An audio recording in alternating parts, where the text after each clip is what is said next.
What are the odds are I've got just like no viewers today? My camera's kind of choppy. I'm gonna restart it right quick. What are the odds? Apparently not very good because there's Data Nerd. What's up, Data Nerd? How you doing? Just resetting my face cam because it's a little choppy. Sometimes it needs a shutdown restart. Is that better? Seems better. Maybe I'm just going crazy. Maybe it's just my eyes that aren't actually working. I mean, I know they're not, because I gotta wear these stupid fucking glasses. But, you know. So we're gonna be doing some, little dual streaming today. Something we've never done. I've also never been in a voice call with WanderingXP before today. So that should be a good time. Weird working and seeing you with daylight. Yeah, I know, it's strange starting this early. I don't think I've ever started this early, even when I was doing my first streams. I'm going to go ahead and get a voice chat started with WanderingXP over on Discord. Make sure everything is working. Where's my call button? There's my call button.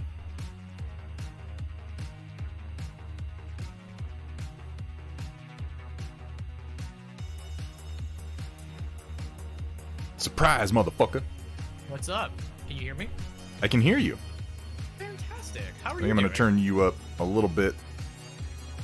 Because last time I was doing Discord voice calls, people wound up real quiet. Give me a quick level test, if you don't mind. Yep. 1, 2, 3, 4, 5. Sounds 6. pretty good. Cool. Can I get the same for you? Peter Piper picked a pet. No, I'm not going to do that. 1, 2, 3, 4, 5, 6. Good. Give me one more count to 5. 1, 2, 3, 8, 19. Great. Oh, okay. We're stopping. How's it going, man? How are things? Yeah. I'm just having man. a Very good. little Coca-Cola, Data Nerd. It'll be interesting managing talking with someone and also talking with chat. This will be a fun challenge today.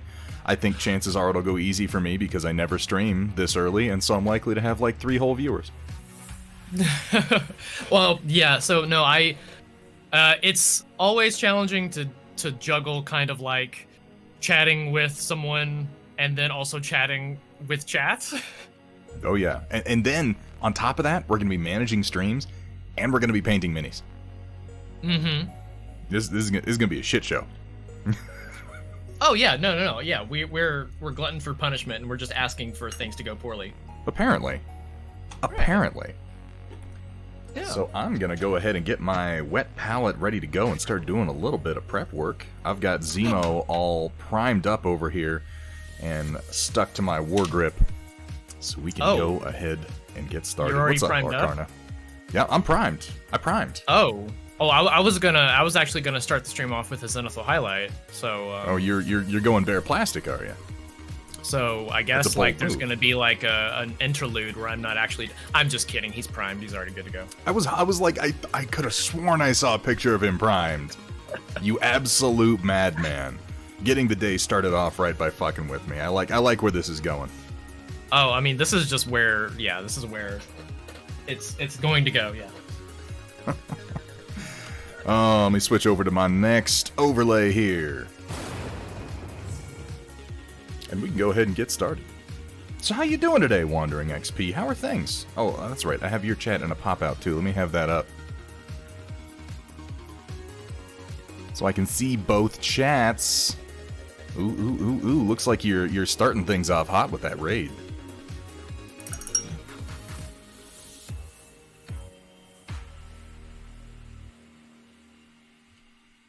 That should have muted me on Discord. Let me see if it did.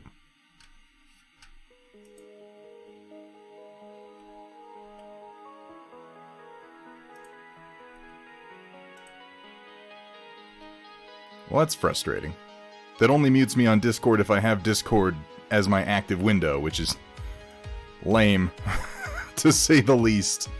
Move it out of the way here, and maybe I can keep that going.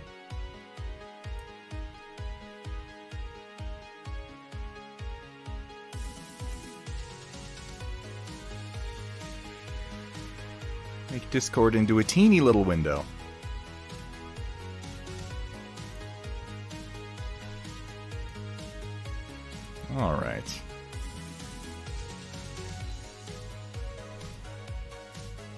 Wait, what happened to my audio? Hang on a second, WanderingXP. If you're talking, I can't hear you. I gotta fix something. Having a moment.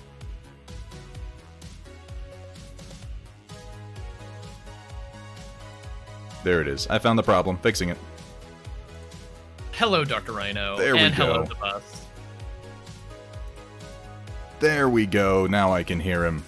Now everybody can hear him. Now everybody can hear. That's great. The wandering of the XP. A little too loud. All right. Anyway, okay. Yes. So as I was saying a second ago, I am, for everyone who just came in, I am co-streaming with Thunderhead Studio. Say hello. Hello. How are you, chat? How you doing? How are things? That wonderful way to introduce yourself. I'm basically a professional. Basically. Are you though? I mean, are we professionals? It depends on what we consider ourselves professionals of. Because I'm really more of a professional jackass than a professional painter. Oh, okay, yeah. That's fair. I know a few of those. You have to set achievable goals. WanderingXP. Right. Achievable goals. So, And yeah, I set up a button on my Streamlabs. If you set that bar low, then you'll never be disappointed. Exactly. We keep meeting our goals because our goals suck. I set up a button on my Stream Deck to mute me on Discord, and it looks like it only works if I have Discord as my active window, which is lame, but I guess I can keep it up. I did the exact same thing. It's silly. It's a silly thing. Here, I'm gonna test it. All right, now I'm muted. Okay, now I'm not muted. All right, it's working as long as I keep that window up. Yeah, hold on. Yeah, okay. Yeah, I have to have Discord selected in order for that hotkey to work. Which is kind of stupid, but... I was hoping when I went into Streamlabs, I was like, Discord is obviously something that many streamers use. So clearly there should be some interface between Discord and the Streamlabs interface, but it does not exist, as far as I can tell, which is very frustrating. And you would think that Discord being like originally sort of primarily used by gamers or people in the gaming community to play games with their friends. It seems like a really basic feature. You would think like a really basic feature. You would think. Right. Let me adjust the window so I can actually see my alerts as they come in. Thank you, Doran Phoenix, for the follow. Welcome in. Oh, and Thistle says hello to the both of us. Why, hello, Hi, Thistle. How are you?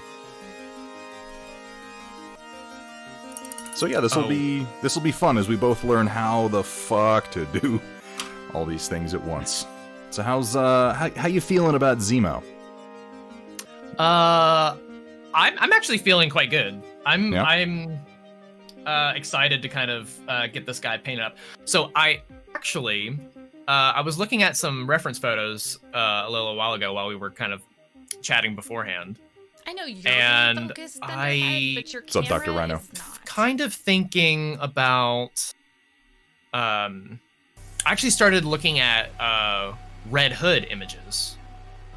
Really? I guess they have kind of a similar look to them, don't they? They have a very similar silhouette. Yeah. I mean, except for the sword, but the silhouette is fairly similar. You know, a pair of handguns, a sword, what's the difference? Right, yeah. They're basically the same thing. Basically the same thing. But what I kind of... I found some really cool color schemes with looking at some Red Hood images. And it's basically just kind of like, I know generally speaking what colors I'm going to use. It's just sort of like, where am I going to place those?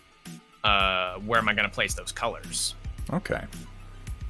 So now, when I look at the model, I want to start with his pants. His pants, his shirt, his mask, and then probably his jacket, belt, boots. And that's just because my usual approach of painting miniatures is always to start with the deepest parts of the figure that I have to reach past things to paint, so that when I go to paint later, I'm not reaching past something I've already painted. Okay. That makes sense. So that's where I'm gonna start today. What are you thinking for the color of Zemo's pants? Because there are a few parts of this model where there aren't many options you can really choose from, as far as, like, if you're doing a canon color scheme, obviously. His shirt is purple. His mask is more of a pinkish, magenta, reddish tone. His crown tends to be gold. Other than that, you've got, the details of the bomber jacket, and then the biker boots and the pants. So what are you thinking for pants? So again, this is where I got I got this idea from looking at Red Hood images. I'm actually going to flip the colors of the pants and the boots. So like in the official painted scheme, like he's got wearing like brownish, like a very, very darkish brown pants with black boots. Right. I'm going to flip the script on that and do a blackish, like a black tone for the pants, and like then brown black? leather boots. No, I'm gonna do brown leather boots, because I'm gonna do the gauntlets in a brown leather as well, and that's gonna match. Okay, and then he'll have matching colors on foots and bracers. Yeah, because I was looking at a lot of the comic images of Baron Zemo, and I was actually noticing, like, the more I was looking at comic images, the more I was starting to dislike the official painted, not the paint job, but the choice of colors. Right. In the official painted one, is because it's a little all over the place. Yeah. And you were talking about this at, I think it was like your last stream or like the stream before, where the Marvel Crisis Protocol minis are really good, but sometimes they have a very, very bad sense of identity crisis. Yeah, stylistically, it's like they sort of tossed the comic book characters and their movie versions into a blender, and what came out the other end is somewhere in between. Sometimes it looks a lot more like the comic, sometimes it looks a lot like clearly based on the movie, and it can get a little baffling. Right, like the Captain America mini, for example, is very clearly inspired by the MCU Captain America. But then they go ahead and they put the A on his head like the classic Cap, and it's like, huh, okay. And then you get the minis that are like the X-Men minis, like Wolverine, which is very clearly the 90s animated yellow spandex Wolverine. Yeah. And then you get minis like Baron Zemo here, that is just an amalgamation of both. Yeah, he's a major mishmash. And to be fair, Baron Zemo, even throughout the comics, has changed his look quite a lot. Oh, and Doran Phoenix makes a good point that it's also the MCP mini is similar to the Ultimates Captain. I guess that's true. Yeah, that makes sense. It's all kind of cross-pollinated and commingled at this point. But I kind of digressed a little bit. But so you're thinking that sort of like chestnut brown or just leather brown for the boots, and then more of a deep blue-black for the pants. Yeah, exactly. I kind of like that, and I think I'm also going to be doing this. Because the last one I did dark brown for the pants, and then kind of a softer yellow brown for the jacket. I'm going to do the same brown for the jacket as I did before, but having that layer of blue-black in there for the pants is going to kind of help to divide the colors up. Plus, I keep doing black leather boots. I got to have somebody with brown leather boots other than just Captain America. Yeah, I did black leather boots for Boba Fett last time, and I'm kind of like, okay, let's try something different. But what I noticed and what kind of gave me this idea a little bit is, yes, looking at Red Hood for the color swap, but in all the comic images of Baron Zemo, he always has matching gloves and matching boots, whether they're silver or they're gold. Ooh, good call. So are you going to do the gloves and the bracers different colors? No, sorry, I mean, or is it boots and bracers that match? So in this sculpt, the bracers and the gloves are separated out. In the comics, they're not separated out. Right, he's got more of like a flared cuff than an actual bracer, whereas in this one he has like shearling cuffs on either end of his bracer for some fucking reason. Yeah, exactly. So I'm gonna use the gauntlets on the model as the matching tone for the boots that would be normally matched in the comic. I think that's good. You're gonna get more space that way. Yeah, and then the gloves will be their own color as well. So probably more of a color to match the undershirt, the darker undershirt. Oh, I like that, because that way what you could do is you could put that darker purple next to like a gold or silver, depending on what you want to do for the hilt of the sword. Yeah, and purple and gold look really good next to each other. Mm-hmm. Yeah, I like that. I like that quite a lot, actually. Plus, And then I can so- imagine that he's wearing purple long underwear underneath all this, which it really just completes the package for me. Absolutely. Hell yeah. When he gets up in the morning, that's the first thing he does is he steps into his fucking purple onesies and straps the rest down. All right. In that case, I'm going to start with the pants, and I'll tell you what I'm going to go to is Privateer Press's Coal Black. It's one of my favorite blue-black bases. Nice. But one of the things that I found a little annoying with the official paint scheme for the MCP Yeah.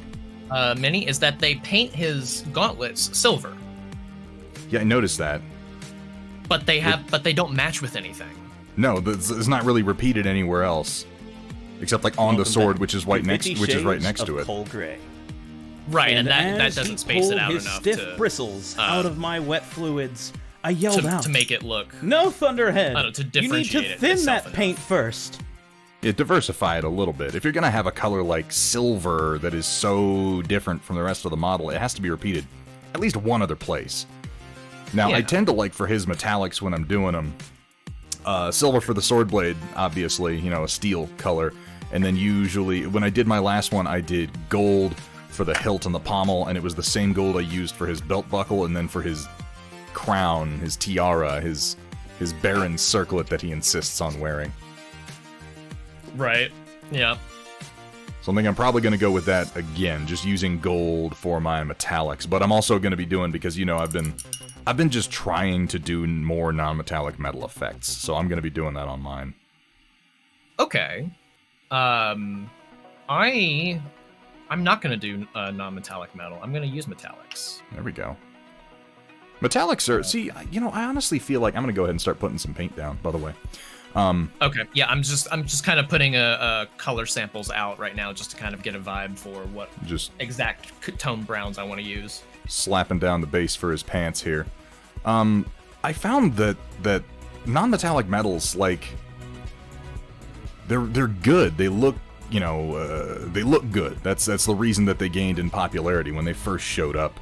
I think somebody won like a golden demon or a crystal sword with them one year, and it kind of blew everybody's mind. Okay, so everybody and wanted to then- emulate it.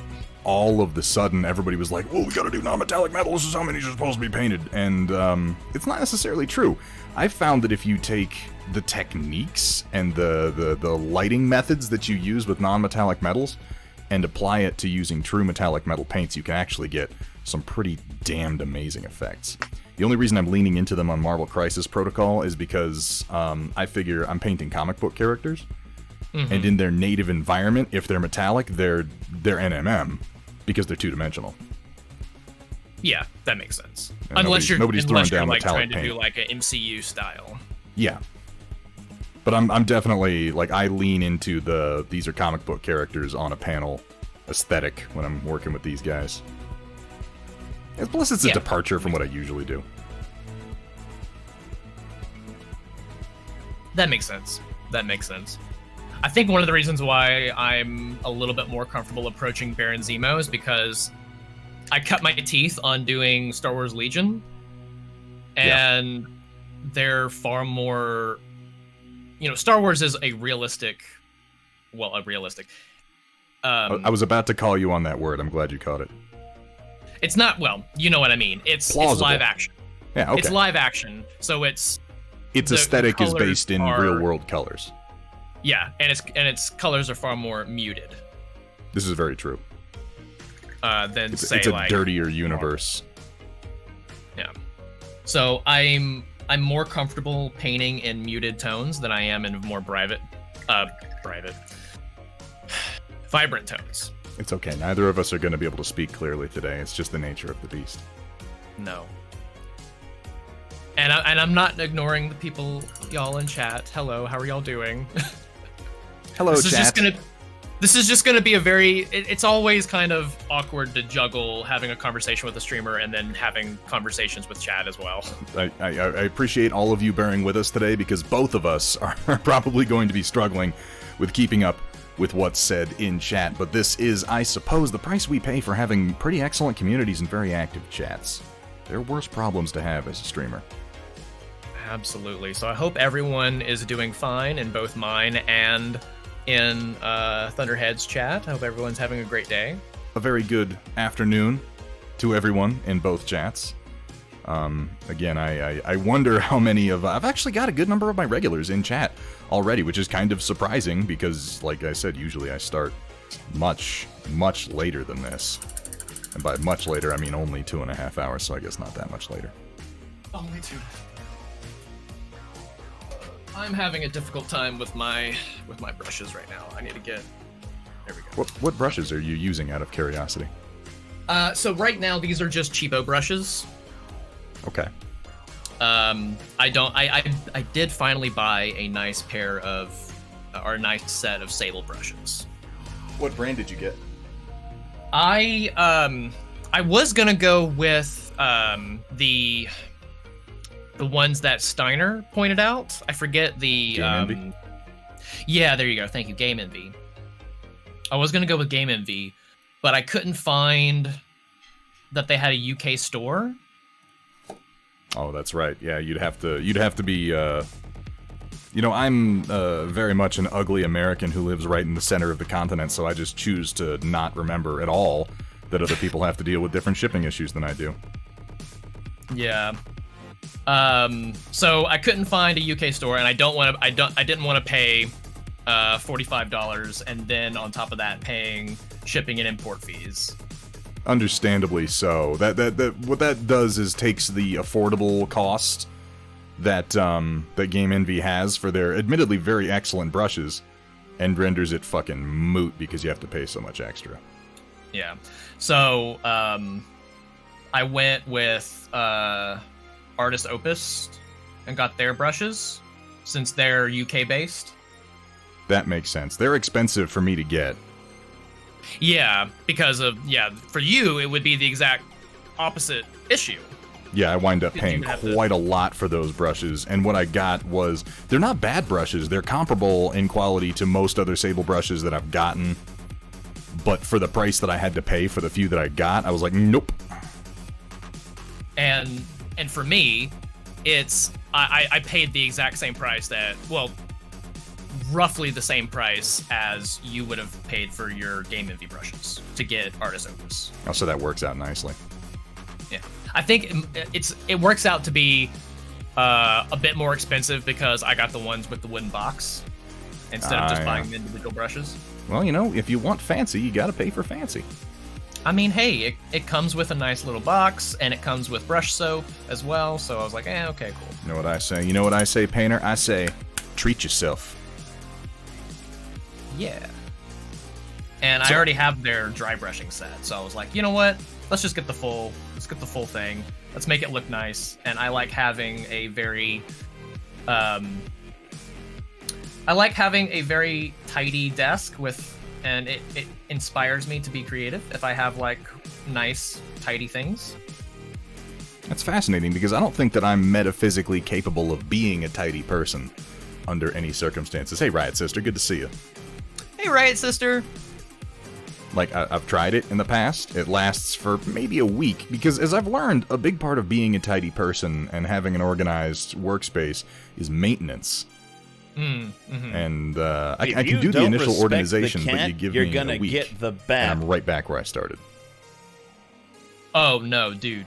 Like, for real, like, after this stream tonight, like, my desk is going to be a total nightmare. There's that confidence. No, it always is. After every single stream, it's always a total nightmare because I pull paints, I pull stuff, I leave it out, and then I always have to end up kind of like tidying it back up, which is fine. But it always helps my peace of mind. It always helps my mental health a little bit just to have a little bit of a tidier workspace. And you know, I feel that, and you know what has actually helped me? What has really helped me, actually do that, particularly with my painting space, is streaming. Apparently, I am more accountable to the maintenance of tidiness when I feel that I'm going to be judged by someone for it. So I'm like, oh, I've got to stream. I better clean up and tidy my desk. And people in the stream are thinking, what the fuck is he talking about? His desk is a mess. And you're right. You don't know how bad it is when I'm not trying. It's hideous. Okay. No, I get it. I can understand. I'm just laying down my base coats right now, by the way. I got my coal black on the pants. I did some Reaper sticks purple for the gloves and undershirt like you were talking about, and I'm putting down some Reaper charred brown on his boots right now. Wow. Okay, so you are going to be just flying at light speed compared to I'm just the way that base I'm gonna be coating. moving. It's fast. It's no big deal. Now, that actually leads me to a question I want to ask you, WanderingXP. Hit me. So, as you know, when you enter the world of miniature painting, and specifically posting miniatures that you've painted on social media, you are inevitably and quickly approached by the international cabal of miniature painters, for whom there is a motto, if you will, which is there can be only one. And you are, from that point on, required to be constantly competing with and trying to beat, if you will, all other miniature painters. Is that true? Wait, have you not been approached yet? Approached by like who? Like I've never had. Maybe my minis just like really suck or something like that. You didn't get the secret handshake? No. Oh shit. Oh god, I am in so much trouble right now. Oh my god. Oh. I guess my minis are just don't cut it, and like nobody feels threatened by my by my minis. Well, I'm out of the cabal now, so thanks WanderingXP. Thanks for that, man. Okay, you're welcome. No, but really, I did want to ask, since you've started, first of all, how long have you been painting miniatures? Okay. I'm gonna full on, since September 1st. That's fucking phenomenal. I did one painting stream, like, a couple weeks prior to that, and that was not my first time ever painting minis.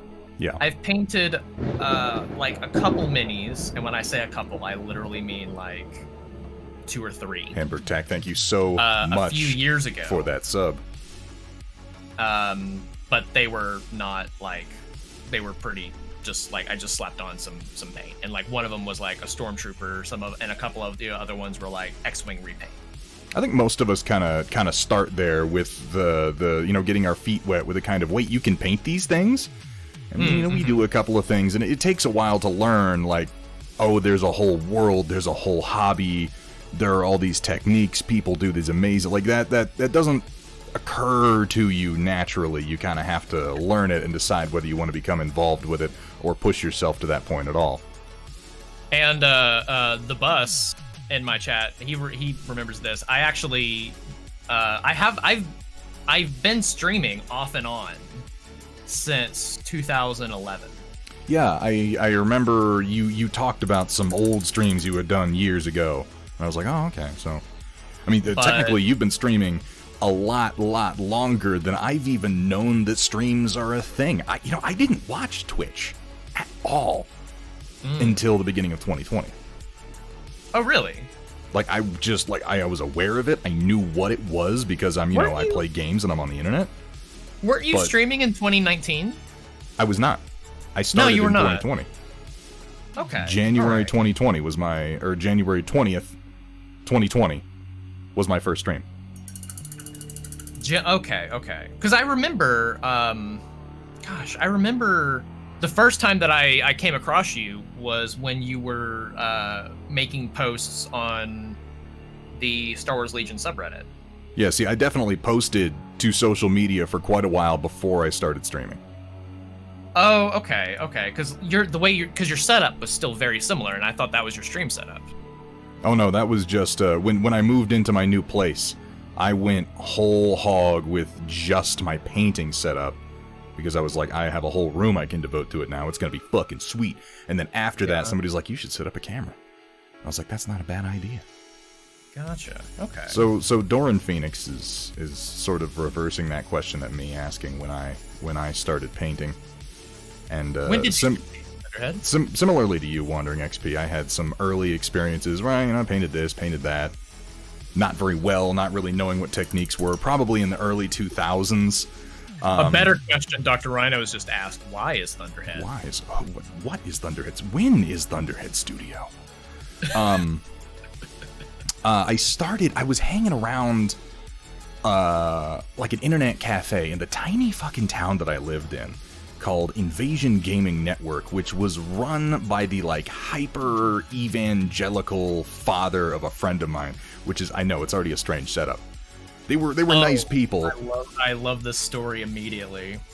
They were nice people. They were a little sensitive to when we wanted to, because we're gamers and we're staying up all night and we're high on Mountain Dew. Mm-hmm.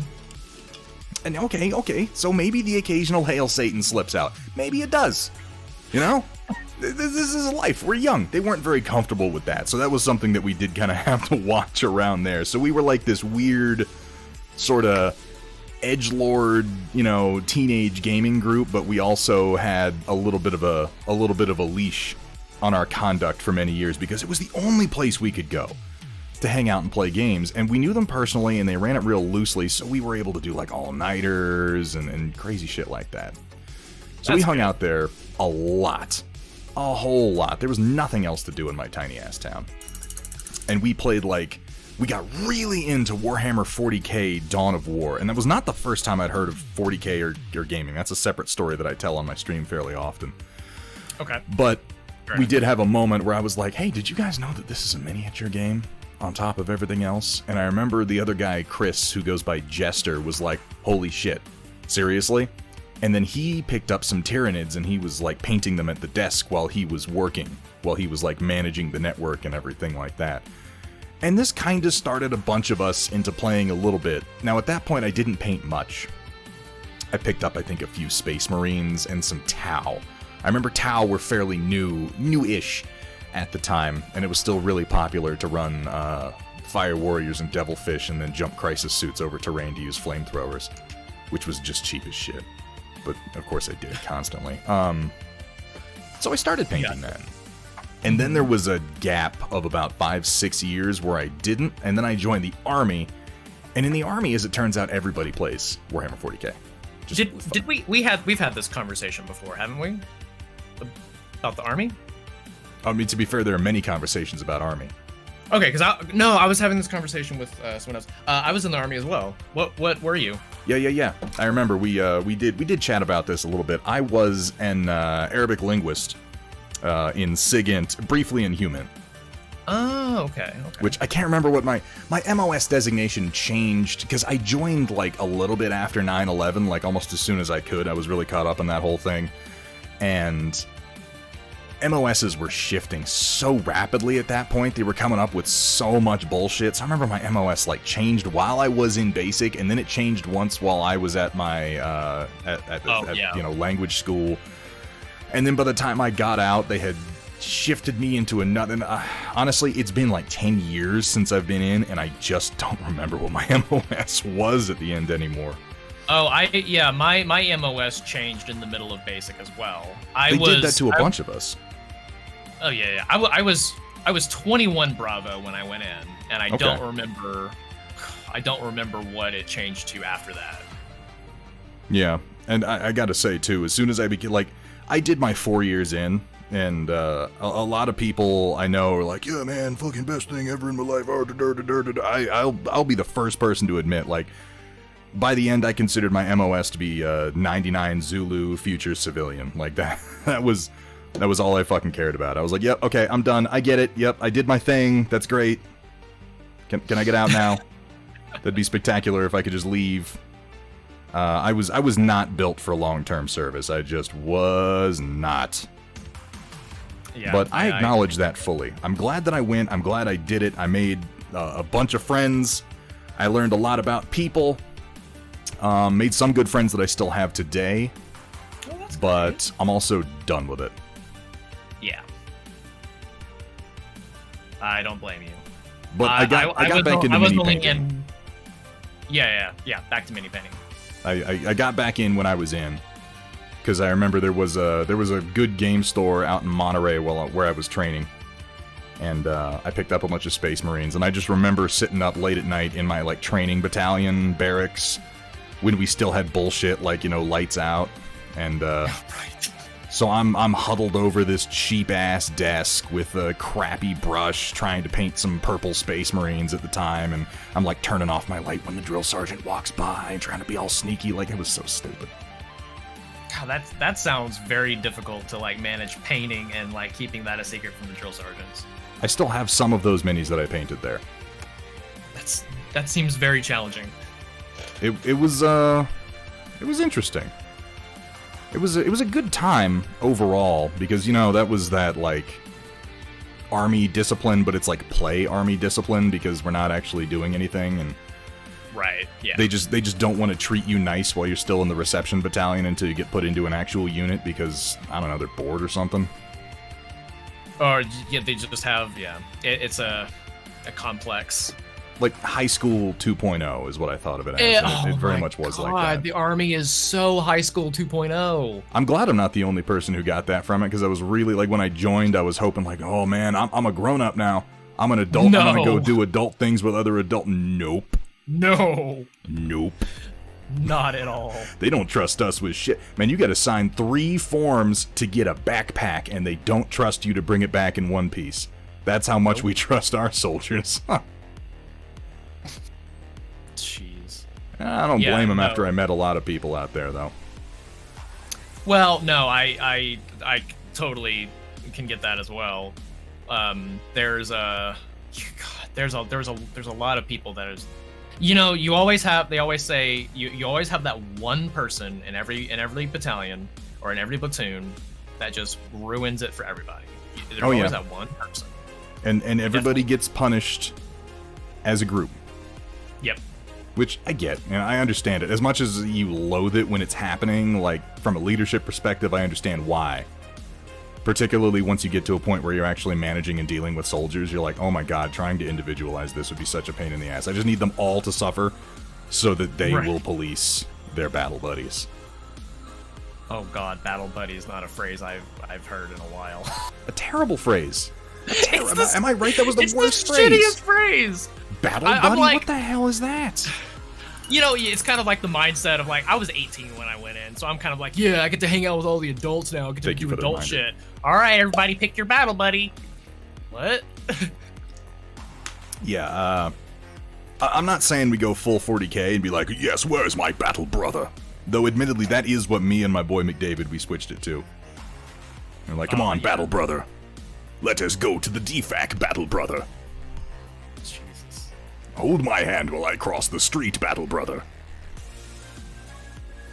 I need to go to the toilet, battle brother. Please watch me as I pee, battle brother. Yeah, good times, good times.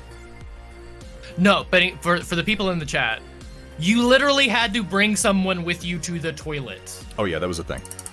That was a thing. That was absolutely a thing. And okay, there are it's not like it doesn't have a reason. It does have a reason. It does have a reason, yes. In but theory, it's to still get you silly when used think to about it. being in the field where you really never want to be anywhere on your own. Someone should always know where you are. Someone should always be watching your back. You should never have a moment when people's eyes are completely off you, because, you know, a motherfucker might stab you. Or Right. shoot you. Or God knows, we might fall down a crevice. It is a good frame of mind to be in the long run. It's very much like the same kind of like wipe on wipe off kind of training that they do in the army a lot. Yeah. Is because like I'm sure you probably had to do the same thing. Did you have to hold your cups going through the mess hall like a Oh, God, grenade? yeah. Yeah. Both hands against the chest. Both hands, firm grip. Drill sergeant would try to swipe the cup away from your hand. Yeah. And, like, here's the thing, too. Once you're in for a little while, it starts to make sense. And the moment that it starts to make sense, or at least it did for me, was when I met enough of my fellow soldiers. And I realized, like, oh, they're doing this, first of all, to break you out of the civilian mindset, yes, and to get you to a point where you do these things automatically without thinking, yes, okay, I get it. But mostly they're doing it because the vast majority of us are borderline incompetent. Like, Borderline. real dumb. I'm being kind. Well, I'm sure your drill sergeants reminded you quite often that all of the reading level requirement for the Army is a 4th grade reading level. It's not high. It's not high. It is not high. So yeah, after a while I didn't blame them as much because I understood the caliber of person they're dealing with. We're dealing with the caliber of person who, you know, didn't have a driver's license before they got in, got their driver's license once they got to their first duty station, blew all of their accumulated money on a brand new Mustang that they don't know how to drive, and then rammed it into the guard post when leaving post 3 days after buying it. And this is a specific example. Oh no. These Why are the would people you do that, Thunderhead? Why that would they're you do dealing that? with. I'm using the wrong brush. This is, wow, oh my god. No. I thought I was You're not using using like one of your really nice brushes on. No, I was just like, this brush seems really small. It was a size 0. I thought I was using my Game Envy size 1, and I just wasn't. Let me switch out. Yeah, wow. I was like, well, no wonder I'm having problems. I'm using my size 2, and I'm still like taking forever. I'm sorry, White Wolf. Yeah, I'm gonna miss some redemptions. I'm sorry about that. Oh, and I've got a Stream Raider battle to do. You do your Stream Raider battle. I'm gonna go ahead and do some hydration. Drink water. And oh, real quick, Dante BC. I don't know if you're still here, but I sent you a message about that band.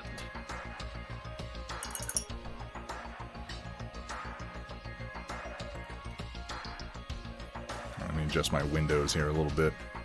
And This is oh interesting. gosh, White Wolf, I'm Interesting sorry, process. I didn't mean to miss your message either. I haven't heard of. Wait, no, I have heard of Jackson's Art. I have heard of that.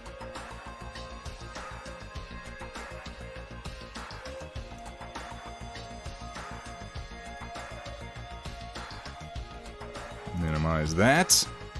Okie dokie. Okay.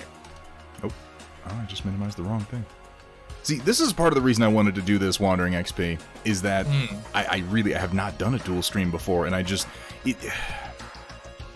with anything in streaming, it's like, until I do it, I'm not really going to understand all the things I have to do to make it happen. So I wanted to do one so that I could have a better idea in my head of what I'm going to be juggling and how I can streamline this if I want to do it again in the future. Right.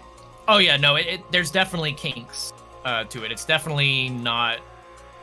It's not easy to dual stream, especially when, because like right now, you know, it's like I'm not gonna be. Neither one of us are really going to be able to sit here and like answer every question in chat. No. And like right now, like Doran, Carol's eyes, they turned out not so great.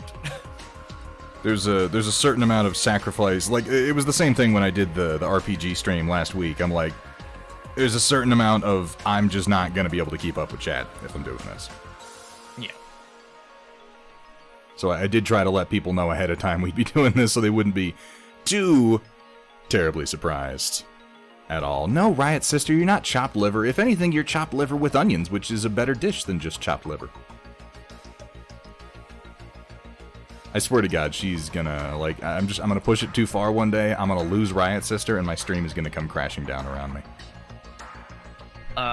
Yeah, because Riot Sister is pretty much the one that's keeping your stream afloat. Oh God, yes. Yeah, no, I wouldn't have a fucking stream if it weren't for Riot Sister getting on board early and supporting me as much as she does and has. That's so sweet. Oh, we're old friends. Riot Yeah. Sister and I went to high school together. I was gonna ask if like y'all were like real life friends or something.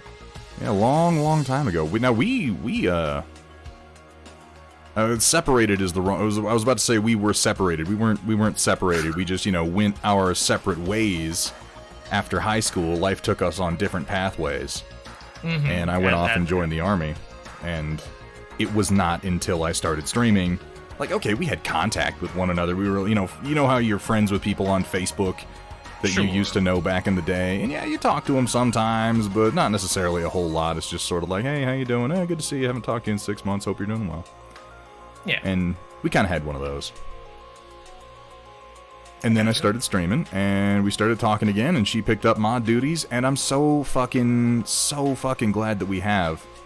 Like, to hell with all the modding stuff, to hell with Twitch. I'm just glad that we're, you know, talking again, friends again, because she's fucking cool.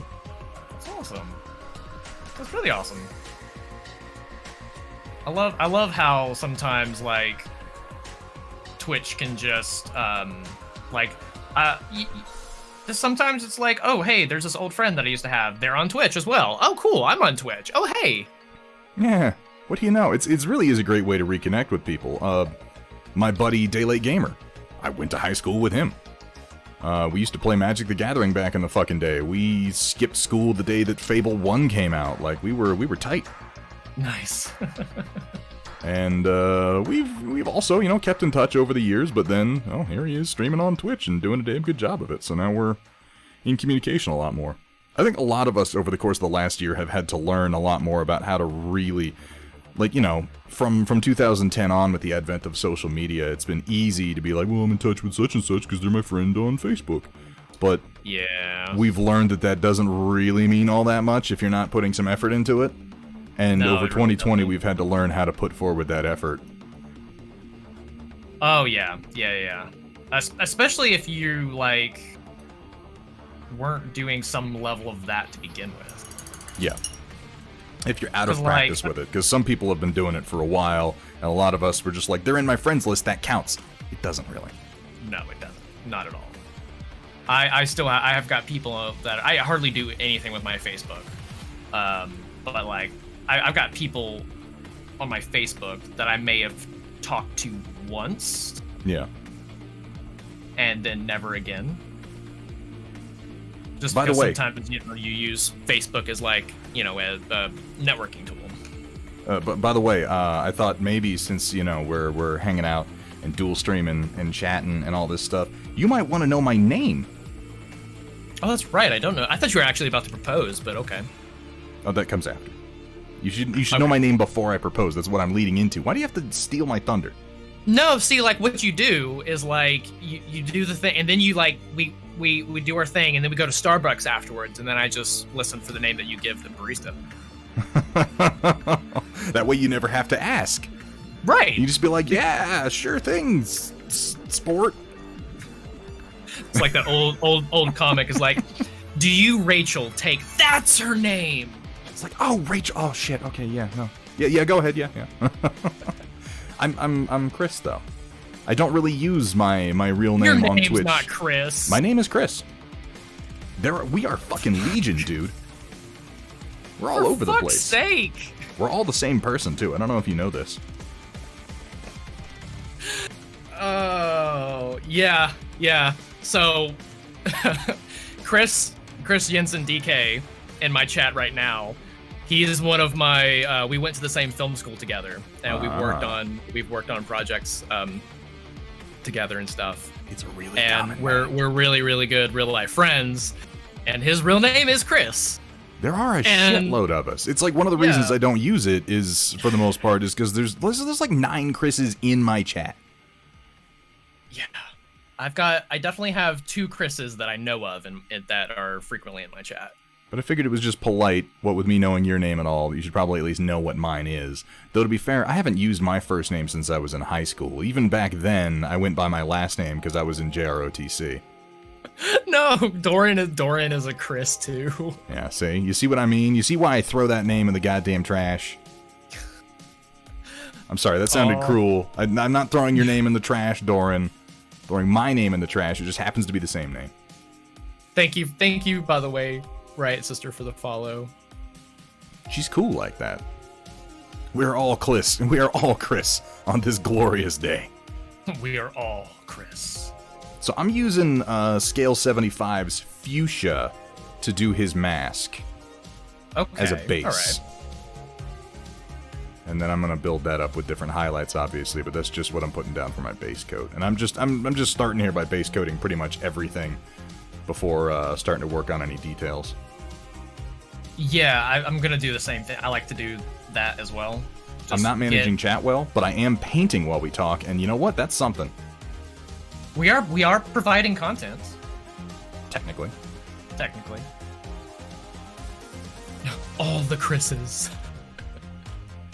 Oh, and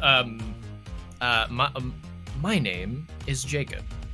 But you may already know that because I had picked that part up, which is why I wanted to at least do the do you the honor, have the grace to at least let you know what mine is. You'll probably never use it, but at least now you know.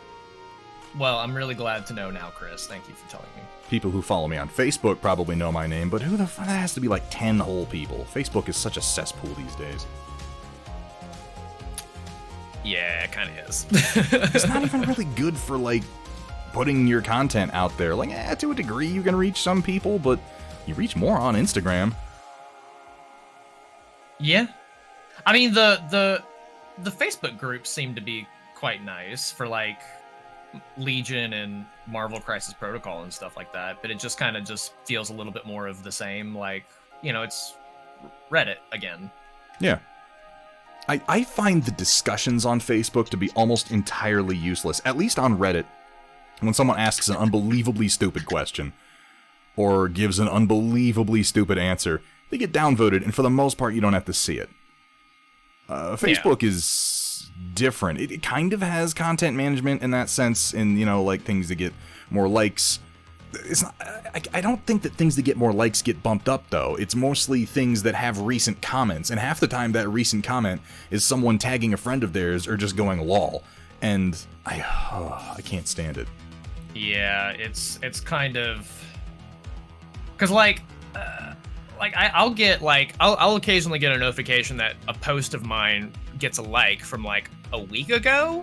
Yeah. Which, if you're used to posting on Reddit, you know that, okay, after a couple of days, your post is gone. It's dead. It's cycled.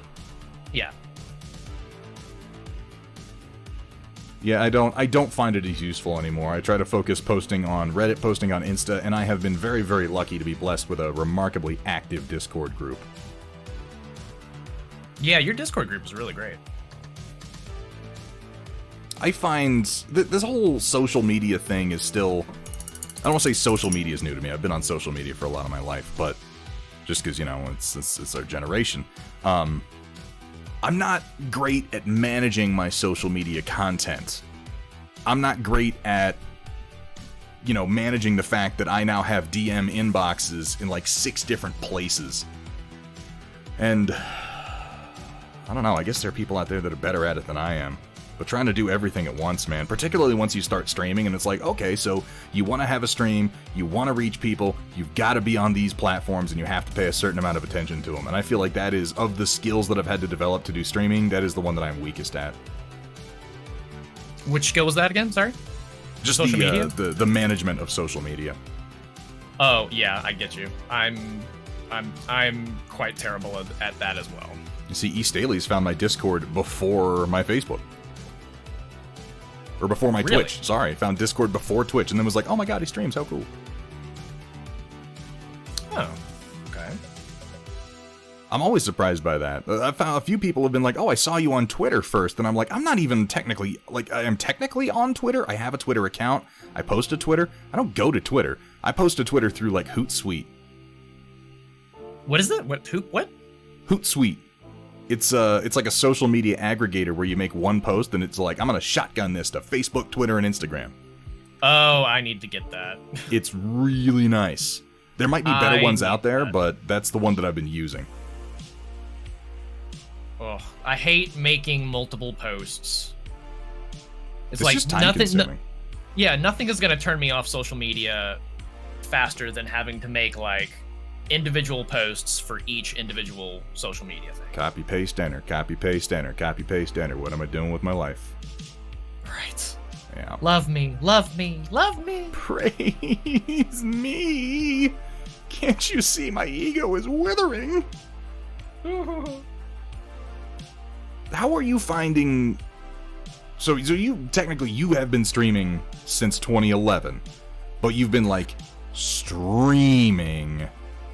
This past year. Right. So since you've been streaming, how do you find it? How are you enjoying it? Okay, I'm gonna answer that in kind of like a multi-layered answer. Okay. I was kind of hoping you'd answer it with like a riddle or maybe a haiku, but I'll take multi-layered.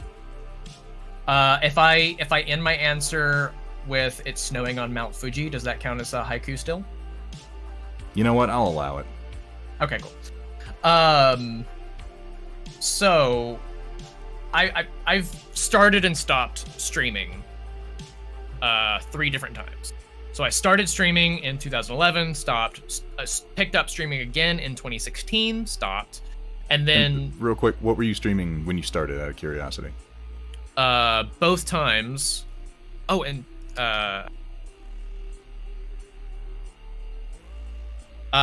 So I was doing gaming every time. And I started painting streaming in September. So Okay. As soon as I was like, I'm having fun with paint. I painted a couple models, and I'm like, I'm having fun with this. I'm gonna do a test stream, see how this goes. Combine both. I did a test stream, and I was like, okay, I'm having fun doing this. Let's do this until I get bored, basically, and then we might go back to gaming. We're in February. Mm-hmm. And I'm even more excited about mini painting than what I was when I first started. Now, see, this is interesting and a good answer, because first of all, it's very similar when I started painting streaming. I had never streamed before, unlike you, but I had the attitude, and still really do, of let's just do this until doing this isn't fun anymore. I know there are some people who get into it because, you know, since I've started doing this, I've talked to a lot of different streamers. And there's definitely people who approach it more as like a business from the get-go. They're like, I'm gonna be a streamer, and that's their mindset. But I think that it's you know, it depends on who you are, what you're trying to stream for, how much experience you have, etc., etc. So one answer is not going to fit everybody. But I feel like it is a healthier mindset towards something like this that requires as much energy and thought as it does to sort of take it as it comes. And be ready for changes, because man, there are peaks and valleys. Oh my gosh, yes, there's absolutely peaks and valleys. Yeah, and you kind of have to. You gotta be ready to pivot at any given time if you want to keep it going. Unless it's just like, you know, I happen to be playing games, I'm gonna stream it. That's different. Sure. And like, if you know, sometimes sometimes you know, you're streaming to 20 people. One stream, and then the next stream you're streaming to 3 people. Yeah, it's a roller coaster. And you know, if you're not careful, it can really kind of like it can kind of mess with your ego a little bit. Oh, it absolutely can. It can be kind of scary, because it's kind of like, oh shit, what did I do wrong? What am I doing wrong now? Like, what did I do wrong this stream? And sometimes it's just not anything. It's literally just, oh, just today's not, people are just not around today. Yeah, and there's nothing wrong with that. Just a perfect storm. And that happens. The people who would normally be watching you, they've got something going on today. We all have lives. There are so many factors that can play into it, but it's... And that was kind of part of what I wanted to lead into with the question about social media, is just, you know, I have personally found that streaming can have an interesting sort of impact on the ego if you don't sort of carefully regulate the way that you think about it. Sure. And God knows I have an ego. Oh, God. Yeah, so this co-stream is actually an intervention. Oh, yeah? Riot Sister is about to bust out with the giant intervention banner. Uh-oh. Is that... No, I'm kidding. Are we... Thunderhead. You don't actually have any viewers. It's been the same 3 people the whole time. Those numbers are imaginary. You're hallucinating. I'm going back to Shutter Island. Fuck this noise. Oh, great movie. Oh, I love that movie. Right? I thought I might lead into some cinema that I thought might pique your interest. I do want to have a movie conversation, but can I just touch real quick back on Twitch? You can touch anything you want. Within, oh my God. Within reason. Within reason. Oh my. It's getting saucy in here. I love it. Just don't violate Rule 1. don't know what rule 1 is. That's don't show me No, your I'm not genitals. trying to get you fired, right, sister? I'm not trying to get you fired, I promise. Welcome, everyone. I think I have to pay you money to fire you, right, Studios, sister? Where the only rule is Please don't show me your genitals. have fun, be safe. Well, okay, so real quick, and above all, you asked Don't one of show the the questions you asked me was like, For the what do love I of think of Twitch now? Yeah. Right? Like Right. getting back into streaming now. So each time that I streamed, Twitch it felt like a completely different environment. Every single time that I started and stopped. So in 2011, it felt completely different. In 2016, it felt completely different. And then when I started in 2020, it felt completely different. Okay. It's a completely different atmosphere, and it changes so quickly. Like It's no changed lie, in when the I brief started, time I've been on it. yeah. So like when I was streaming in 2016, for example, like that was when the just chatting and art categories had Oh, I'm just happy to have you, Terrain. Oh, I'm sorry. I didn't mean to. I was supposed to mute, Nope. but I didn't have Discord selected. Poopy. No, you're Terrain, good. I'm You're good. glad that you were able to join us today. I'm glad you're here too, Terrain. But, and you know, part of me kind of regrets not sticking with Twitch back in the day, but okay, whatever. They It's say the best time to plant a tree is 20 years ago, and the second best time is right now. Oh, yeah. Yep, I totally agree with that. Well, I mean, I also, like, I let myself stop for very stupid, superficial reasons. The 2016 one was... Depending on what it was, like, personal Yeah. reasons aren't necessarily stupid. No, the 2016 the reasons why I stopped that was due entirely because life threw a complete curveball at me, and I had to kind of refocus my entire life. Okay. In 2011, I had started streaming, and I guess I'll kind of end with this brief story a little bit. I had started streaming, and this was when Pokemon Nuzlocke had just started becoming very popular, and so I was streaming Pokemon Nuzlocke. Okay. And there was quite a few people that was watching my streams at the time. And I had some other friends that were into like making videos on YouTube and stuff like that, and just generally producing content and stuff, right? They weren't producing any content at the time, but they enjoyed doing it nonetheless. Yeah. We just didn't have anything to really kind of do. The answer, by the way, Sheza, is So decently. I came up with an idea but I need to play more of of it. doing a Pokemon Fire Red versus race. Zakir, it does. Now, this is, kind of an unoriginal idea now because it's kind of been done to death. But Right. this was in 2011. So, no, it hadn't really been done at all at that time. So you got that kind of like, I thought I had a good idea, but I didn't pursue it, and then someone else did, and it turns out, yes, it was a good fucking idea, and I should have done it. So what happened was I got two of my friends together, and we were going to do a race. And since there were three of us, one was going to start with Charmander, one was going to start with Bulbasaur, and one was going to start with Squirtle. And we were going to do a race to see who could beat the game the fastest. Okay. And my friends had agreed. I had let my community know that this is what we were going to be doing. At Friday on this time, Zakir, we're going to be thank you for the starting follow. a marathon. A good number, by the way. A marathon stream. Cyclops, Wolverine, Beast, Right? Mystique. So we were going to be Some going Brotherhood of pretty Mutants. much. It was pretty much going to be like a 24-hour stream, right? Okay.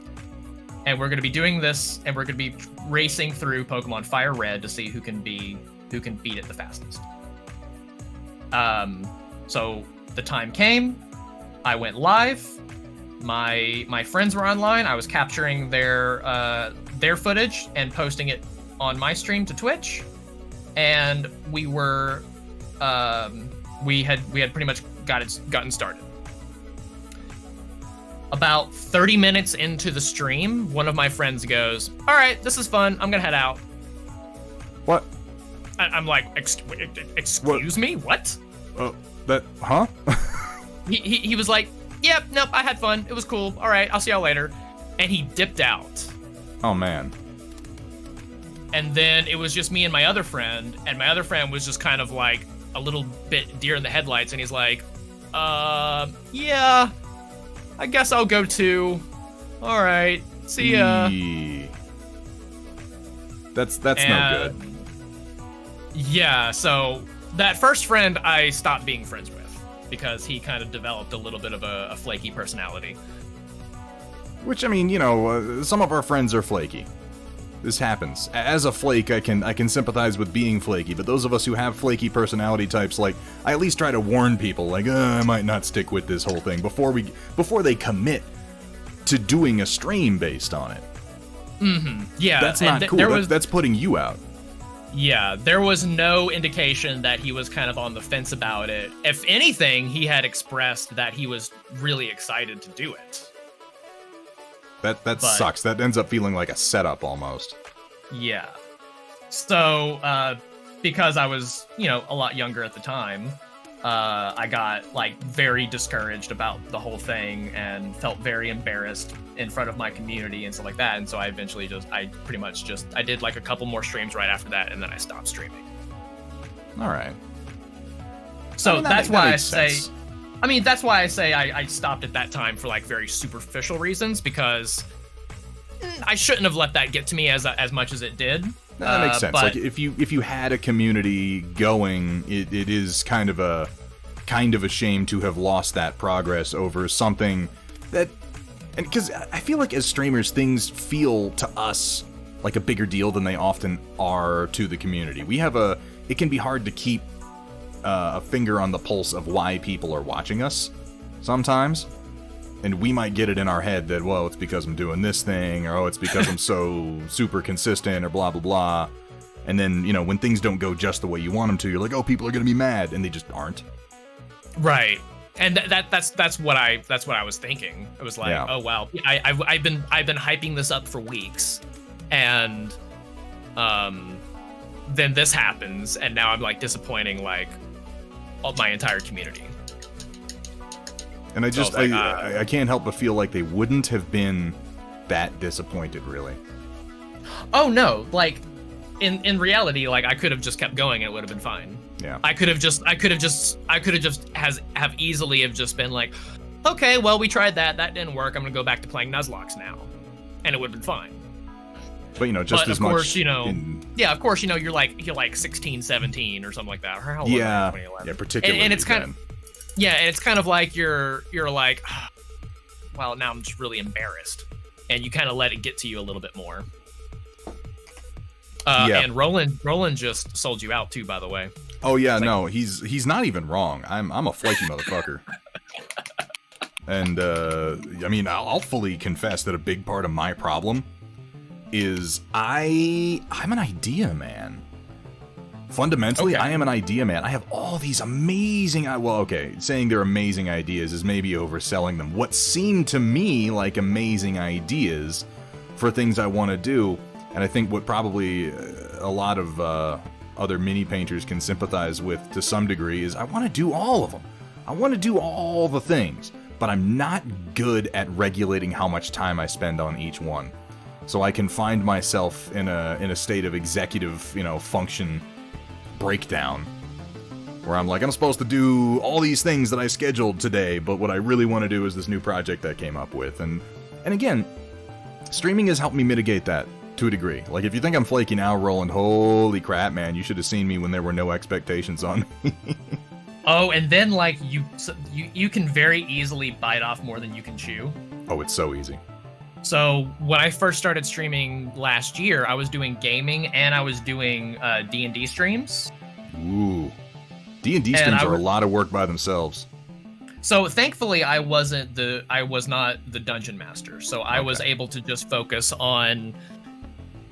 And so what my plan was to do, right, was I was going to stream 2 days a week gaming, then 3 days a week gaming streaming, 1 day a week D&D streaming, and then in between that, edit down those D&D streams to put on YouTube. That's a lot of streaming. That was way too much work than what I could manage on my own. Yeah, also have a life. Right. Well, thankfully, lockdowns were very much at their height at the time, so I had no life, or I still don't have a life. It's why a lot of people are on Twitch now who were not before, is thanks to lockdown. Right. And I had a really cool idea too to make the editing process like really, really, really easy. And I would just be more like editing it like a podcast as opposed to editing it like adding inserts and stuff like that. So what I did was I was live editing. Since I was just a player, and I wasn't the DM, I was live editing the streams.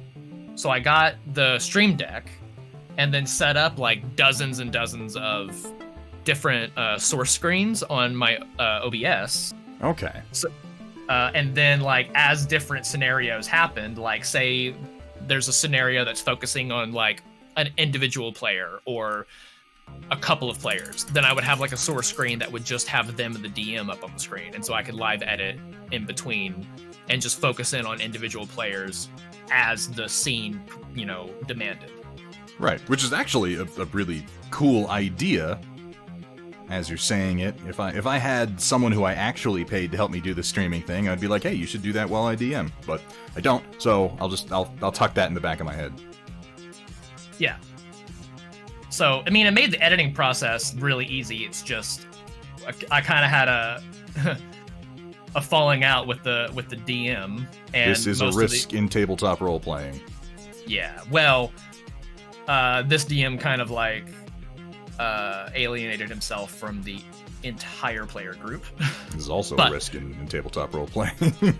Sometimes the DM's like, and now we're going to do an extended sexual assault scene, and everyone's like, no, I don't know about that, friend.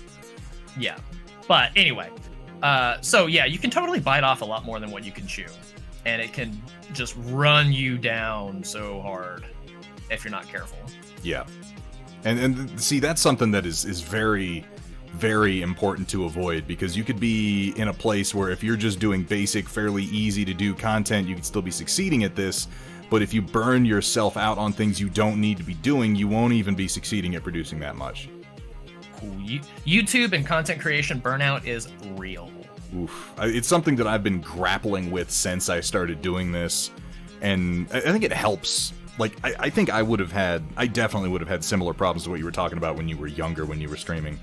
Had I started doing this before, just knowing who I am as a person, the fact that I started fairly late, and I know more about myself as a human being now in my life than I ever did before, I'm better able to manage. Like, when I start to get really excited and I'm like, guys, let me tell you about this great idea I had. We're gonna do all these things.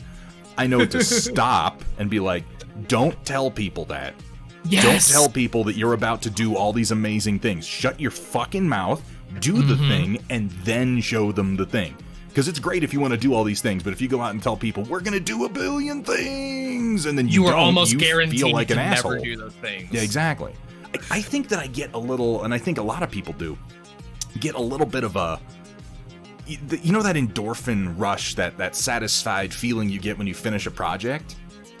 Yeah. You get a little tiny minuscule bit of that when you talk about doing a project. A little tiny bit of that when you're like, oh, I have all these amazing ideas and we're going to do these incredible things. It's kind of the same thing, and I think that you can kind of junk out on talking about projects and then lose the drive you initially had to do it. Well, it's like you get that endorphin high like when inspiration hits. And when inspiration hits, you just want to take it and run with it as far as you can. For Gaming Without Skills, pretty please? And I don't know, it's like, so before, I don't do this so much now. I've learned to kind of like keep that down, because I've learned that, if I start telling people things, I will typically not do that. Before, I used to justify it as, but if I tell people, that will keep me, like accountable? Yeah, that'll keep me accountable to doing the thing I said I was going to do. I know that thought too, and at least in my case, is bullshit. Yeah, it's total bullshit. Yeah, that's wishful thinking at its worst. I'm fully capable of telling people I'm gonna do a thing and then just failing to do that thing and withdrawing into myself in a miserable pile of shame instead of dealing with it. I know that I'm capable of doing that, so I just try not to put myself in that situation now. But that's also like the fastest way to and there's nothing wrong with wanting to turn streaming or content creation into a job. I would love for this to be my job. Hey, Wombat Combat. I would love for this to be my job. But over-promising and then it is the fastest way to make you hate it. And I think that I feel that, and my approach to it right now is very much what we started on, which is that sort of one day at a time attitude towards doing all this. Like, that's what I'm doing with my tabletop role-playing streams right now, because I'll tell you, have I got ideas? Have I got ideas? Have I got grand plans that I could do? Yes, I absolutely do. Here's the thing. I've been involved in enough tabletop role-playing games. By the way, Midnight Rose, thank you so much for that follow. Welcome to the stream. Welcome to the Storm Chasers. I have been in enough tabletop role-playing games that have planned for like a year and gone nowhere to know that if this is going to be something, if this is going to be a regular part of the stream, I've just got to take it one at a time. I've just got to take it one stream at a time, one party at a time, one adventure at a time, and that way, if the burnout happens, which, let's face it, we're all adults, this can happen. Yep. Then it happens. If it doesn't, if it keeps going, it could be something great, but I'm not going to promise something great, I'm not going to promise something grand, and then get into, because I was thinking all the way leading up to the session that we did last Thursday, which, by the way, was a fucking blast. It was really fun to watch. The part I didn't get to watch like too much of it just because time differences. There's quite a time gap between us. But when I watched, it was really cool, and I love what you did with the combat map. So I'm glad, because that's like I'm very much a theater of the mind player the majority of the time, except when it comes to I've really got to describe to you how many meters you're running in combat and remember exactly how far away people. Let me just make a map. Yeah, for combat it makes sense. Yeah. For regular roleplay, I prefer theater of the mind. Yeah, I very much do too. But I was prepared, because I am older, more mature, and I like to think wiser. I was prepared for it to be a complete shit show, for me to stumble over my improv parts, for the players to be like, I don't know if I want to keep doing this, like, because I've been in enough role-playing games to know that happens sometimes. Yeah. Sometimes it just doesn't work. So don't put all your eggs in that basket before you know if it has a bottom on it or not. Right. Oh, I've never heard that last part of that. I've always heard don't put your eggs in one basket, but I literally just made that up as I was saying it. That's great. I'm gonna steal that. That's great. Because I realized I was using the wrong phrase, so I modified the phrase to mean what I wanted it to mean. Brilliant. You can have that. That's yours. I do want a quarter every time you say it, though. We'll talk. Okay, talk. That's fair. That's fair. But so you've played tabletop role-playing games quite a lot over the course of your life? No, actually. No, I started playing tabletop role-playing games in 2019. Okay, so very recent. Yeah, and I played a few sessions, and then Thank you for the follow, the Muffin. Ooh, thank you, Muffin. I played a couple sessions, and then immediately wrote and ran my own minigame. Really? Now this I have not heard. Yeah, it's just like a little it can be done in like 2-3 sessions, right? And I fell in love with, so I started watching I Critical Role, basically. That's what I do love Critical Role. Like I understand that the vast 99.99998% of role-playing games are fucking nothing like Critical Role. Like, I get that. Oh yeah, no, totally. It's very much a party that is based on a long-standing friendship, professional skill in improv and voice acting, and a deep level of trust that group of friends has. I get that. That said, it's fucking amazing, and I worship at the altar of Matt Mercer. I love it. I love it so much, and coming from like a film background, I'm like, I want to do this. This is awesome. And I won't say like how asinine, how incredibly arrogant would it be to be like, I'm kind of like Matt Mercer. Like, even that statement is insane.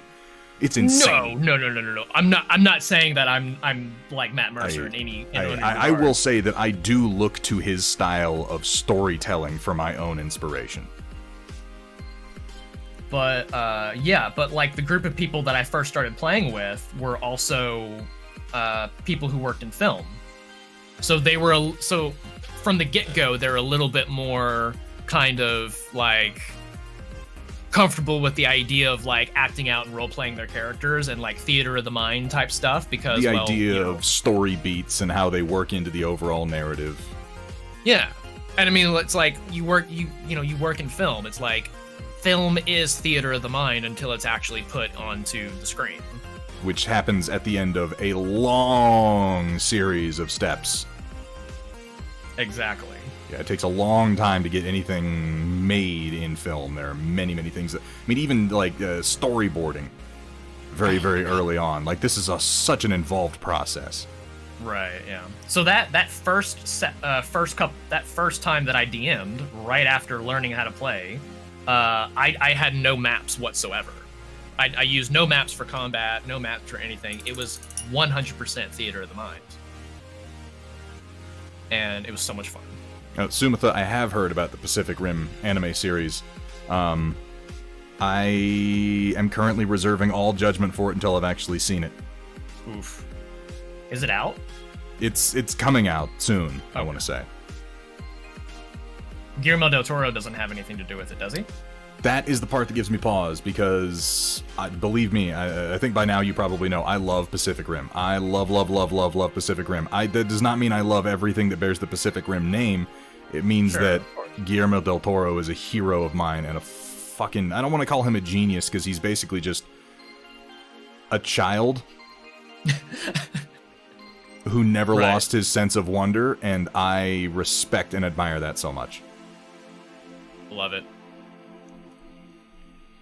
So, film. I love it. Yeah, let's chat about film. You've studied film. You've worked in film. Give me a brief overview, an outline, if you will, of WanderingXP's love of and experience in the world of professional filmmaking. Ooh. In brief, you don't need to delve too far. Just the major beats, the ones that you feel are most important. So, okay, wait, ask me again? How did you get started? How did you transfer from I like film to I want to actually do something with film? And then what experiences did you have after that? Well, I've always been fascinated by like behind the scenes filmmaking. Right. And funny enough, this also ties into mini painting in a way. I'm intrigued. Because the thing when I was like very little, I would there was like this special effects. There was like this TV show that focused in on the special effects of filmmaking, like the practical effects of filmmaking. Right. And each episode would be like, so we're gonna do an episode on Terminator 2. We're gonna do an episode on Independence Day and see how they made the miniatures and blew up the White House, kind of thing. And as a little kid, like, that fascinated me so much. So it was actually like the practical prop making and design of making these films that intrigued me into film in the first place. Interesting. Which, funny enough, kind of ties back into why, if you were to ask me, it was like, oh, well, what is it about mini painting do you love? Oh, well, when I was little, I loved this kind of... It's the same answer. All right, yeah. So it's all essentially the same passion being expressed different ways. Yeah, totally. I think it's interesting because I kind of went the opposite way in that I was in love with film and the it's not necessarily opposite, just different. I was in love with film and the storytelling of it and the epic heroes and the characters and so on and so forth. And then as the years passed, I started to become really fascinated with set building and prop making. Okay. I'm with you. Yeah. When I was like, I started like writing my own little stories when I was a kid, and I would play pretend with my other friends and stuff like that, and then I would go away and I would write down what we did. Okay. So like we would play a continuing game of like play pretend or whatever. Like we were knights fighting the dragon or whatever, you know, of course, as kids do. And then like I would go away and then I would write down the game that we played in the form of a story. No, the story beats of what you went through when you were just play acting in the moment. Yeah, exactly. And so that's what kind of started my love for screenwriting. Is because I love screenwriting, and I love like the design aspects of filmmaking. Practical, like Lord of the Rings miniatures, for example. Not the game, but like the miniatures used for the filmmaking. Yeah, like Weta Workshop's bigatures. bigatures. Yeah, the Weta Workshop bigatures. That shit. Oh my god. If anything turned me on to like mini painting and mini design and just art in general, it was that. They changed for me. Like, okay, I've always been into practical effects. I've always loved practical effects in film. I wasn't necessarily interested in it as a discipline or as something I could get into. I was just like, wow, it's really cool. You know, I loved like Paul Verhoeven movies, RoboCop, and everything that they did with the suit with Peter Weller. The take apart folding head that Arnold had in Total Recall, and for that matter, the sheer number of Arnold heads that exist over the course of film. I'm sure this is something you're familiar with. Like, I feel like Arnold Schwarzenegger has more prosthetic heads made of his likeness than almost any other actor in Hollywood. Sounds about right. I mean, yeah, like between Terminator, Total Recall, they had one in Conan. Like, it got used a lot. But that shit, it just fascinated me. And then, like, okay, so I'm into it, but then, yeah, Lord of the Rings happens, and it is the practical effects fans' dream. They did so much, and they didn't just do what other people were doing. They invented like a whole aspect of practical filmmaking mingled with CGI that had never been done before and is now being done by other people. The methods, the algorithms, the camera tricks and programs that they invented are now a part of filmmaking when it was not before. Oh yeah, no, they set the standard that has not been. There's not been a new standard set since. I would say that the closest is the stuff that Guillermo does, but he hasn't achieved the same level of popularity, I don't think. Yeah, that's true, because he does an awful lot of... Yeah, that's very, very true. Don't even get me started on practical effects in Pacific Rim. That'll just be the conversation from that point on. So maybe that can be a topic for another time, but I've never looked into Pacific Rim practical effects, but I've looked at like Pan's Labyrinth and the Hellboy films and stuff like that, and in terms of their practical effects, and it's just like, I just want to say in brief, let's go. There are things in Pacific Rim, there are a great many things in that movie that you have seen and you thought, wow, that's cool CGI, and it wasn't. See, that makes me want to go look at it into it more, and then, you know, because like I've never looked at it in that way before. It's amazing the number of practical, like if they could do it physically, they just fucking did it. And like all the way to you know, the inside of the Jaeger head that they shoot so much in. Yeah, that's a practical set. So yeah, there are parts of it that are CGI, big moving gears beneath them and stuff. That's like, yeah, that's CGI, because why would we do that? But that's not only a set. That is a set that is mounted on a series of hydraulic armatures that can lift and drop up to 2 stories, as well as shifting up to, I think, 45 degrees in any given direction. Jesus, really? They strapped the actors in, and then they moved it around. They lifted it, they dropped it, they shook it, they twisted it. Like, that's why you have such amazingly believable things like the sparks flying around inside. Like, they didn't CGI the sparks, they set off sparks and then they moved the set. That's awesome. It's unfucking believable to actually watch. Also, apparently the actors were like, they did it, and they were like, yeah, I'm never ever doing that again. I don't know why I thought it was a good idea to let a short, excited Mexican man strap me into a steel armature inside of a moving room, but we made a movie. There was things that happened. So Chris Jensen says in chat that, you know, he's done loads for the industry, but he hasn't revolutionized it in remotely the same manner as Lord of the Rings movie did. I'm gonna touch on a sore subject. And then we can very quickly move away from it. This is why I was so excited and so disappointed with the Hobbit films. I hate those movies. I don't. It's nice to have an excuse to be in Middle Earth. It's nice to have an excuse to be in Middle Earth, but God, what could have been? So do you know the broad beats of what happened there? I assume you probably do. I know the broad beats. I know the just broad beats. insofar as because Guillermo was going to do that. Yeah, that's what I meant by that comment. Was that he was helming that project, and Peter Jackson was just simply on as producer. Yeah. And essentially, Guillermo said, all right, yeah, I'll do The Hobbit, so we're going to do 2 movies, and we're really going to stretch it out. And they were like, yeah, but we want a trilogy, because the other movie was a trilogy. Yeah. And he was like, well, that doesn't make any sense. It's one fucking book. It's shorter than any of them. At most, we can get 2 movies out of it. And they went, yeah, but it's got to be a trilogy. And Guillermo's response was, I have other things to be doing right now, and he left. And Peter Jackson picked up the project about 6 months before filming was scheduled to start. Right. All he had were Guillermo del Toro's pre-production notes, storyboards, and work, and they were like, all right, make 3 movies out of this. Yeah, so he fell back hard on CGI.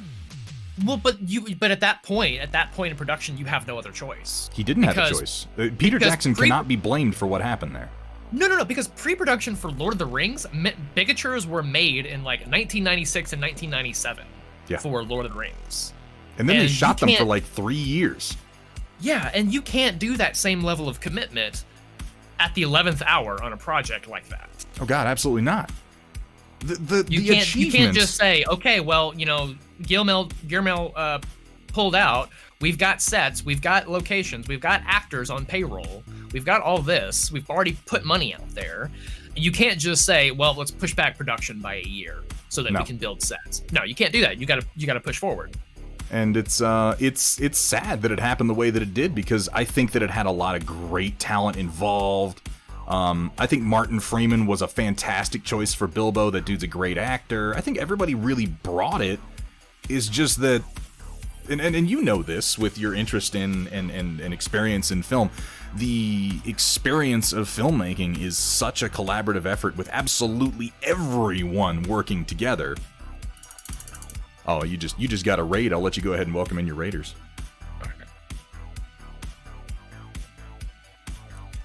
I'll mute myself for a second here. Hey chat, how's it going? We're alone for just a second. What's up, Mongolian Jeef? I'm sorry, I'm not good at having this conversation and also communicating with chat, so I apologize. I apologize to everybody in chat for me not being as engaged as I usually am. So with what Chris Jensen said in chat, hey, Gear Falcon. I do have to agree with him from the perspective that what Peter Jackson did was incredible. I agree. Oh God, yes. I agree. I can't deny that, because the achievement of it by itself, regardless of whether you like the final product, is impressive. Yes, absolutely. You're turning that sinking ship around, and you actually made something. Like, you can watch the Hobbit films. That was what I was going to say. It is watchable.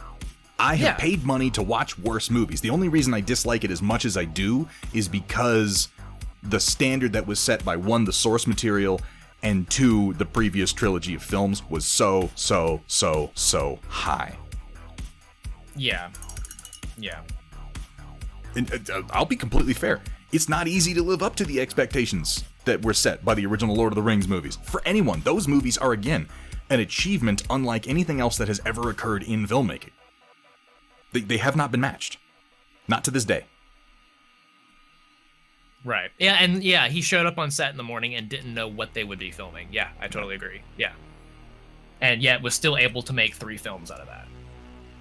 Famously, Ian McKellen broke down on set filming The Hobbit at one point, stating that he just didn't see his career turning into him talking to a series of dwarf heads on the ends of sticks in a green room.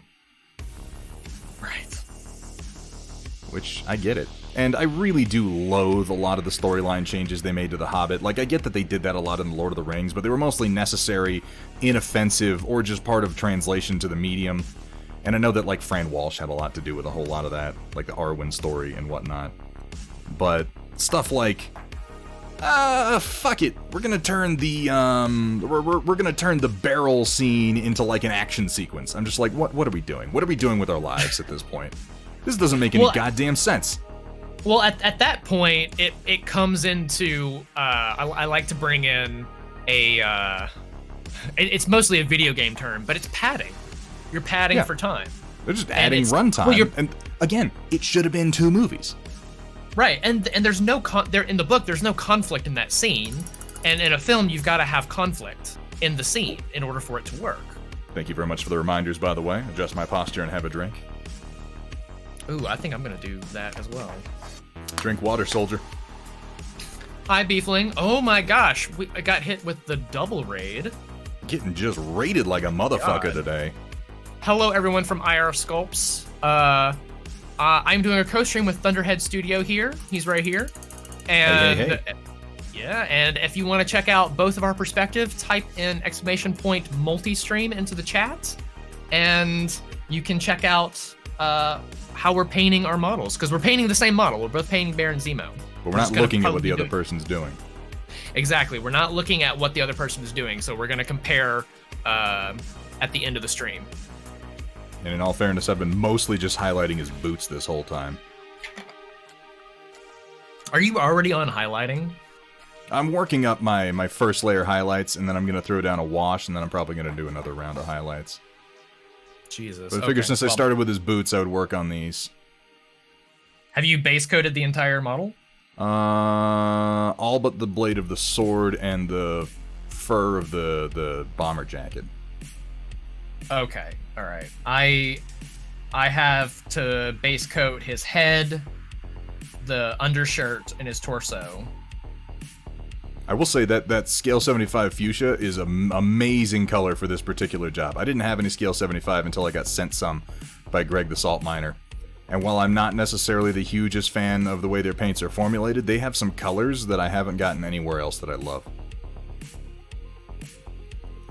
Nice. I've not used any Scale 75. Thank you for the reminder, Shock 21.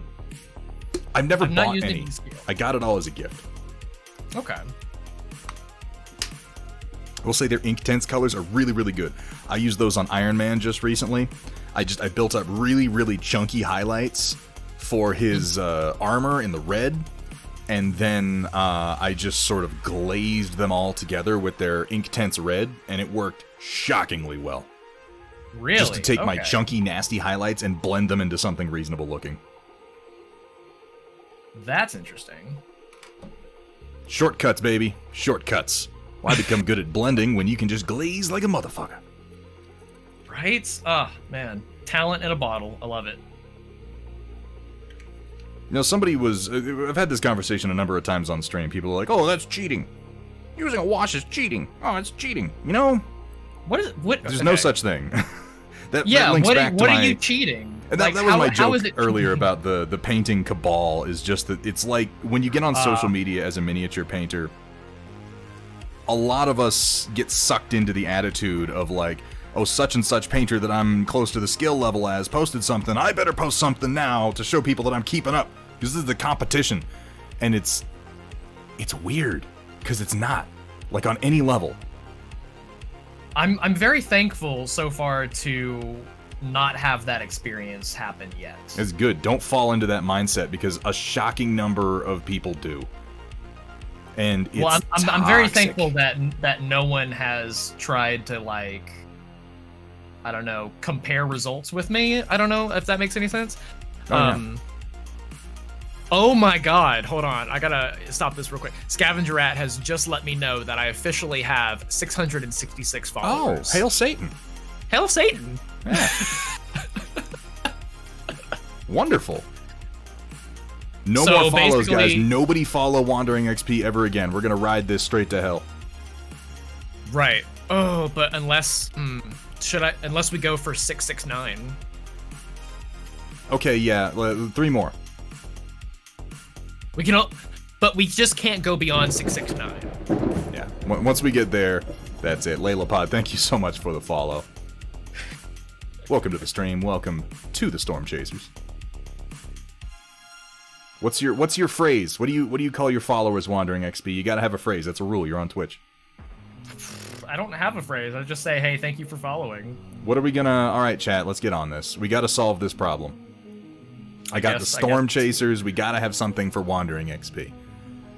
Wanderers, maybe? Wanderers seem... Yeah, that always seemed kind of like the most obvious kind of go-to one. There you go. See Riot Sister saying, hey, thanks for wandering in. That's a good one. I like that. Oh! I like that one, Riot Sister. Working the phrase wanderlust somewhere in here. Oh, man. No, Right? I've had some people say, hey, welcome to the Wanderlust, but I don't like that one. See, yeah, welcome to the Wanderlust doesn't work as like a group that you belong to. It's more of you could work that phrase into some things, you know, be like, oh, such and such has a case of wanderlust, or that's not really a good example. Like, I'd like to see it worked in, but wanderer is a much better description for someone who had just followed. But as far as a group, what's a group of wanderers? What's a group of wanderers? Right? Wanderlust sounds like a strip club. Kind of. It kind of I mean, does. insofar as anything with lust in the word can, in fact, be a strip club. Pretty much, yeah. Not all those who wander are lost, but Jake is. A wander of wanderers. Nomads? Nomads, that's kind of... That's not bad. That's not bad. Nomads are, in fact, wanderers. I'm liking where this is going. Let's keep the creative juices flowing. Toss out any ideas you have. If we get a really good one, I think I'm gonna go with. I don't actually have the authority to make him choose any of these. I'm just trying to help. I think I'm gonna go with Riot Sisters though. Greeting of thanks for wandering in for the That's follows. good. I think I'm gonna do that. That's a good just one. quality right there. Yeah, that's exceptional. Be careful with Riot Sister, though. So it starts, and she's like, I have a good idea. Let me give you this good idea. And you're like, oh my god, thank you so much, Riot Sister. That's amazing. And before you know it, you're leaning on her for all of your ideas and all of your moderation. She holds absolute power. So, damn, I put way too much black in this shit. Riot Sister, when do you stream? Because I know you stream, but I never see you on, and I'm following you. Do you like stream at some like ridiculous like US time or something like that I'm never awake for? I like this. Not all those who wander are lost. That's a good one. That could work for like a phrase when people come in. You could be like, thanks for wandering in. Not all those who wander are lost. I try to have 2 because sometimes you'll get 2 follows in a row. Or 3. And if you're just saying the same phrase over and over again, then yes, it's a Tolkien quote, which in fact is a perfect way for you to work in more references to the Fellowship, which I love. I can't speak for you, but Ooh. Well, I don't want to. Well, I've got you got to kind of be a little. I don't want to bring like politics or anything like into it, but like I get like maybe saying, hey, welcome to the Fellowship might sound kind of like exclusive, like you're excluding certain people. A little bit of exclusivity, I think, is non-toxic and sort of accepted here on Twitch. Like, I say, welcome to the Storm Chasers. You could argue that has a little exclusivity as well. But we also have, we've got subscriptions, we've got follows, and there's a certain amount of that we can't escape. Raistlin, thank you so much for the follow. Welcome to the stream. Raistlin, oh my god, Raistlin saying that the Twitch police is here. Raistlin was the one that came up with the Wanderlust idea originally. It's a good one. It's a tricky one to work in, but I think with some thought it could be done.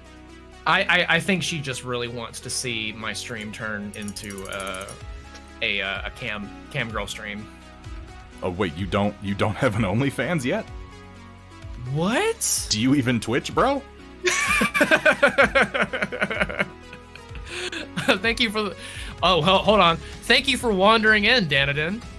Hey! That'll be 25 cents. All right. Check's in the mail. Yes, sir. The check is in the mail. I'm gonna start highlighting Zemo's pants here. Oh, I'm so slow. Gosh. There's dude, I paint fucking. There are people out there.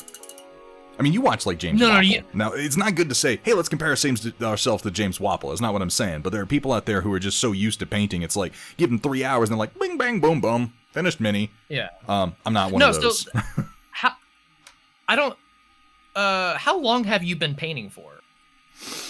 Off and on for almost 20 years. I would say, though, that now the saying I've been painting for 20 years sounds like I'm saying I've been painting solid for 20 years, but that's not been what's going on. I just have painted at periods. No, I get you. That's like me saying, oh, I've been streaming off and on since 2011. I think it's more meaningful to say in this most recent stint of painting that I've been doing, about 4 or 5 years. I've been painting so steadily. Relatively consistently. Yeah. Yeah. With some gaps in there, but much smaller gaps. Okay. Well, still, that's quite a long time. It's I try not to think too much about that, because then I'm like, again, that's the risk of being on social media, because then I pop into someone's stream and they're painting something amazing. I'm like, how long have you been painting? They're like, like 3 months. I'm like, oh, fuck you. God damn it. What? They just make Why? me look like an asshole. Oh, yeah, no. Somebody who's like using color in ways I never thought of, and some people are just prodigies, man. Though half the time I found out that person's like, oh yeah, but I studied oil on canvas for the last 10 years, and I'm like, oh yeah, okay, I got you. Gotcha. Yeah. No. I'm not expecting to be like, I say that comment of like, God, I'm so slow. I'm not trying to say it as like, I'm kind of trying to put myself down or anything like that. I'm not trying to do that at all. It's just, I'm more like, I probably should have said, wow, I'm impressed with how quickly you did that. Oh, well, thank you. I try to, we've actually had a rule in the stream from the very beginning, and it's something I try to push, because it's so easy as a painter to fall into the trap when you see someone you like who's painting, to say something like, oh my god, I could never paint that as well as you. Oh, I could never. You're so amazing, so much better than me. We throw that out, and it feels to us like you're complimenting the other person. I don't feel complimented by that. Gotcha. So, if only for the most selfish of reasons, I tell people not to say that. Because it's not productive, it's not complimentary to me. All you're doing is... there's a funny thing about human psychology. About the human psyche. And I'm sure somebody more knowledgeable on the subject could use actual phrases to refer to the study of these things. But if you say something enough times about yourself, if you say something enough times about the world, it can, to you, become actualized and just sort of become a truth. And if you say enough times, well, I could never do that, I'll never paint at that level. If you say it about enough people, on some level you're making it true. Not necessarily every time, but it does happen to people. You stunt yourself because you don't believe you can do it, because you have this idea in your head of the level that you're at, and so you're not necessarily willing to take the risks or just have that confidence necessary to try something new. And guys, so much of painting is confidence. So much of painting is just putting the paint down in a bold way that maybe doesn't seem like it should make sense, and discovering, oh my god, it actually works.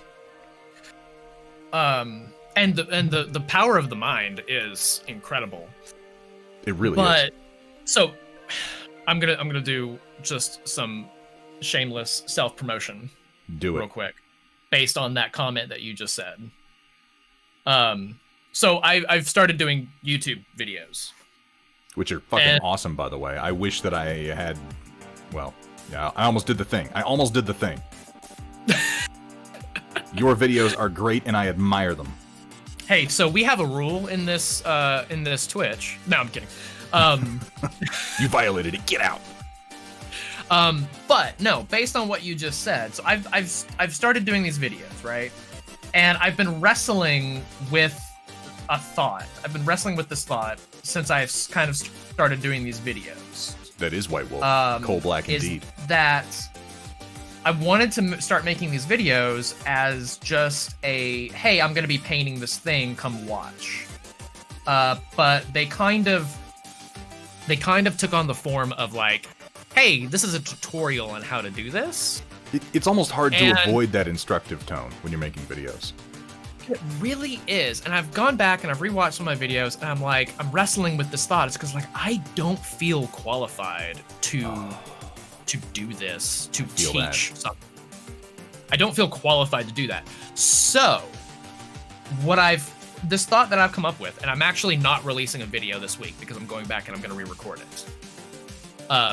And now the videos, this is not to say that the format has entirely changed, but the format is going to take a deliberately different type of tone. And what that tone is it is going to focus more on, I am a new painter. I have been painting for 6 months. I am learning techniques. This is the goal that I have set out for myself for this particular model.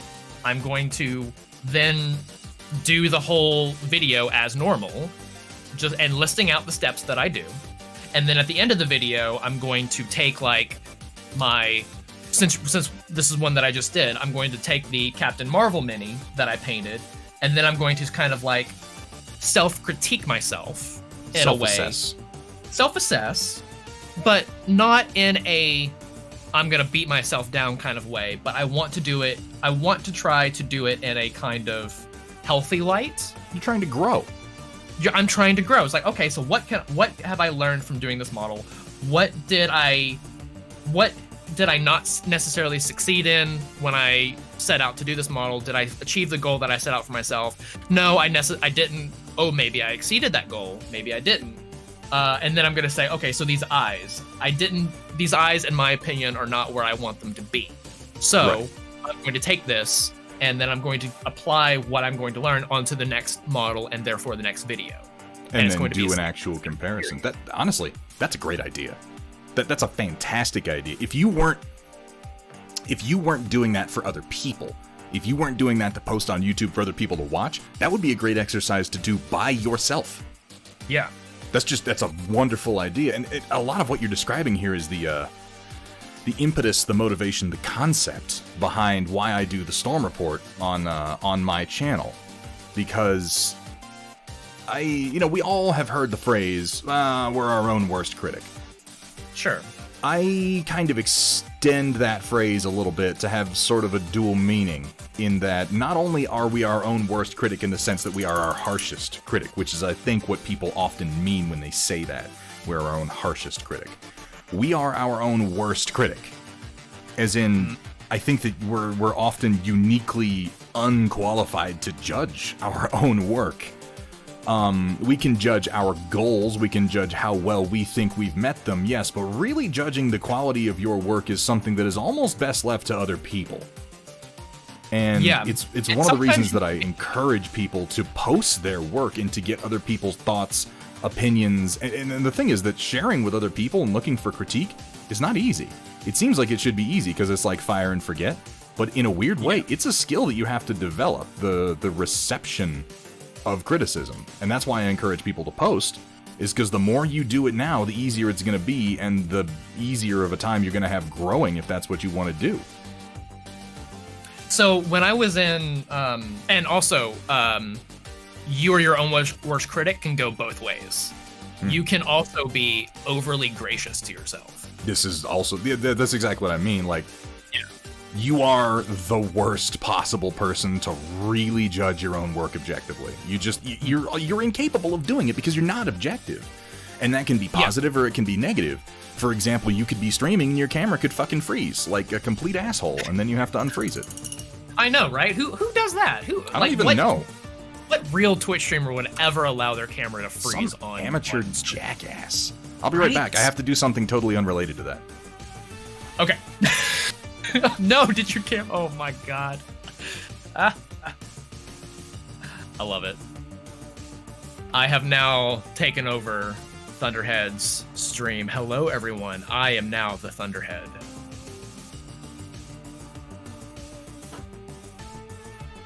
Yes, What's up? crackling Welcome to the Thunderspunk. Storm Chasers. Yeah! Blah blah blah blah blah. What are some other things that Thunderhead says? I am the new Thunderhead. Now Wandering Thunder. Yeah. Oh my gosh, now I'm suddenly hit with the level of awkwardness of being like, oh, hey, it's just me. Hey guys, what's going on? WanderingXP is now streaming to 2 different streams at the same time. Double stream. Double the XP, double the wandering. Ooh, double the XP. Hey, double XP weekend. Oh god, that's also something that you could totally, like, just a cool phrase you could use. I don't know what that would apply to, but at some point, yeah, double XP weekend, guys. I don't know. If I do like a prolonged stream over the weekend or something like that, it's like, hey, we're doing a double XP weekend. Twitch loves stupid little phrases like that. They just, It's all marketing. It's all marketing strategy. But so much of what we do is marketing. Psychology. It's all marketing psychology. It's why it's the same concept of why some grocery stores will have the color red painted throughout the store because the color red makes you hungry. Speaking of which, Yeah. get me some chicken fingers after this. Tell you what. Oh my god. Thank you for wandering in, Hootie Hoo. Hey, good old Hootie Hoo Art. How you doing, Hootie? And I brought that up because Ryan Ironwolf just said something a minute ago, several minutes ago, technically, about hating his own work, and Thunderhead, but your camera is not. I can sympathize with that. I can sympathize with looking at my own work and going like, I hate what I've done. It just isn't. It's not what I want. Why did I do this? I gotcha. Yeah. But again, I am uniquely unqualified to judge. I really am. I might be qualified to say how close I got to the goal that I wanted to hit. Okay, that's fair. But as far as, is this mini good? Does it look good at first glance? Because, when you look at a mini that you've painted, what do you see? You see every little brush stroke. You see precisely where you put that one highlight. You see the difference in the paint colors that you chose. And other people who didn't paint it don't see that. They just see the mini, what it does to them. They see how effective the techniques were. And I feel like that opinion is much more helpful to me than most of the time my own. Makes sense. So I used to be in a poetry club in college, and I swear nothing has taught me more about screenwriting than writing poetry. God, you're such a nerd, WanderingXP. I know, I love it. It's great. But the number one thing that my poetry instructor, because I did take poetry classes as well, I haven't written any poetry in years, so a lot of it I've fucking forgotten. It's a muscle you gotta flex. It is absolutely a muscle you gotta flex. But one of the most important techniques of writing poetry that I learned in those poetry classes was learning to paint pictures with words. Ooh. And nothing has ever helped me more with screenwriting than learning poetry and writing poetry. Now, also, that being said, going back to the YouTube videos real quick, we used to have a poetry club where we would come in and read our writings to each other and then critique each other. Right. So I'm really wanting to kind of bring that vibe, that element to the YouTube videos. Okay. And the number one sort of poetry stream. Hey, we could do a poetry stream one day. I'd be down for that if I got back into it. That'd be cool. Could share. Thank you very much, Wikipedia. People could share poetry and See, now I'm doing the thing. Thank you, I'm Ryan doing the Ironwolf. thing. I'm getting the idea.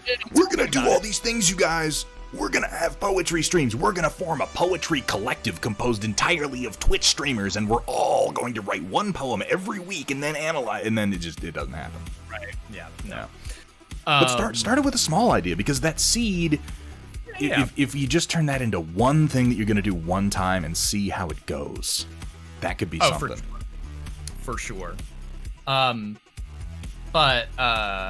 yeah, I want to have one the theme that I want to have for these YouTube videos going forward is the idea that you only ever fail when you quit. The old, you miss 100% of the shots you don't take. Right. But like, Yeah. but taking that idea is like, you know, people who are overly harsh about their own work, they may, you know, it's easy to say, oh, I messed up on this mini, or I screwed up on this mini, or I screwed up on these eyes, or I screwed up on these highlights. Well, no, don't beat yourself up. You didn't fail. Failure's You just well, it's learning. yeah, and that's the whole thing, is that you fail. You know, it's like the whole phrase, you fail forward. You know, failure is part of growth. Or the master has failed more times than the amateur has tried. Right. Yeah. And one of the things that, like, because I've had a few people in my chat Welcome in, Valley Dweller. mention to me before that, you know, they would love to take up mini painting, but it just seems so difficult. Yeah. And one of the things that I would love to do with the YouTube videos is just demystify the entire process, And so I think that is a feel a little great more encouraged to try. That's a great niche to fit into, because there are lots of people out there who are just like expert painters doing tutorials on how to achieve some insane effect that they've done. But that, I've never found that particularly helpful to me, because I wind up feeling like, well, all I'm doing is I'm doing a paint by numbers that this guy did on this mini, and I'm not really learning what I'm doing. I'm not learning why I'm doing these things. It's much more helpful to me to watch somebody who I consider to be close to my skill level going through the process and talking about it. Like, non-metallic metal as a process is something that I've done little bits of it over the years, but I've never wanted to just like follow someone's instructions. Here's how you do non-metallic metal on an axe blade, do these steps. I watch it to get ideas, but where I want to be as a painter for my personal goals is to look at a shape and go, I know how to make this look like metal. Yeah. Like, just I understand the principles of light and texture that I need to apply. And like I said, I found those videos much more helpful. Ones where people are like, hey guys, we're just gonna, you know, try to do this thing, and I'm gonna talk about what I was thinking when I did it. Yeah. Yep. Those internal thoughts are more helpful to me than this is the answer. So, in other words, yeah. I'll watch your videos, WanderingXP. Oh, thank you. I appreciate that. You make good videos, dude. The ones you've made so far have been fucking phenomenal. And Well, thank you. I keep meaning to make more YouTube content. There are some people in chat right now who are probably, I'm not even going to look, and they're probably going like, oh yeah, what happened to that special edition Storm Report? You're right, I blew it out my ass. Well, if there's any way that I can help you with videos, I'd be more than happy to. It's something that I need to get over, and it's something I'd like to do this year. I can't explain precisely why. When it comes to like streaming, where it's like, okay, we're gonna go live, and I'm just gonna make up what I'm saying the whole time, it comes very naturally to me. I don't being in front of the camera when you're recording versus when you're streaming is a completely different feeling. They're totally different animals, and I thought to myself that they would be similar. But then I think that goes to show, for instance, I've never been in a film of any description. I have acted on stage several times over the course of my life. I have done public speaking throughout my life. I've never like starred in a show. I've never done a short film with a friend, and then part of me was thinking like, oh well, these skills will translate. They don't as much. Yeah, it's weird. Yeah, it's so weird. I'm realizing that now, because when I try to record myself, I'm like, I gotta write myself an actual script, like a real script that I try to follow to some degree, and then I've got to record it a bunch of times and kind of cut together the best parts of that, and I become hyper-critical of everything that I do, and I think it's because I have absolute freedom to choose precisely which things are kept and which go. Sure. Whereas in streaming, it's like, once it's out of my mouth, well, boom, it's there. You know, I'm not thinking about it anymore because I already said it. Yeah. One thing that I've done that's kind of helped me is because I'll get into a level of analysis paralysis Ooh, yeah. Where I'm just like, I'm writing the script for a video and I'm just like, oh, this is not good. This is not good. Let me rewrite this. Let me rewrite this. And then I never actually make the video. So what I've started doing is I've started writing bullet point scripts where it's literally just a set of bullet points of talking points and talking prompts to get me to start talking. Just keep yourself moving. Yeah. So if you find yourself with a moment where you're like, oh, where do I go next? You can glance down at some bullets and just grab onto something that you know how to talk about and go. Exactly. And see, this is a public speaking skill that actually does translate. Yeah. Yep. That's where I got that idea from. Is because I did a couple public speaking classes in college and stuff. And I think that public speaking translates wonderfully to streaming. Something that when people do come to me and go, how do I start streaming? What's some stuff I should know? Well, one of the things I always tell them is every now and then, just look right into the camera. I know it feels weird talking to the lens, but it's the same thing as when you're standing in front of a group of people, and it's like every now and then, first of all, sweep your gaze across the audience quite often. Every now and then, pick one fucking person and just look them in the eyes. Yep. Just pick them at random. It doesn't matter who they are. Just look at one person and speak to them for a few seconds and then maybe transition to a second one and then resume sweeping. It is an incredibly effective technique. Sometimes you gotta look down the barrel of the camera. There you go. Just stare right into it. Yeah.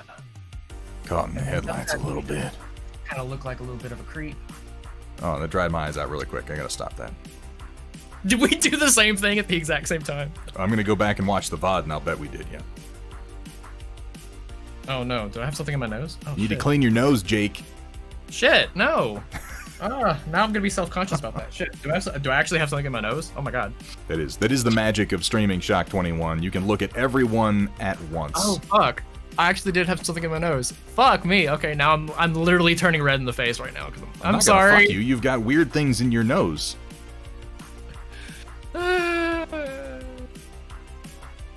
I will say though that on that note, one of the things I've personally noticed about streaming that's kind of interesting is that it's both broad, like public speaking, like we're speaking to a large number of people at once. Ideally speaking, we're speaking to a large number of people at once. Sometimes we have like 3 people in chat, but it's simultaneously for the streamer, like I'm interacting with all the people in chat, you're interacting with all the people in chat. In chat, it's really just like you and the streamer. It's kind of intimate from their perspective, whereas being in a big auditorium is not. Yeah. Well, it's basically just kind of like you're sitting here talking to one person, it feels like. I think Joel Squonks is right. The thing in your nose was probably a mixture of hair and boogers, possibly both, maybe one of the others. Probably He's not just an expert. He just wanted to let you know. Probably just one big fat bogey that was just like popping out, wanting to say hello to everybody. Just pick me a winner is all I'm saying. Yeah. Should that be the next? All right, here we go. We're going into. No, I'm kidding. We're not going to do that. We're developing a lot of really good bits for your stream over the course of this WanderingXP. We've got a couple of phrases. We can have the booger theme now. Last time we named your D20, or at least I just sort of named your D20 rudely. Yeah. And you can roll to determine things for people. We let the wolf decide. Yeah. Which I now kind of have a camera angle where you can actually see what I roll. I think it's a good idea. You gotta have gimmicks. I know. I need to actually like have some point redemptions. I don't actually have any like real point redemptions. I came up with a bunch of really cool point redemptions when I started, and then I started to let them slip, and now it's just like a big embarrassment for me. So, yeah. Right. I need to. That's something that I very much do need to address is my point redemptions, because I don't know. Twitch throws a lot of options at you all at once. I've had a kind of a love-hate relationship with some point redemptions. Cause like I think what was it, the very first time that I got point redemptions, I put on a whole bunch of point redemptions that I thought would be like so much fun.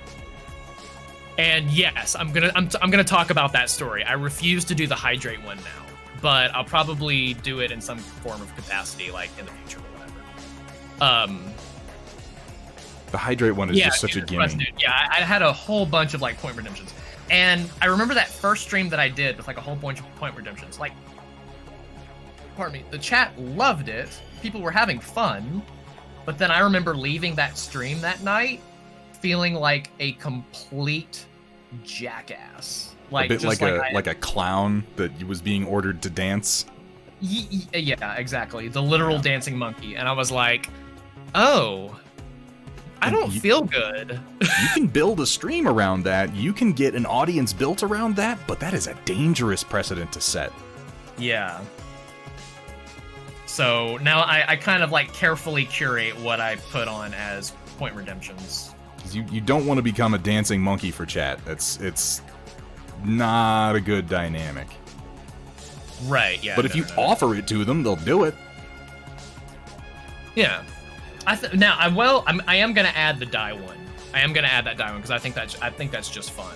I think that just sounds super fun. It's just important as a streamer to maintain control over that and to keep people aware in a very, still a friendly, still a welcoming way. Like, look, there are redemptions, and yeah, okay, you spend your points, but you didn't pay money for your points, so don't get too attached to them.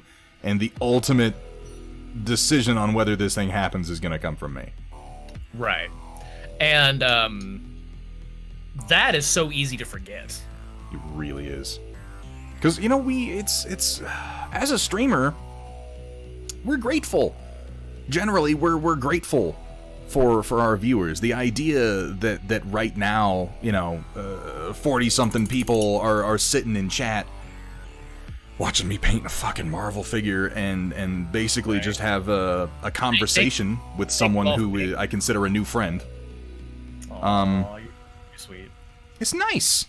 It's nice, and I'm grateful that people are here. I find myself sometimes wondering, what the fuck are you getting out of this? Like, I don't really get it. But, whatever, people are here. They want to hang out. And that's why I persist in thinking of my stream as just like the same thing I used to do when I hung out at the local game store, painting minis and bullshitting about the latest developments in the world of Star Wars. Like, it's just a way for us to hang out. Yeah. Totally. I use it to support a business that I run, but the streaming is not my business. The streaming it's fun. It's an offshoot. It's part of it. Yeah. It's how, particularly in 2020, it's how I interface with what community there is, and like I said, because I know I've said before on my stream, like, the real impetus I have behind streaming is just that. I used to be, the comic book guy from Simpsons. That was basically me. Just hanging out at the local game store, not necessarily doing anything. I'd be reading the latest White Dwarf. Someone came in and they were like, "Oh, did you see the new Star Wars trailer?" I would slide over into the conversation with a cloud of Cheetos dust and start delivering my opinion like they wanted to hear it. This is my way of doing that in a way that I think is probably less intrusive overall. I think so. And I feel like as long as I maintain that outlook and I don't try to be like, look guys, I'm a streamer and I gotta make money, I'm never gonna become that type of streamer that I kinda have trouble taking seriously. One of the first things that happened to me when I got on Twitch is I wound up in somebody's stream admittedly just on a bad day, and we've all got bad days, and they just started complaining about their own subscribers, and I was just like, oh my god, what?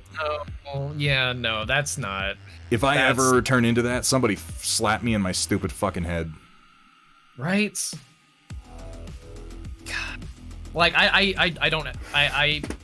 God, same here, please. Like, I never want to be that streamer. Who's like, guys, it's only $5. If you can afford to get coffee at Starbucks, you can afford to sub, guys. Oh my god. Like, what the fuck are you talking about? Right, how dare you... I complain about you, Roland, but it's only because it's easy. And coming up with content is hard. Yeah, it is. Coming up, like... Because, like, when you come up... Because, like, online content is not just coming up with a single idea. You have to... It's like making... You have to come up with an idea that churns out ideas. Yeah. That's what makes it hard. That's what makes content creation, like, quality content creation that provides value to the viewer, and that's the most important thing, right there. And I don't want to say coming up with ideas is easy, because overall it's not, but coming up with an idea as opposed to coming up with an idea a week, every week for a year. That's something else entirely. Right. That's a whole different beast. And once you build a brand around it, once you have people who are expecting it, I mean, that extra pressure actually makes it more difficult. Yeah, because it's like, oh, there's, if you get popular, on this thing, then this is what people are going to come to suspect.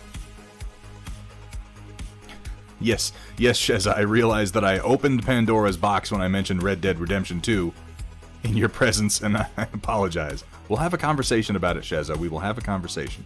Oh no. What's that about? She just really loves Red Dead Redemption 2. I started playing it recently. I don't think I'm as into it as she is. Okay. But it's fun. It's a fun game. Wait, you didn't absolutely love it? Excuse me? Pardon me? Right? Unthinkable. I actually like the game. I just, I have trouble playing video games these days. I mean, I think you probably know. Those of us who play games, we all go through, I think, phases. Where it's like, this month I played video games. Like, that's what I did, if the option is available to you. Yeah. Due to work or whatnot. And then sometimes it's like I have all the time in the world to play video games. I just can't do it for whatever reason. I'm just not as into it. Packle84, thank you so much for the follow. Welcome to the stream. Welcome to the shit show, which is only on for today. It won't be a shit show after this. Yeah, because I'll be gone. Any more than usual, anyway. Dude, you've been fucking killing it. In the brief time that you've been on Twitch, you have been fucking killing it. And I want to say, also, from learning how recently it is that you really started painting minis, you are... You shine. You do a fucking fantastic job. You're fun to watch. I really, really like your attitude about painting minis. It's very laid back. It's very relaxed. And you're always trying to improve your own work in healthy ways. And I feel like I see that as clearly as you portray it so rarely that it's worth mentioning, and it deserves to be called out and noted. Oh, well, thank you very much for that, man. I really Absolutely, appreciate that. Yeah. I mean, and I'm trying to kind of like, I don't know, I guess that's where I was kind of going when I brought up the YouTube video thing, is because I was God, I don't know, I was wrestling with that one hard. That I felt so icky about some of my videos, because it's like, I don't feel qualified to teach people things. I sympathize greatly with that feeling. Like, every time someone's like, you should make a YouTube video on how to do such and such, my instinct is to point them to the videos done by more experienced painters. I'm like, Goobertown's already done a video on that. Let me direct you to him, because the man's actually a fucking genius. Because if you were to ask me, hey, would you try to do this effect on a model? Here's are the videos that I would go to get spun up. So the idea for me of making a video seems like the height of hubris. Well, yeah. And I guess my rule for making content is that it needs to have two things. It needs to be entertaining, and it needs to provide value. And those two things can come in a myriad of different forms. Like, a tutorial can be obviously both entertaining and provide value. You're learning how to do a thing. Certainly. But I think that the quality of the value, how valuable a piece of value that you're providing is, language is hard, depends, especially when it's something as personal as Twitch and YouTube. Because you can make YouTube and Twitch as personal or as impersonal as you want it to be. Absolutely. And I think the real strength of YouTube and Twitch is to make things personal. So when I say, cool, I'm going to highlight the fact that I'm new, that makes it more personal. And that doesn't... You're connecting with your audience at that point on something other than just paint. Right. And Chris, thank you for hanging out, man. Have a good work day tomorrow. I'll chat with you later, man. And so I've kind of like identified that like, okay, cool. The value that I can provide is, you know, I feel like there's a few things in painting minis that I feel like I've picked up quite quickly. And so I'm able to, and I watch a lot of tutorials. I watch a lot of very talented painters, such as yourself. And I learn so much every time that I watch tutorials or other streamers, and I just soak all that up like a sponge. And I'm like, okay, cool. I can potentially provide a piece of value. Sort of a bridge to that technique from the perspective of someone who is new. Yeah, exactly. And again, going back to the whole, like, I want to demystify that process. I want to make people comfortable with the idea of failure. Absolutely. Because especially when it comes to art and sharing art, people are Take so away the stigma of failure, because you have no reason to be that self-conscious, even though we all do it. Yes. That's it. I love that. I absolutely love that. That is something that I'm so on board with. Because failure, we've kind of beat this torch to death a little bit, but it's like, yeah, failure is not a bad thing. Failure is how you grow. Yeah. In fact, you will never grow if you don't try things that you're going to fail at to some degree. Mm-hmm. Yep, well, you got a fantastic attitude, and you've done some really good painting. And like I said, something that I notice in you over watching you for a little while now on Twitch is you have shown that growth very clearly. It's easy to go to some of your work and then to the next and be like, oh, well, he got better at this between these two projects. And that, for me, is inspiring. And going back to something you just said, I think the concept of judging the value that you create, I would tie that back in with us being our own worst critics.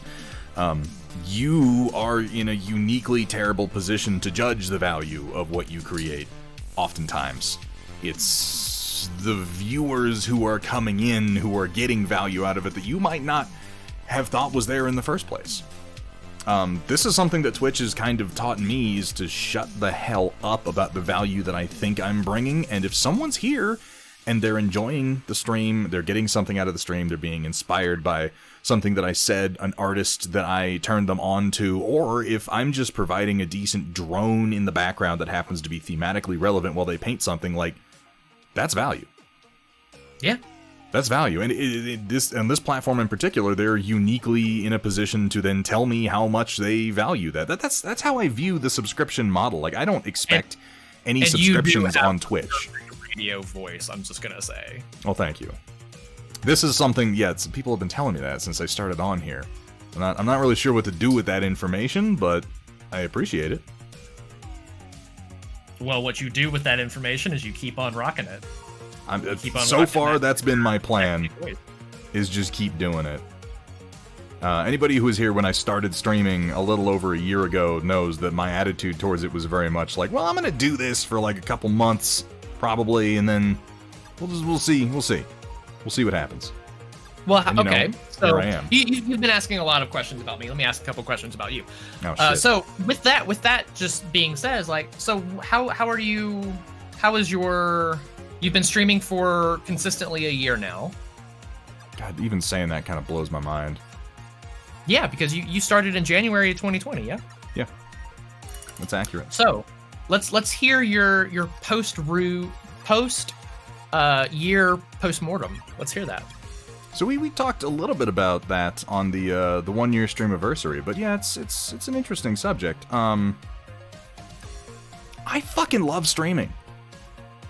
Like not just painting on stream. A large part of the purpose of painting on stream was to make sure I was sitting down 3 times a week for at least a few hours and painting something just so that I would continue to get stuff done. And yes, it has done that for me, and that's great.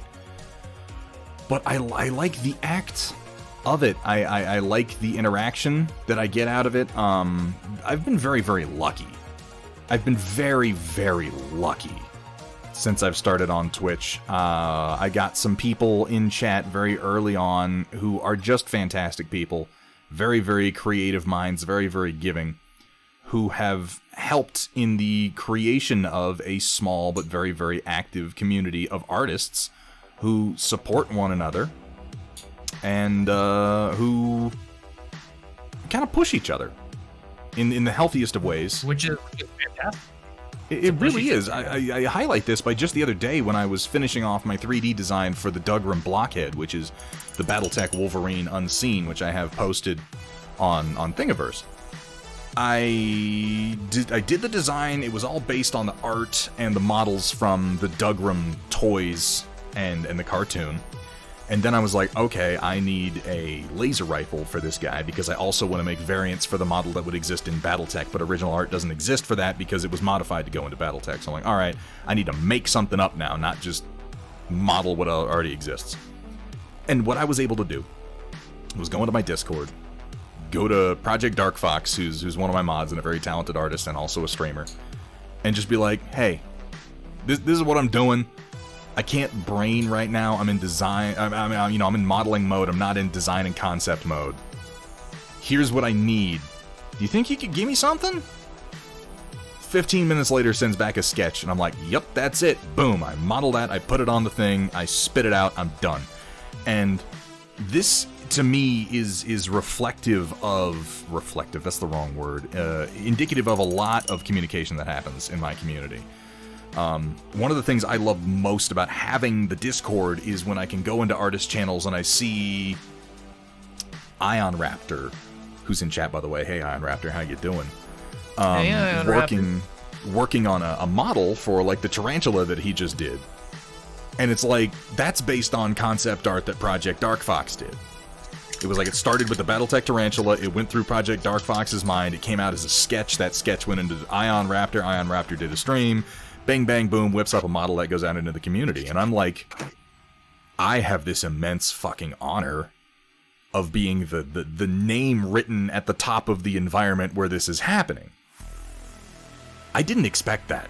I did not expect that coming into Twitch. I really didn't, but it's all sort of conspired to create this creative environment that I'm just like, I feel certain that, like, I don't know what the future holds. I don't know where this stream is going. I don't know where, over the short term, I've got my ideas, I've got my goals, but over the long term, who the hell knows? Life is crazy. I just know from the number of times in my life that I haven't taken the time to stop and smell the roses and appreciate where I am, that I am in an amazing place right now. And that I am immensely lucky to be a part of this group of creatives and to, in any way, be regarded as a catalyst for the creativity that they're indulging in and sharing with one another. It's staggering and it's humbling. And all of this is leading back around to. I'll agree with that.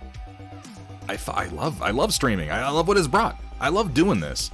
If there weren't people in chat, like, it's easy to say when you've got people in chat, if there was nobody in chat, I'd still be doing this dirt. I really believe that I would be. I'm just, if it was just me and 2 or 3 buddies, I would still be doing it because I love this interactivity. And I lost this when I moved rurally like I did about 2 years ago. Oh, okay. I lost that. It's very difficult for me to get into my friendly local game store physically, so I can't just hang out and drink Arizona tea and eat Doritos and leer at people's girlfriends anymore. I have to actually go out and engage with people. I didn't really do that. Right. I mean, I drank the Arizona tea and I ate the Doritos. I ate the damn Doritos. Yeah, it's goddamn Doritos, man. Why? They're delicious. Like, I hate them, but I keep eating them. Right? Just little things that are destroying my body. But it's been an interesting evolution.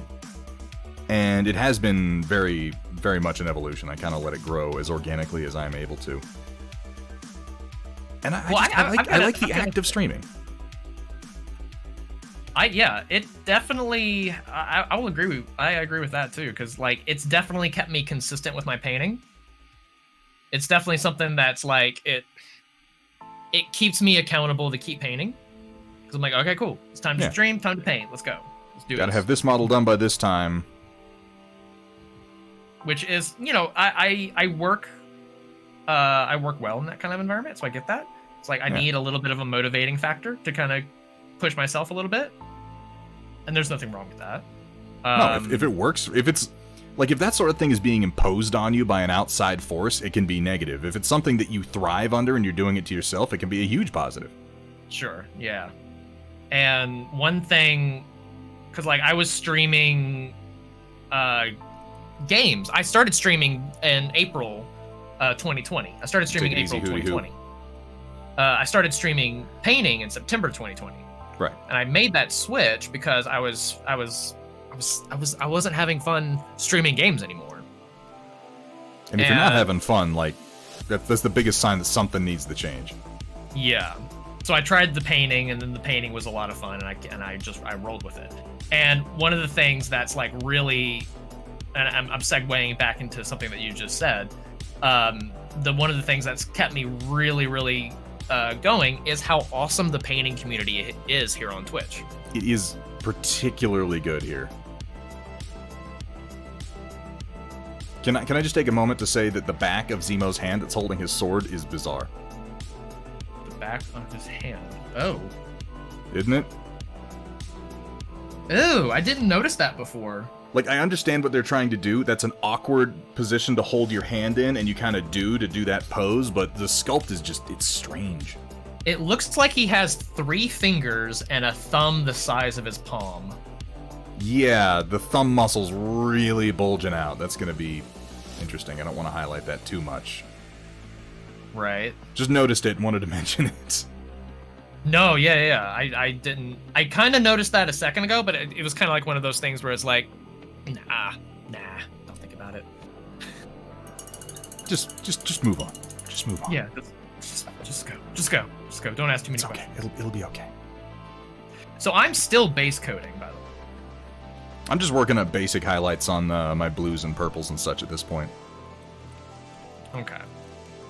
I'm blocking in all of my colors. I find, as far as unexpected things to come from streaming, painting while chatting is a skill. Like sitting there and paint, I'm so much faster when I paint by myself doing nothing else but listening to music. I'm just like bang, bang, boom, throwing paint down. I'm slower when I'm on stream, though that has changed over the last year. I used to be much, much slower. Thank you for saying so, by the way, Valley Dweller. We're going to do some more texturing. We're going to do some more texturing on his pants before we're done. Yeah, I've been doing just like some light texturing on his pants, and then I gave it a black wash to sort of blend it in. Then I'm going to do a little bit more. But oh shit, what was I just saying? Okay, yeah, I've increased my speed at doing this. These are it's the kind of thing that you only get better at by doing it. It just comes with eventually you're turning off or you're able to turn on the part of your brain that picks colors, or the part of your brain that rambles inanely in chat, and just let it go.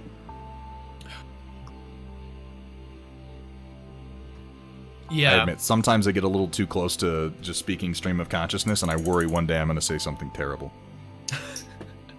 Like, the day will come when I just say, like, I'm not thinking about it, and I say something that's, like, unintentionally anti-Semitic, and it's like, oh, okay, it's over. No. That was it. We had a good run. Well, you tried. So I'm what was it? Last stream I did, I had like, I don't know, I think I had like 30 viewers or something like that. And I'm pointing out the number for a reason. Not just to flaunt my numbers. But I have Gauche, bro. I have dyslexia. Okay. So when the chat starts moving and there's more people in the chat and the chat just starts going, and I'm sitting here trying to paint and read chat, my brain just stalls. Yeah, like you like genuinely can't keep up with it. Yeah, my brain just freezes up. Yeah.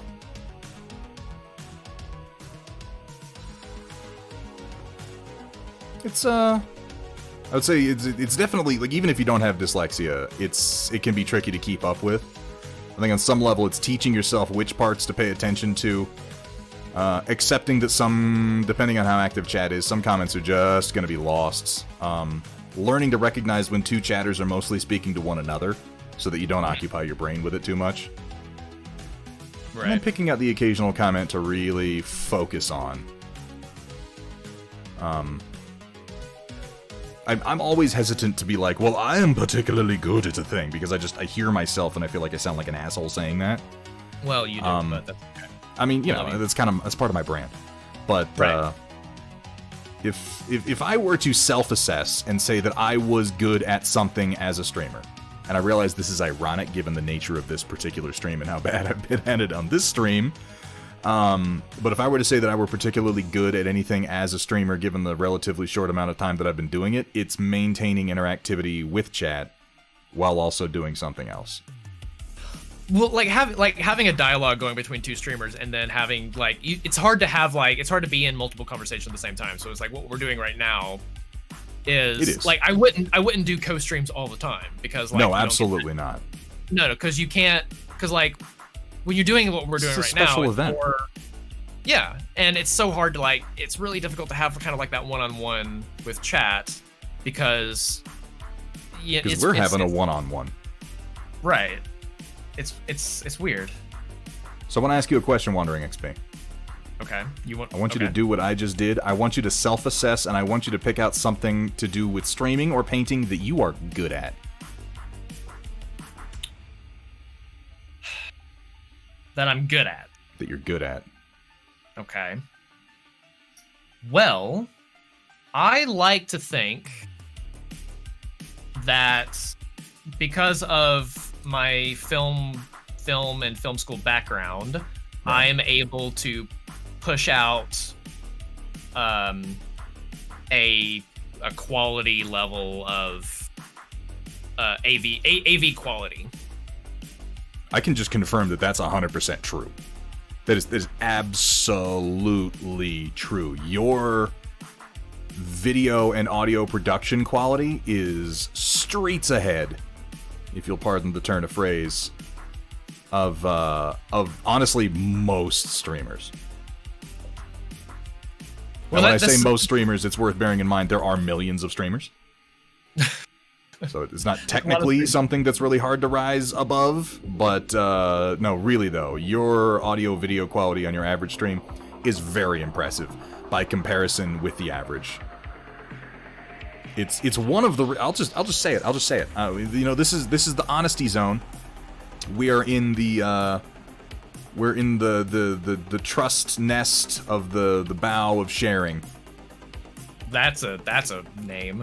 And I will just go ahead and say that your audio video quality and the fact that your stream is as well produced as it is one of the reasons that I felt very comfortable doing a dual stream with you.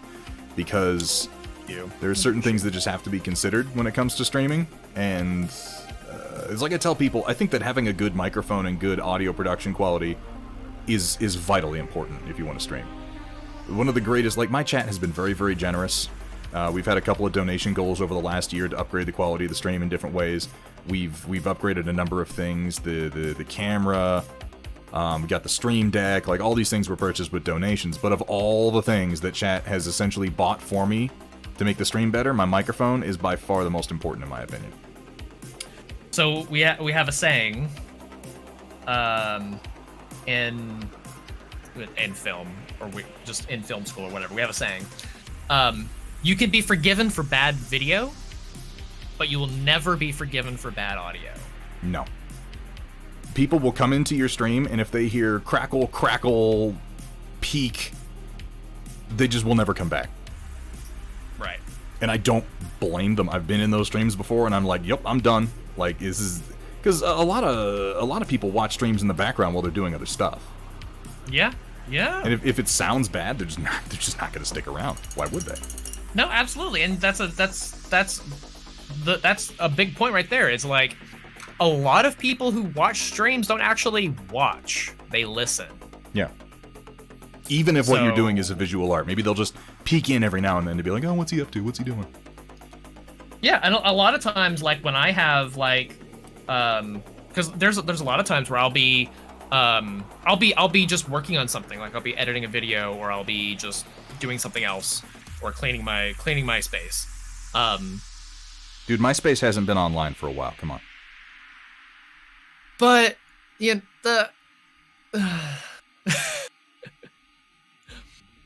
Not to derail you with just a yeah. terrible joke.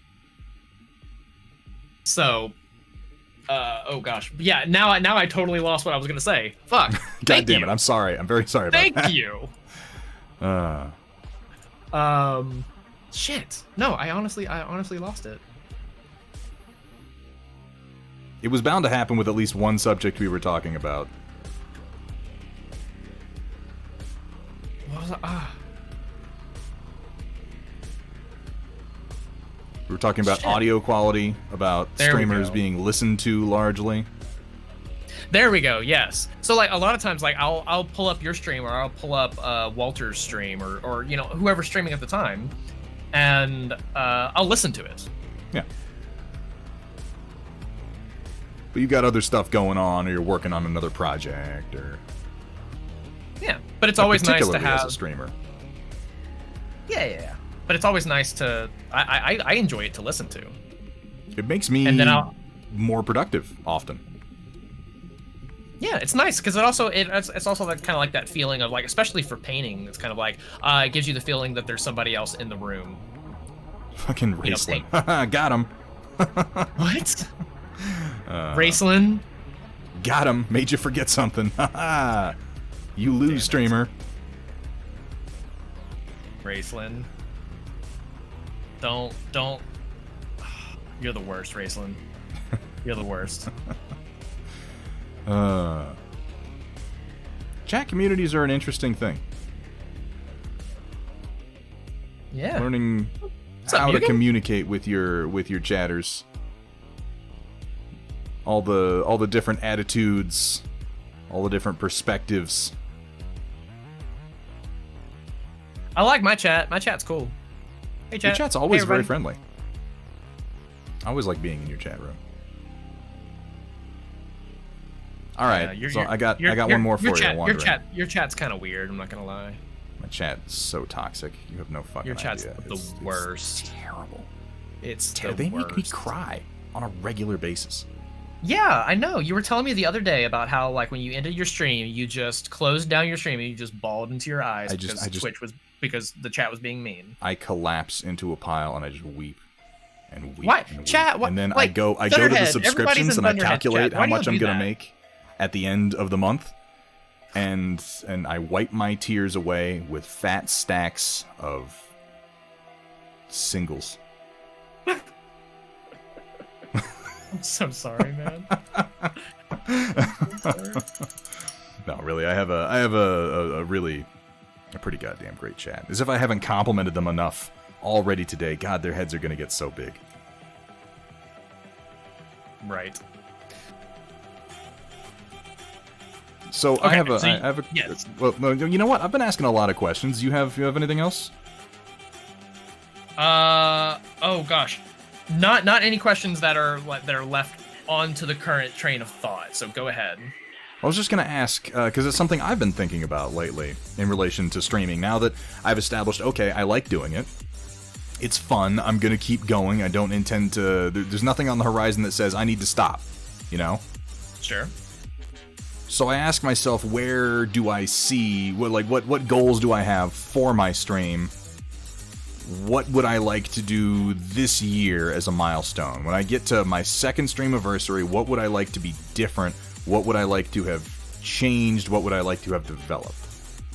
So I asked you. Okay, I wanted to ask you the same question. I know where you're going. But I I was already I was asked kind you of first.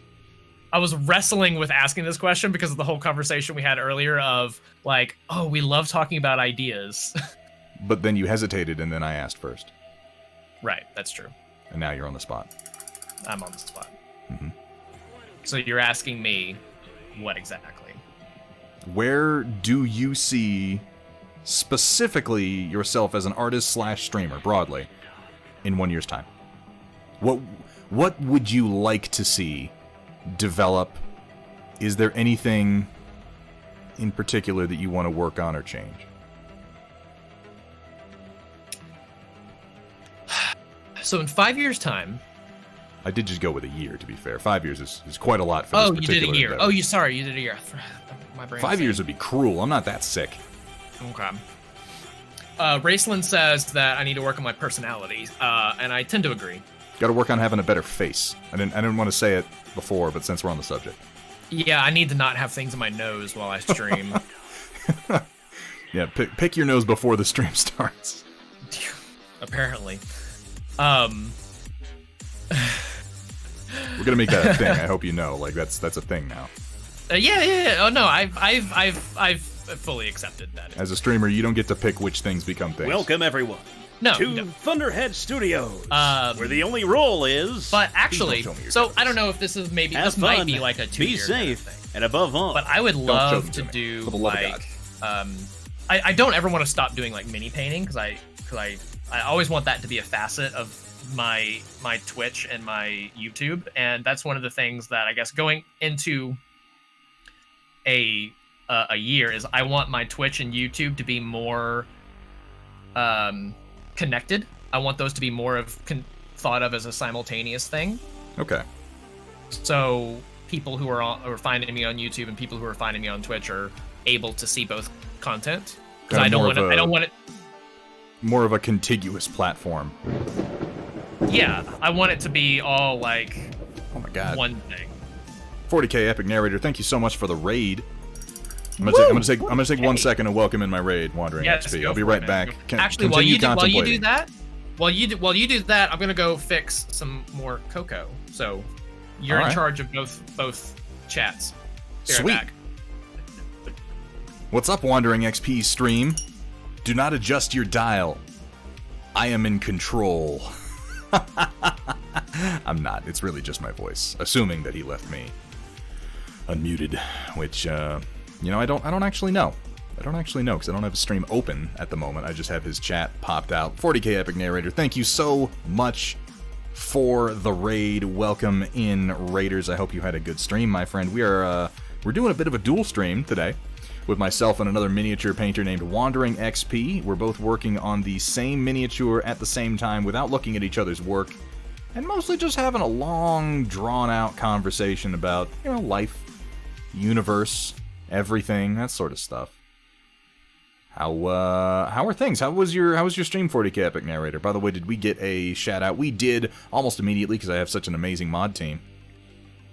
All right, I'm glad to hear that. You've been doing some pretty badass music streams lately, man. I was in there the other day when you were mixing together some sharps. Dude, that was fucking cool.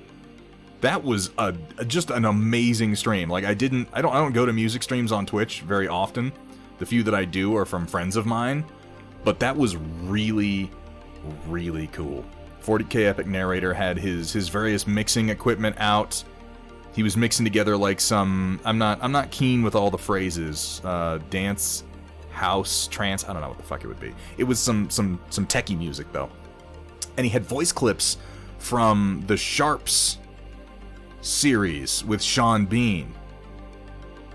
It was so cool. Like I was floored being able to watch you put some of that stuff together, man. What were you up to today, out of curiosity? We are under siege. Welcome in, Dragon Games. Graph Head 22, thank you so much for the follow. Welcome in. Welcome to the Storm Chasers. Oh, he's got a new BRB screen. I bet you can't hear me on the BRB screen. You better not. I'll beat him up. Wait, what are we talking about? D&B Happy Hardcore / Rave Live using all hardware, no computer. Samples were from Sharp, Arnie. Yeah, I caught some of the 40k clips in there too. I was most taken by the Sharps clips. You do fucking good work on that front, man. I mean, I know literally nothing about it, so take my praise with a grain of salt, perhaps. But from what I saw, it was very impressive, and I really, really enjoyed hanging out for that one. I had you on in the background while I was doing some other work, and that was pretty awesome. I was not as engaged with chat in that particular stream.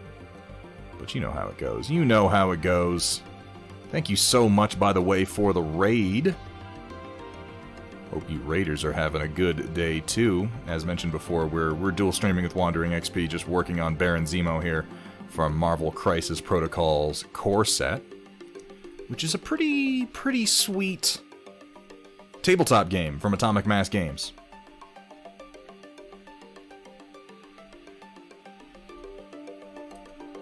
Same again. 8:30 GMT this Friday. Dude, you know what? I'll be there. I will be there. It was particularly good last time because just the day before I had finished up, not finished up, but we had done a tabletop role-playing stream for Cyberpunk Red, and I had some writing and some bookkeeping to do, which, God, I still do. I gotta get on that. So it was nice. It was nice to be able to just chill.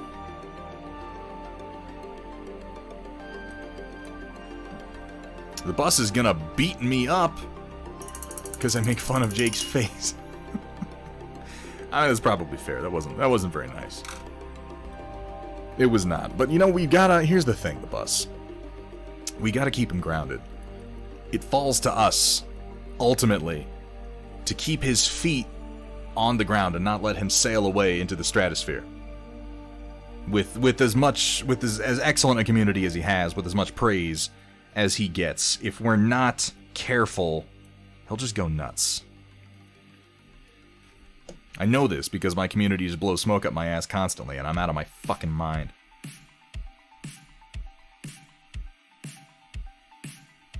Mixing myself up some pink to purple highlights here. I want to keep him deeper in the purple register for the shirt on Zemo, because I want to come up to pink for the magenta part that is his mask. Baron Zemo has such a weird costume. He's like, I was saying this with Jake earlier before we started the stream too. It's like, he's like, give me the most insane mask in the supervillain store. He's like, sir, I will take your most nonsensical mask. And then for the rest of his costume, he's like, I got some biker boots and a pretty sweet jacket in my closet. We'll just wear that. Why not? We're painting some Gilliman, huh? I did Gilliman a while ago, but I have not, I haven't revisited any of the other Primarchs. Gilliman, oh man, so much detail on that guy. He was a fun paint job. How did I like Cyberpunk Red? Zeo Reimer, pretty well. Pretty well. I'm not gonna pretend that we did a great job playing it.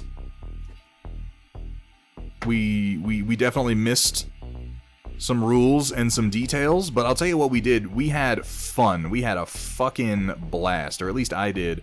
My players seemed to agree. And ultimately for me, that's the most important thing. Like, I know that some people are really, really like, well, you didn't play according to the rules. The game is carefully balanced, etc., etc. But when it comes to tabletop role-playing, if everybody at the table comes out of it going, wow, that was fun, then I, as a DM, have done my job. Whether we adhered to the precise rules or not, since I can basically change those. I don't think you ever play by the rules. Not when I can help it. Not when I can help it, at the very least. But yeah, we had a great time, Zeo Reimer. And if you're interested in seeing that stream, by the way, it's still up on VOD here on Twitch. Last Thursday, we did Cyberpunk Red, and then I'm going to be getting that posted to YouTube here in the coming days. Ooh, some YouTube stuff. Hell yeah. Like, and that's where, like, I'm not going to edit it. Like, you're talking about, like, oh, we were doing some tabletop role-playing and I wanted to edit it into a watchable form. I'm a lazy son of a bitch. I'm just going to take the VOD, I'm going to post it. Be like, boom, there you go. It's honestly, that's one of the reasons that I try to orient my streams a little bit like their shows. Why I've got, like, a little pause, and then I've got an intro segment where I talk for a few minutes and I kind of introduce what we're doing, and then I go into the meat of it, and then I phase into kind of an outro where we talk about what's going to happen next time, and then, you know, it all follows a very predictable series of beats. Not only does that help me organize my brain, but I feel like it makes it possible for me to post things raw and not have them be completely unwatchable. Oh, no, that makes total sense. That's why, like, I ran my D&D streams the way that I did, is to live edit them. Yeah, that makes total sense. It cuts down the amount of work that you have to do. This is less work. In my case, no work, because I'm a lazy asshole who has no idea how to edit video. Oh, it's okay. Neither do I. I just, oof. You know, I got, what is it, DaVinci Resolve. I downloaded that because someone was like, this is a good free option. Yeah, it is. And now I'm cross-eyed. So, you know, that went well. It's okay. You'll figure it out. Does Zemo have 5 fingers? Or not 5 fingers, 6 fingers? No, I just painted 1 finger twice. Never mind. On his sword hand? Yeah, I was looking at him and he had like the Count Rugen thing going on for a second. I know No, you're it's just really like, yeah, focused kind of on like what your we were head, talking about but your earlier. Camera is not. It's one of his fingers is not modeled as connecting to the back of his hand. Yeah, they're a little wonky. Yeah. I don't like that. Yeah, it's weird. But yeah, this is what these damn core set models are like. Yeah, I think it is a truth that while they're very, very nice sculpts overall, and for the most part, they have some really compelling detail. They don't fall into a lot of pitfalls that some models do. These core set minis have real soft details. Right. I've told you that a number of times to because I'm like, don't beat yourself up for not being able to get some of these details, man, because even having been painting for a while, I can tell you these are soft. Yeah, and I tried to show you. I tried to send you a picture of the Mystique mini on Discord. Yeah, it flagged it as inappropriate. It flagged it as explicit. It's like, woof, that's too hot for Discord, bro. I'm like, what? I didn't even realize that it did that. I didn't. There must be a feature that you can turn off, because I'm in Discords that have NSFW channels where you go in and it's like, oh, this is the weird porn sharing channel. Yeah. Like just straight up explicit hardcore pornography that this is why the NSFW tag exists. I'm in some weird channels. I understand. I get that. We're grown men on the internet, okay? That's what we do. Well, I don't know if I take it that far. It's not necessarily what we do, Jake. It's perhaps part of what we do. What do you mean? What do you mean that's not what we do? Oh no. The internet is for porn. Don't you remember that old 2005 video? That is an old video, my friend. Not that it's not true, but it's just old, that's all. Oh man. Okay. I'm gonna answer your question real quick, and then I want to turn that question back on you. Seems fair. Turnabout is fair play. So, what I see my hope for a year from now is I would love to be able to do what I'm doing with streaming and YouTube. To Thunderhead and Studios. I want to open up an Etsy shop where I Please sell don't tell me 3D that. prints as well. Have fun, be safe, and above all, And my hope Don't show them to me. For the love is of God. that a year from now, this will all sort of be self-sustaining, and I can eventually kind of like turn what I'm doing here into a career. Would love to do that and continue as like a content creator. As a content creator, yes, not purely just as a streamer. Yeah, because I think that putting all your eggs in the basket of Twitch is a mistake for literally anyone. Yes. It can only ever be one avenue of what you're doing. Yeah, absolutely. I think because I want to. It needs to be like Twitch, YouTube, Etsy, that kind of thing. Content creation. I want to do content creation as a career. I think that would be really fun. And as I'm able to make this more and more self-sustaining, the more and more production value and production elements I can put into the material, which is what I would want to do. I would want to continue to grow it, not just continue doing the exact same thing. So on the back end, my goal would be to make this self-sustaining, and on the front end, take on more and more complex projects. Which, particularly these days with the subscription model of pricing for content creation apps and software being what it is, if you can pull in a certain amount per month to then pay for, at a minimum, the software that you're using to modify and publish said content, like, that's a huge one. Yeah. Absolutely. Because like most of these most major production programs for 3D modeling, video editing, stuff like that, like the really big ones have moved to those yearly or monthly subscription models. So you have to be pulling in a certain amount because they're for professionals. So the goal kind of is to reach the sphere where you can legitimately be called a professional. Right, because the goal of like content creation in terms of financials, your first goal is to not make a profit. Your first goal is to take care of your overhead. Yeah. Make it so it's not And- costing you money to do. Right. And that takes a long time to get Starting from scratch? Oh, yeah. I mean, you've already got a good... I think that, obviously, I don't know your internal situation or anything like that, but from an external point of view, you've got a good spread of content. I think the fact that you're leaning into YouTube as much as you have is going to be fucking huge. Well, I'm already like I basically have like safety contingencies like almost like in place in case like Twitch shits the bed, and I'll just start streaming on YouTube. Which that is something that is actually very, very worth considering, and I'm glad you brought it up. Not something I'm going to talk about for a long period of time or anything, but something Sure, I've considered. Like, you can't put all your eggs in the Twitch basket. Twitch itself could just collapse for reasons that here's the thing. If Twitch were to collapse inside of the next year, I can't tell you what the reasons would be. If I could tell you what the reasons would be, I'd be playing the fucking stock market right now. Like, it's going to be unexpected, whatever it is, if it happens, and it's just smart to not be dependent on that. As a content creator, spreading yourself across multiple platforms, knowing how to use them, and having a presence on them is, I think, very important. Yeah, for sure. If you want to take it seriously at all, and I find that is something kind of interesting about being a content creator is people.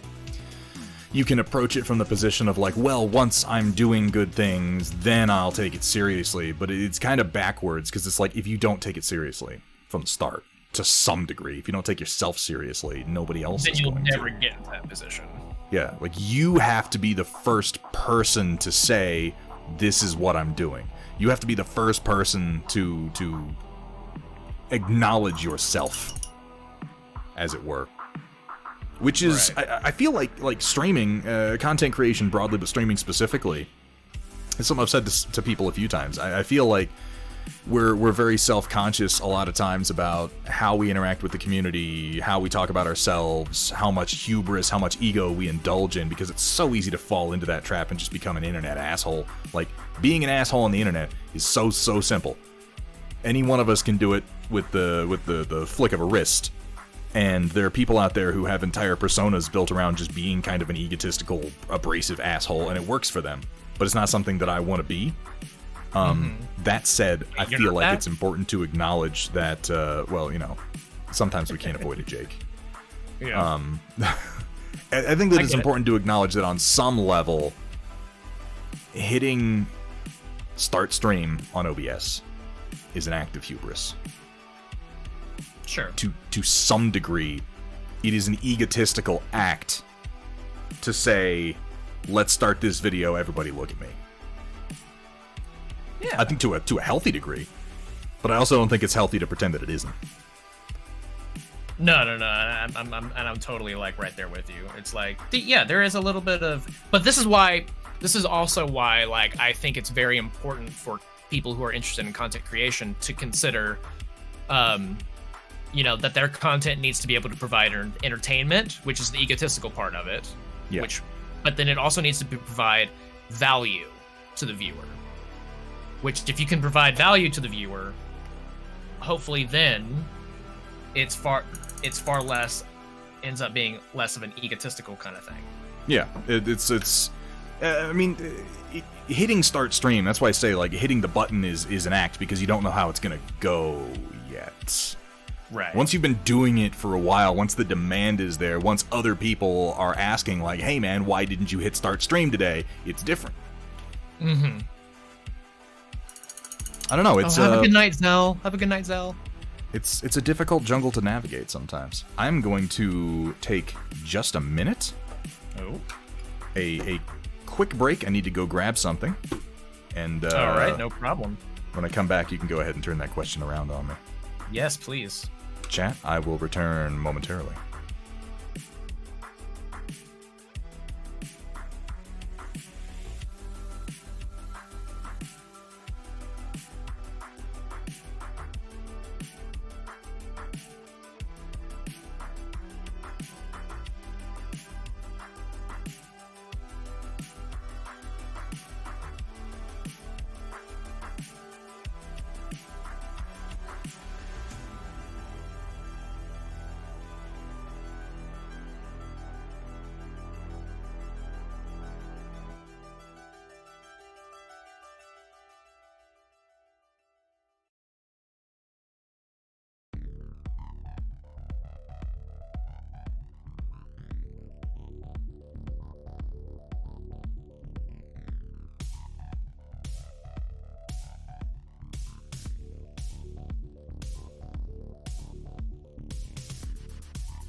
Mm. And I'm back.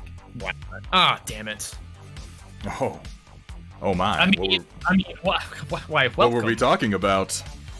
We were talking about pizza. It's National Pizza Day today, apparently.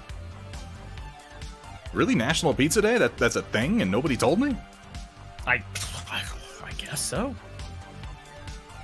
So not to let a thread fall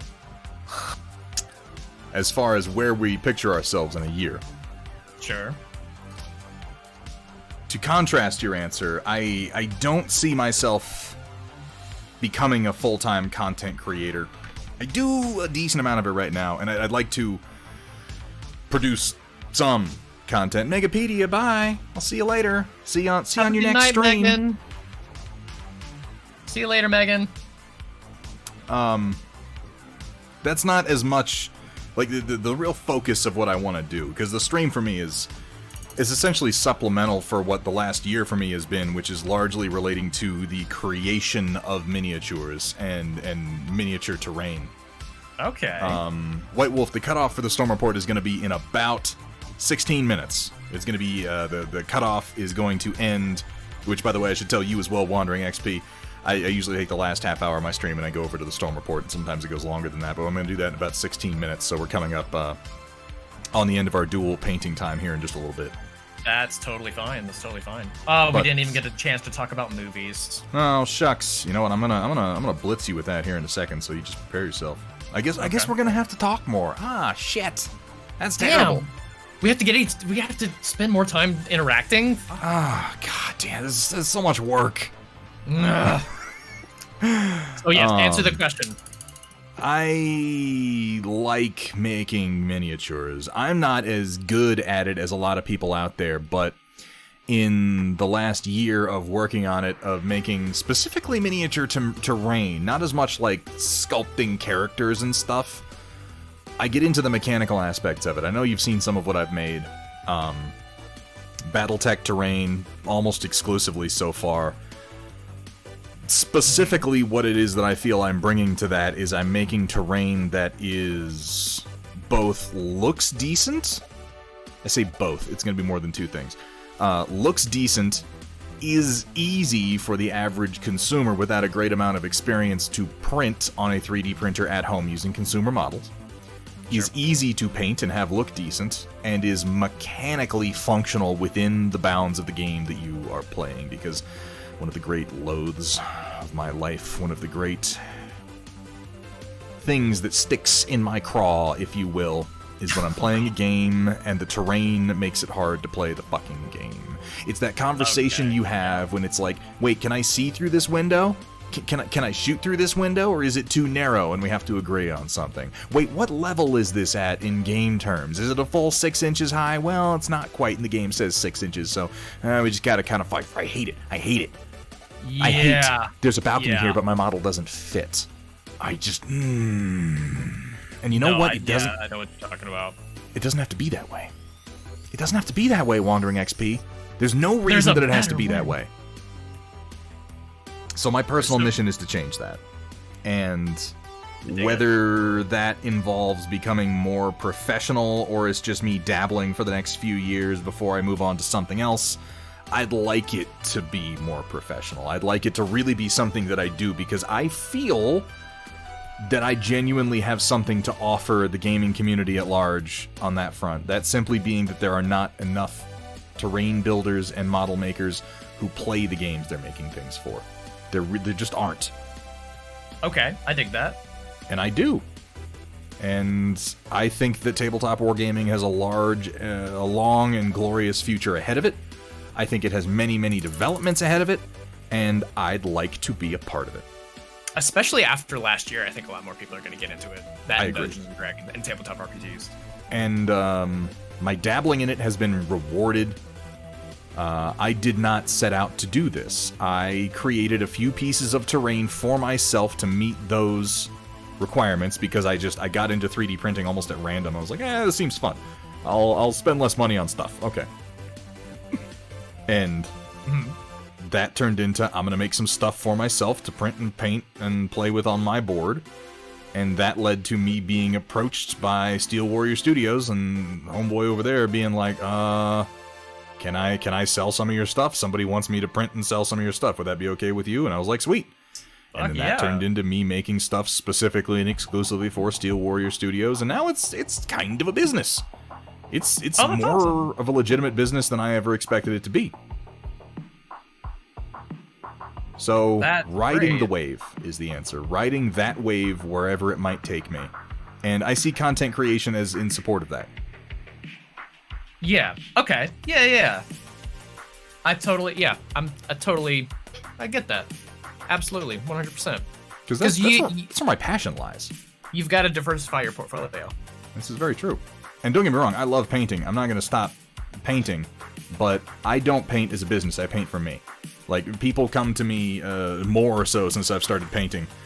And do you do commissions? And I'm always like, there's a part of me that wants to say yes because I do love painting and I love sharing things with people. And then there's another part of me that's like, every single time I've done a major commission for someone or sent off an army or sold an army that I painted, like, I've almost been brought to tears by some of the models I've sent off. Because I on a personal level, I connect with them and I love them. And it might be silly, but... And you don't want to get rid of them. I don't. I like them. I like what I've done. Yeah. I get it. It's me. It's mine. Not you. Not yours. It's me. It's mine now. I keep. Yeah. I don't understand how commission painter's done it. I tried to do commission painting as a business. It was suggested to me a while ago. I did it for some time. I can't do it. As soon as you make something that you love doing into a business, it kind of can kill some of the joy for you. Well, yeah, it does that to me. It kills the joy almost immediately. I can respect that. 100%. Totally. So I avoid that as much as people suggest it, and I focus on other things. And the painting's gonna happen regardless. I'm always gonna be painting. I love it. But I can't make that much money off of it because of who I am as a person. So, terrain design is really what I'm leaning into. And as far as proof of concept goes, this last year has been phenomenal. There's been such a huge response to what I've done, and I'm floored by it. Well, the terrain design that you've done that I've seen looks phenomenal. Well, thank you so much. It's a tricky one. This is one of the reasons I do some content creation is for marketing purposes, because, like, the features that I build into my terrain, if you just see the render, you might be like, I don't know how impressive that is. I'm always like, but wait, there's more. You know, I gotta Billy Mays this shit a little bit. I gotta be like, hang on, let me show you what it actually does. Because the features that make this different are not obvious until you've used it. But then once you see it, you're never gonna be able to go back. Right. You're gonna understand, you're gonna realize all at once, everybody else who's ever made terrain for me hasn't done this. And I know they haven't because I would have fucking bought it if they did. Well, exactly like what you were saying on your last stream. It's like you want to make things that you would buy, and I don't think that there's anything that's necessarily egotistical about that, because if more people, because that's like how a lot of, like, what is it? That's why Tolkien wrote Lord of the Rings, for example. Yeah. That's why Tolkien and C.S. Lewis wrote Lord of the Rings and Chronicles of Narnia, is because they couldn't find it. Well, at least on C.S. Lewis's account, he couldn't find the type of stories he wanted to read, so he wrote his own. Which makes so damn much sense. And I feel like the greatest art, or maybe not the greatest art, that's incredibly hyperbolic, but a lot of the great art that we have in the world today was made by people just because it didn't exist in the world and they wanted it to exist, and so they made it real. That's real. Yeah. I don't want to make things because I'm seeking a paycheck. And I realize that sounds like edgy and whatnot, but I don't want to make things because I'm just like, this is what people will buy. Because I am an edgy, fucking misanthropic turd who identifies his own personality mostly through hating popular things. So if I'm making popular things, I'm just going to spiral into self-loathing. It's not going to be pretty. I need to be bucking a trend somehow if I'm going to feel like I'm meaningful at all. And, I recognize this in myself now. So we might as well harness it to some degree, right?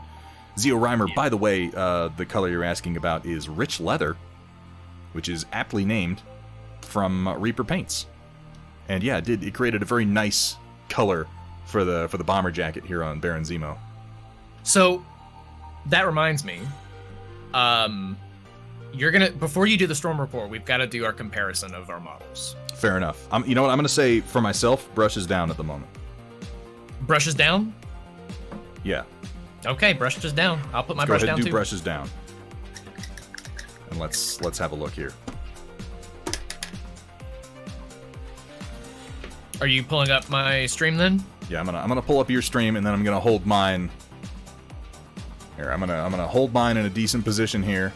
Okay. And I'm gonna focus my camera because I have to keep redoing that. And then I'm gonna pull yours up and I'm gonna have a look. Oh wow, you are you're so much further ahead than I am. That's amazing. Oh, we went with All a right. very similar color for the jacket though. I'm gonna refocus my camera here. Here we go. That purple's looking nice though. I really do. So I really appreciate you getting, because I was just gonna do the same thing I did on my other Zemo, but I really appreciate you encouraging me to swap the pants and the boots, because I feel like you did that too. Okay, cool. I did. I went with what you were saying, because I feel like this bit of cool coloration here breaks up the jacket and the boots, as opposed to having just contiguous brown all the way through here. I think that's a particularly good move. And it gives something the gauntlets to match with, because I did the boots and the gauntlets in the same tone brown. The purple gloves I think are a good touch too. And I did I don't know how well this shows up on camera, but I darkened down this this extra element on the boot. Yeah. So this extra element is the sort of shin plate biker boot thing he has going on. Yeah, I did this in a darker tone. I think that's a good idea. Boot. I wasn't sure if I was going to do that or not when I was just laying it down, but I think that's a good move. I may go ahead and finish highlighting up the boots and then just go in a slightly different direction for that plate just to differentiate it. Because, yeah, he's got, like, riveted biker boot plates or something. I don't know what the hell it is he's wearing. Yeah, and that's exactly what I was thinking of. I was thinking, well, let's do, like, some biker boot type of thing. Yeah. And, so basically the way that I got that color was just a 1-to-2 mixture of Necromancer's Cloak and Oak Brown. Okay. So just a little bit of that kind of brownish gray in there. Yeah, just kind of desaturating it a little bit. Mm-hmm. Yeah, exactly. Okay. I got as far as doing a couple of rounds of early highlights on the boots, the pants, and his gloves and his shirt. But I really haven't touched the jacket or his. But you see what I mean? I went with the deep purple for his shirt, and then I really like that deep purple on the shirt. I went with this fuchsia color for his mask, and I think it differentiates them really, really nicely. I agree. I'm trying to differentiate them on mine, and I just kind of steered right into that whole. Well, let's paint Baron. Let's go realism. Let's try to go realism as much as possible. So I wanted to be like, okay, cool. Well, if this was an actual guy wearing a purple mask, what kind of purple tone would that mask be? That's an insane question, Jake. That's if this was a real man wearing this purple mask, he probably wouldn't be wearing a purple mask. No, I noted when we were talking earlier, this costume is like, give me the gaudiest, most nonsensical mask that you have in the store, and a crown, please, sir. I'd like a crown that I can wear as part of my costume. I'll be wielding a sword. I need to have a crown. What about the rest of the outfit? I don't know. I got a jacket in my closet. I think I got some boots left over from when I used to ride a bike. That'll probably be good. Why the crown? Why the crown? I don't know why he's wearing a fucking crown, but he really seems intent on wearing it. I mean, like, we started out the stream talking about this, but it's like the sculpt for Baron Zemo in this game has such an identity crisis because they couldn't decide if they wanted to do the comic book version or a MCU type version. Yeah, and they definitely kind of split it right down the middle with Zemo. I mean, and to be fair, the one time we've seen Zemo in the MCU, he didn't have a costume at all. He wore like a suit and then some jeans. He's allegedly gonna. They tease that he's gonna have his mask in the Falcon and Winter Soldier series. It seems like such an odd direction to take the character after what they've established for Zemo as far as his character in the movie goes. It's like, well, he was a normal guy, and then something happened, and then he was like, I need a purple mask. Apparently, he didn't feel the need for the mask before, but something about encountering the Avengers, he was like, well, I want a costume. Why do you always get fucking costumes? He's got a complex now. He's like, well, I'm the superhero now. At least the Winter Soldier got an arm. I didn't get shit. I had, like, notes, and I pretended to be a doctor half the time. It's bullshit.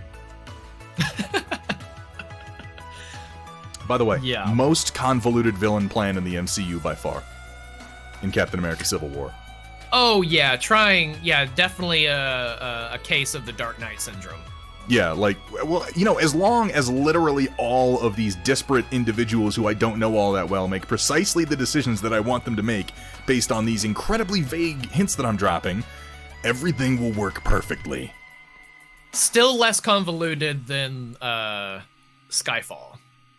The villain's plan in Skyfall. But that is a low bar to clear, man. That's... yeah, everything's less convoluted than Skyfall. Skyfall was insane. I mean, in terms of those, like, hey, let's try to do the Dark Knight kind of plots. Skyfall kind of jumped the shark a little bit. Is he a Nazi? That's a good question. Is Baron Zemo a Nazi? I know that he worked with Hydra, and that he's a master tactician, but I don't know that he is explicitly a Nazi. I don't know enough about the comic book character to say one way or the other, to be honest. Yeah, I'm kind of in the same boat. Like, I know little details of him. I don't think he is like a Nazi. I don't think many of the villains in the MCU or in Marvel at all are like Nazis. They even went out of their way to make the Red Skull like he's not a Nazi necessarily. In many ways, he's worse than a Nazi, but he isn't like a subscriber to their newsletter so much.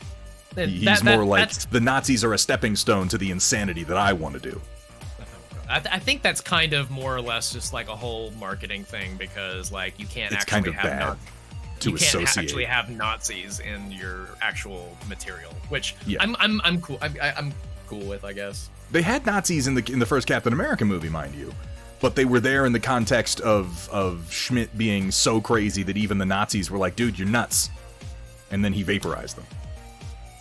Right, and it was in the context of World War II, but with Hydra is kind of like the censored modern-day Nazi. Yeah, and I think WJ's right. It's more that Hydra is meant to be in the same way that like it's hard to take Cobra seriously, even though if they were a real organization, they'd be kind of terrifying. They took some. Now, this is obviously an extreme example because I'm talking about fucking G.I. Joe. But, you know, they're a terrorist organization in big air quotes, but they're, like, cartoonish about it and kind of less threatening because they're not based on anything in reality. So there's none of that bad feeling. And I feel like Hydra's the same way. It's like, we want bad guys to be Nazis, but saying these bad guys are Nazis is opening a can of worms. So we're going to be like, they're like turbo cartoon mega ultra Nazis. And you're like, okay, like that's safe somehow. Without it being the thing, because then you get a whole bunch of, like... oh, well, wow, now this film can't be, you know, there's a danger of, like, this TV show can't be for kids now because it has Nazis in it. Yeah. Which seems so backward to me. They let me watch the History Channel all the time when I was a kid, and the whole channel's like 90% about Nazis. Oh, but that's in the historical context. It's fine. Whatever. Oh, that's somehow better. What about Hogan's Heroes? Fuck y'all. Actually, that's a good example, because in Hogan's Heroes, they got away with portraying Nazis the way that they did. One, because many of the actors who were portraying Nazis were also Jewish, and I think that eased things a little bit, because I was like, it's like, well, this guy says it's funny, so it must be funny. Like, if anybody's going to be offended, it's going to be him.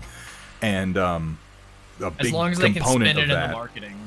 Exactly. But a big component of that also was that Hogan's Heroes portrayed the Nazis as completely incompetent, just cartoonishly, buffoonishly unable to manage even the most base level shenanigans, and constantly getting the wool pulled over their eyes. I think it worked out in that way. It's sort of the same thing. It's like, okay, so take them and make them into a bit of a caricature of themselves, And because they didn't want them to be a joke in the MCU, they're like, Hydra. Sure, why not? And Hydra. They have a little Yeah. hand thing that they do, and it's vaguely Nazi-esque. Why the hell not? It's censored Nazi. Yeah, it's fun to poke fun at and to muse about, at the very least. Hey, Gus Schultz, Yeah. good to see you, man. Oh my god, okay. WanderingXP, do you know this guy who's in my chat right now, Gus Schultz? I don't think we have had the pleasure. So Gus Schultz, first of all, I highly suggest, in fact, I suggest everyone in chat, go over and give a follow to WanderingXP, this fine gentleman that I've been nattering on with for the last several hours. By the way, this has been very pleasant. I've really quite Very, enjoyed very this. pleasant. I wouldn't want to do this every single stream, obviously, that's crazy, but we should But we should definitely this do it again sometime. again. I think that with a little bit more experience in formatting, we can even both make it smoother for both audiences. agree. But Gus Schultz, And go give him a follow. if you're in my chat and not already following Thunderhead, then go and give Thunderhead a follow. Oh, thank you so much. Thank you so much. But Gus Schultz in particular, this dude, first of all, well, I'm not going to say that. He has been working on an Imperial Knight modification, turning a 40k Imperial Knight into like a Nurgle Chaos Knight. And it is one of the most amazing things. Where can I see pictures of this? Gus Schultz, would you do me a favor? Would you go into my showcase channel on my Discord and post...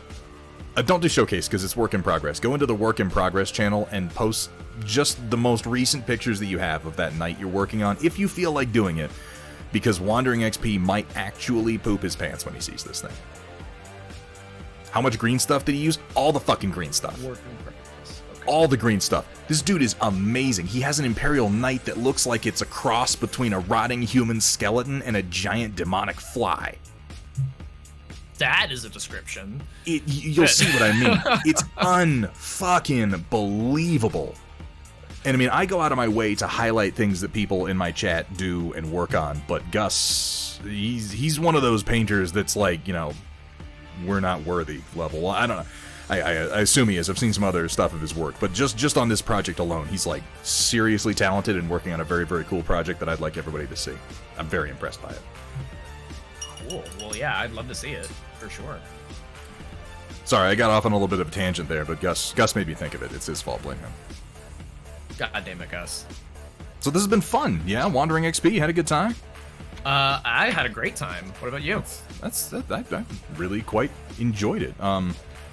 If for no other reason than I'd like to get better at dividing my attention even further than I already do, I think we should do this again. Because I've found that the more I do gaming on stream, the more I do different tasks, the better I am at dividing my attention and keeping the stream going. And it's, you know, it's a skill I'd like to develop. And on top of that, it's actually been pretty fun painting the same mini at the same time as another painter that I like and that I respect. This has been Same. nice. It's been enriching. And it's really interesting because like we did pretty much the exact same thing, but it came out still like some things came out very differently. And honestly, this is partially a proof of concept for me because I'd like to continue to expanding and diversifying the stream.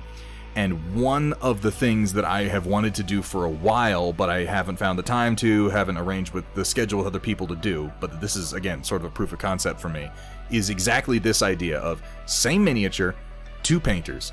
Don't look at the other person's work, but talk while you're doing it. Share ideas, share concepts, try actively to do the same color choices, the same concepts, the same techniques as much, you know, insofar as it fits with your personal style, and then come out the other end and take a look at both of them just to see how the same idea processed through two different artists manifests.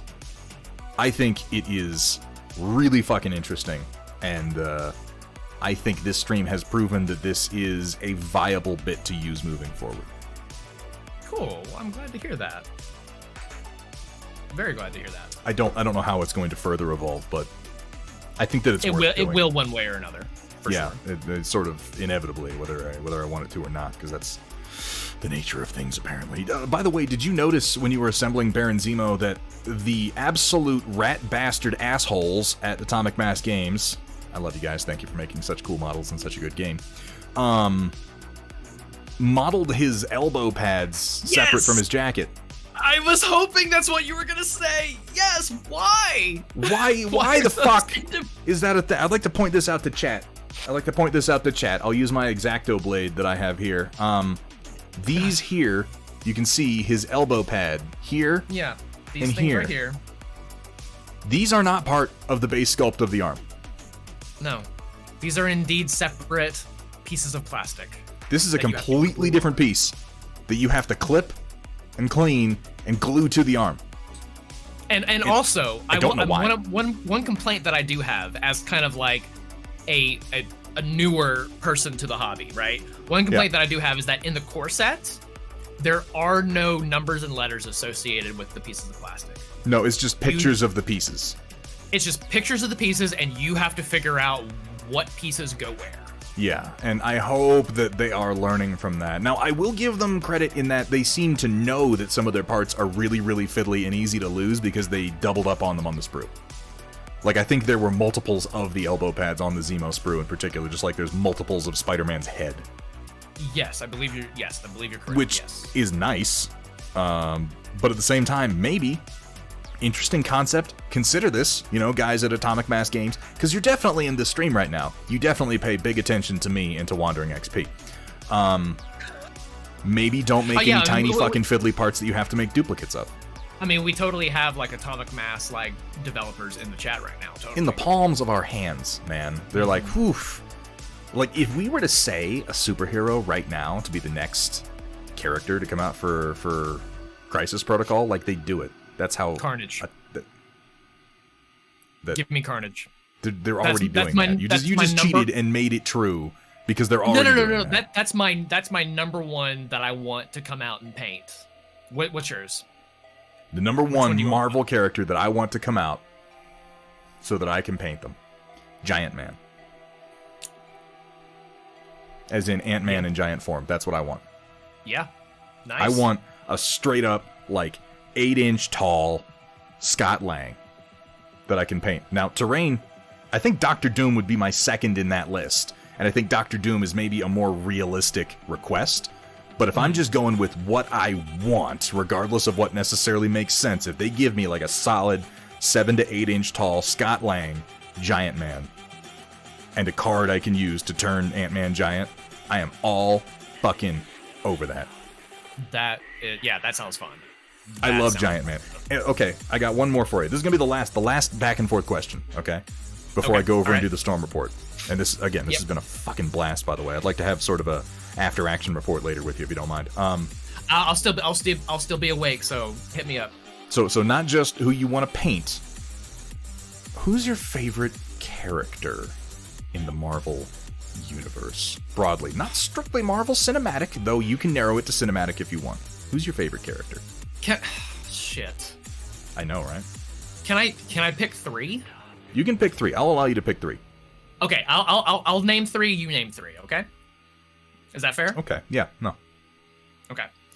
My top 3 favorite, and they each one of these kind of like the reason why these 3 and I want to stick with these 3 is because they represent a personal connection with me at different times of my life. So I have a very, very strong connection to these characters in 3 very distinct ways. My top 3 are Spider-Man, Peter Parker, Captain America, Steve Rogers, and Doctor Strange. Doctor Strange.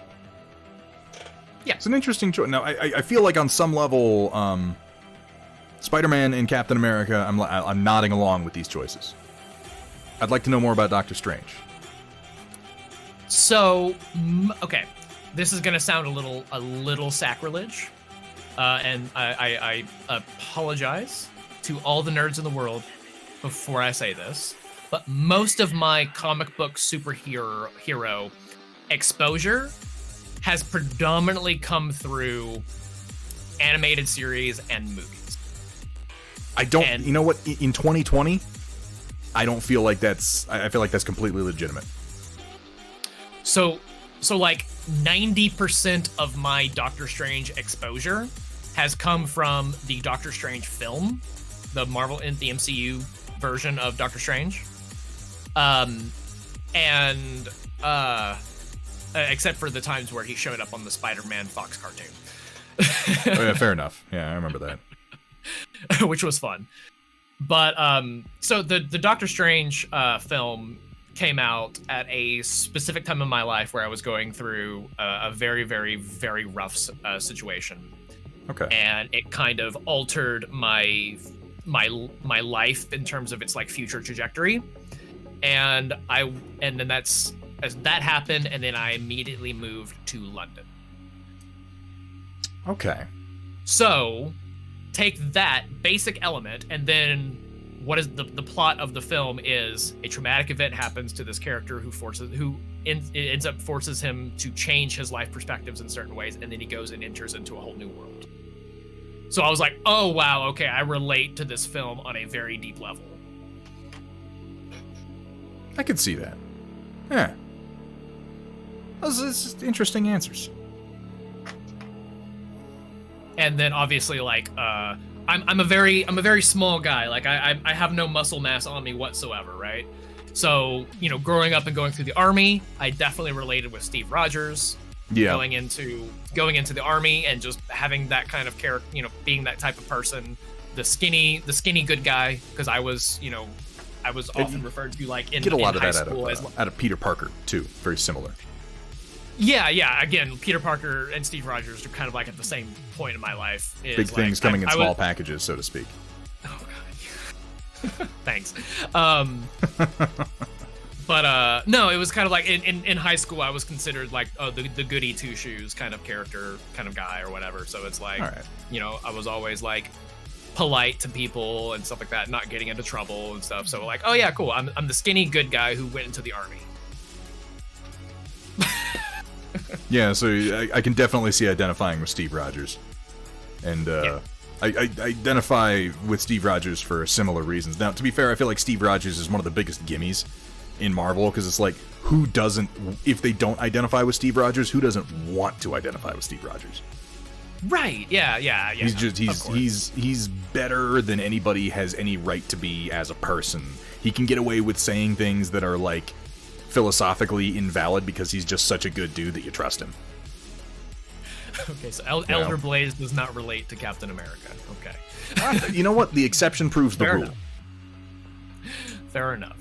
Okay. What are your three? And then we'll let you get to for my three, I'm just gonna go ahead and throw out. Yeah, Steve Rogers. He's pretty much top of the list. All right, but and again for similar, very very similar reasons in that I've always felt very strongly the call to service in my life. I consider myself to be a without delving too much into this subject, because it can be a sensitive subject, particularly these days, I do consider myself to be a patriot to the United States of America. I believe very much in the founding principles of this country, but I believe them in a sense that I am not the central feature of I'm not necessarily the person that the United States was built to protect. I am one of the people who have benefited greatly from the amazing things that have come from the best parts of our government, and I have felt very strongly over the course of my life that on some level I need to give back. And that's what I sought to do in my service in joining the Army. I have since found other ways to do it because I realized that I was better suited to giving back in other ways and to supporting society and my local community. So that's me and Steve Rogers. And from there, Hank Pym and Scott Lang, both Ant-Man, both of them. Both Ant-Man. Both of the Ant-Man. I am a big Ant-Man fan. I've always... It's not just the power set. I do love the power set. It's largely founded on nonsense.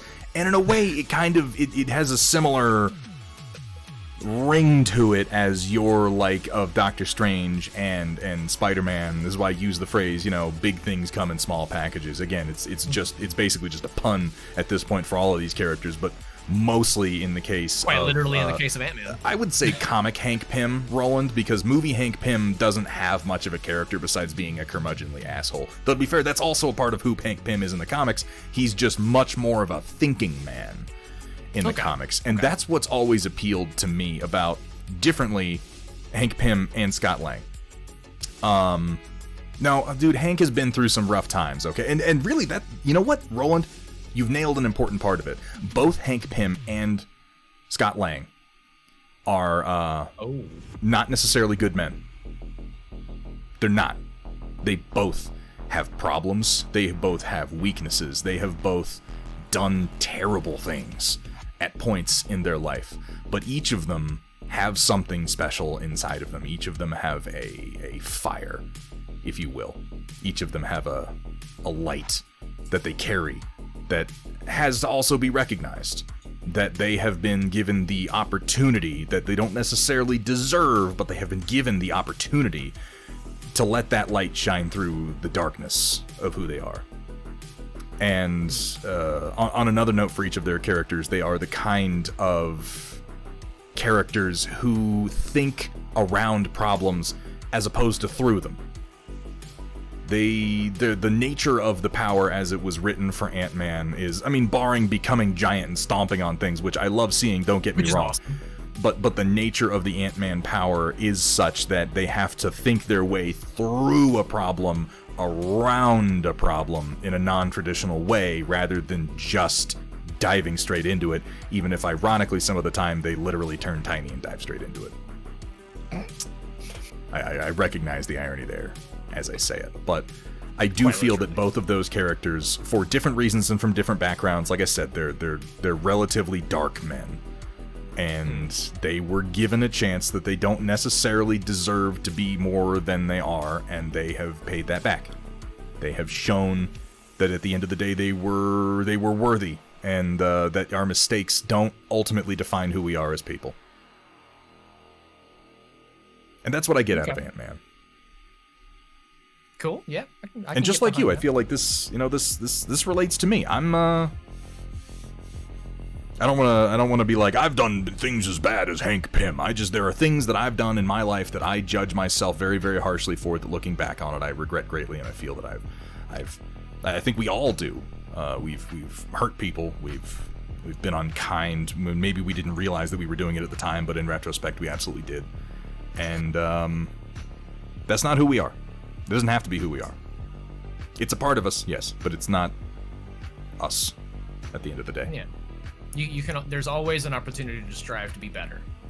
And I'd like to note that this conversation right here is one of the reasons that I love superhero fiction, because it gives us these mirrors, these fantastic mirrors of who we are. Blown up, yes. Hyperbolic to the extreme. Absolutely, that's kind of the point. It's modern day mythology. It is. It is. These are the gods that we see aspects of ourselves in so much as the olden days or pasto Vikings would look up to Thor and maybe not see, yeah, I'm a dude who soars through the sky with a fucking hammer that brings down the lightning. Maybe I don't ride a horse with 8 legs or anything like that, but there are aspects of his personality that I can see in myself. No, my horse only has 6 legs. Mine's got 8. Okay. Yeah. His name's Timmy. That deal was short-lived. I didn't get in. I missed that, and I missed the GameStop stock thing. God, I missed it. Like I missed it right at the. I missed it just by an edge. All right, I am going to go ahead and phase over into the last part of my stream called the Storm Report, but I got to say, WanderingXP, this has been a blast, man. I really thank you. It has been so much fun. Hope we get a chance to do this again in the future. And absolutely. Everyone in Thunderhead chat, thank you for bearing with us through this process. And and again, everybody in WanderingXP's chat and in my own, yes, thank you for bearing with us through this. This has been something of an experiment, I think, for the both of us, and I mean, I've had fun. I hope that you guys have had fun also. And WanderingXP, I'll hit you up on Discord a little bit later for a little bit of an AAR. Sound good? That sounds great, man. That sounds great. All right, man. I will talk to you later. And everybody, again, go follow care. WanderingXP. And go follow Thunderhead. No, you follow Thunderhead.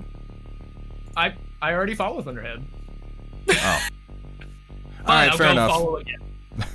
I'll talk to you later, man. Later, man. See ya. Ooh.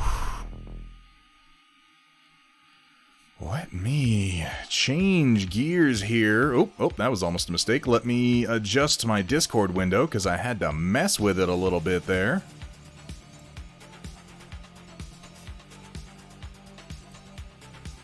So that I can actually see what we're gonna be looking at.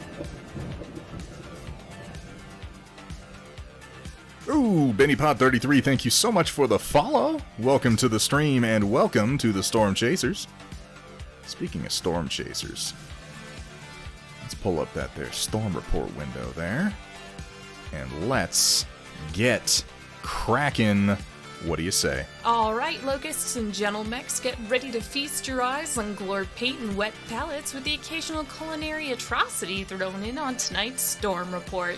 Brought to you by viewers like you. Only like... I guess I probably shouldn't talk during the transition since you can't hear me. I'm eventually going to get used to the fact that we even have those on this stream.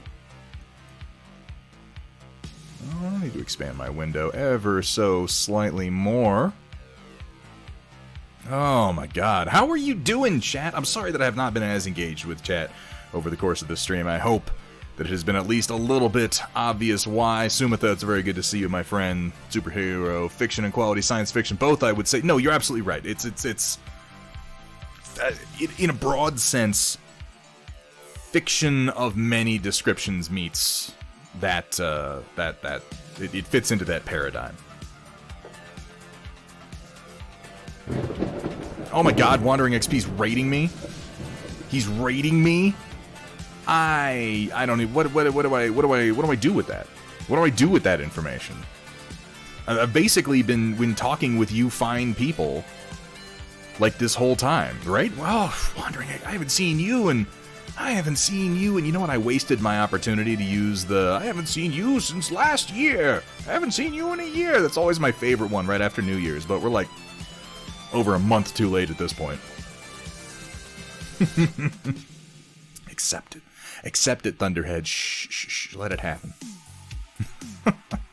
Welcome in, Raiders, to the other half of the stream you've theoretically been watching. We are about to phase right over into the Storm Report and take a look at what these fine viewers have been sharing with me, so let's get to it. After I fix my microphone, which is womped itself off in some crazy direction for no reason that I can determine. Gear Falcon may gross some people out, but it's egg and hot dog, Hebrew national, cheese, hot sauce, and fried taco shells. So,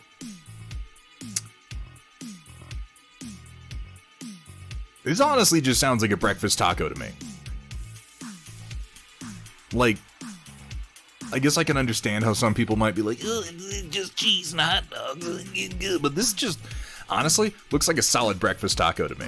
Yeah, exactly. I'm like, some egg, a little bit of meat. If it's a breakfast taco, I barely give a shit what kind of meat is going in there. You give me some pork, give me some chorizo, yeah, like I'm into it, but if it's just like vaguely pork-esque sausage or even like some fried up hot dog, and if it's gonna be hot dogs, I mean, Hebrew National is a perfectly fine brand. And, honestly, I love hot dogs. I do. I love hot dogs. Not all the time, you know, but sometimes. I'm not slurping cold hot dogs out of the package or anything like that, which also sounds like a terrible euphemism now that I say it out loud. But yeah, breakfast taco. Okay, yeah, if I was going to make a change to this, WJ, you're absolutely right. If I was going to make a change to this, Gear Falcon, it would be to use soft tacos. Soft tortillas. Some soft flour. Maybe corn? I could deal with corn, but they would need to be soft tortillas. When I do hot dogs, I do all beef, Project Dark Fox. Though there are some like turkey hot dogs that aren't half bad. You hate soft tacos? Okay, so that's just a stylistic difference there. All beef, uncured. Okay, so there's some quality hot dogs out there. There are some quality hot dogs out there, let me tell you. So I'm gonna go out on a limb here. I'm gonna give an unpopular opinion, Gear Falcon, and say, honestly, I'd eat this. You heat that up, you melt that cheese, and I'm into it. Gear Falcon, thank you for sharing on this Taco Tuesday. You're gonna lean into the Taco Tuesday more. Here we have from Stoneflesh, Wugner, the Goblin Bard from Valor and Villainy. Oh, this is adorable. This is adorable. Look at this little fella. I love the use of the sort of gold filigree and brocade he's got going on here. The split, sort of vented clothing that he's wearing. There's a word for this, and I'm not thinking of what it is. I know split is a description of it, but I know there's a description for this sort of sleeve and pant leg. Puff and slash. Thank you so much, Roland. Yeah, no, this is wonderful. I like this style of goblin too, with a long pointy nose and the big floppy ears. Really nicely done here. I like what you've done with the leather as well. With leather, I tend to lean more into yellows and off-whites for my highlighting. Really digging this kind of blue-green that he has for the majority of his outfit. It's kind of like toothpaste blue-green, which is perhaps an odd way to describe it, but it's what I thought of. Very old 80s or 90s mini. It does kind of have that sort of attitude to it, doesn't it? Used to play Warhammer Fantasy Empire, so knew a lot of puff and slash. Yeah, the Warhammer Fantasy Empire was like Holy Roman Empire taken to the most ridiculous level, and thus lots of puff and slash. Lots of it. And yellows and blacks and reds if you were going for canon paint schemes for the most part. Really nice job on the feathers too. I like that they're blue, but they're well differentiated from the blues that we have in the hat and the rest of the outfit. And some very carefully applied gold you have here. On the earrings, on the brocade, and the filigree and whatnot. Has a ton of character, yeah. Eberben,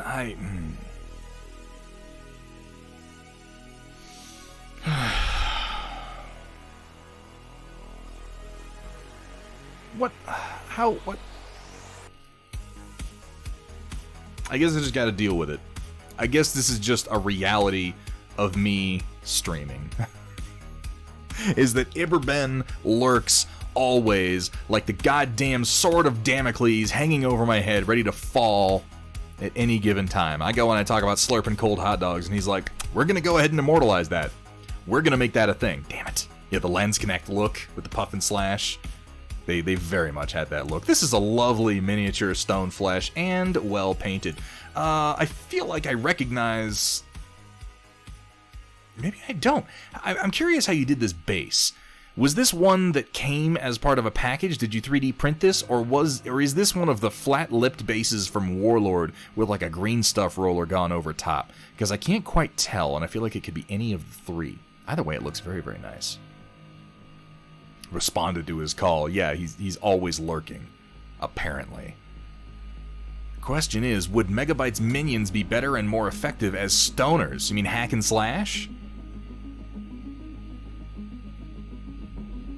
I can't imagine they'd be more effective, but at the same time, knowing hack and slash, I can't imagine they'd be any less effective than they already were, to be fair. From a board game you backed, and you're... Yeah, okay, yeah, I figured Greyhaim. After you responded that was you. From a board game you backed. What board game is it, Greyhaven? I'm curious. Look at the comment I said before that, to get the full effect. Puff and slash feels like names for hack and slash stone. Oh, yeah, okay. Puff, puff, pass, motherfucker.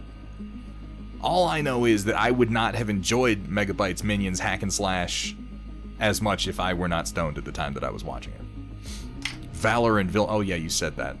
Look at me paying attention to what people write in the Storm Report. Aren't I a great streamer, guys? Aren't you lucky to have me? Oh, God. Oh, no. I'm gonna have to look that up. This is an adorable little goblin mini. And I like seeing goblins that are a little bit more than just, you know, stabby cave-dwelling assholes. Looked fun for me and the kids to play. I'm gonna have to check it out. Here we have from Squared, working on the Penetrator model from Ion Raptor, trying to get a gradient on the cockpit glass. Excuse me. A little bubble in my throat there. Well, it's definitely coming along. And yeah, this is, to get a nice gradient out of something like this, I would say that glazes are definitely your friend, and that seems to be what you're doing here, is kind of working your gradient in and then glazing across it to kind of blend and turn it into something smooth. And I would say you could push this even more. Bring this up real high, like almost to a white or a bright yellow at the top, and then leave some kind of chunky sections going down, and then glaze it. Because glazes they can be very strong, and if you're going to be glazing, you really want some strong colors for it to then be blending together. But I'll tell you, it's moving in the right direction. Even if you went with it just as it is right now and added like a couple of dots of glare up here or something, this would be a really nice orange for, I'm guessing, Comstar. But that's only because my favorite Comstar scheme is the pure white with the sort of Mars orange cockpit glass. I did ignore multiple highlighted posts for... Okay, now let's clarify the difference, chat, between ignoring and simply not seeing. I apologize for that. Damn it,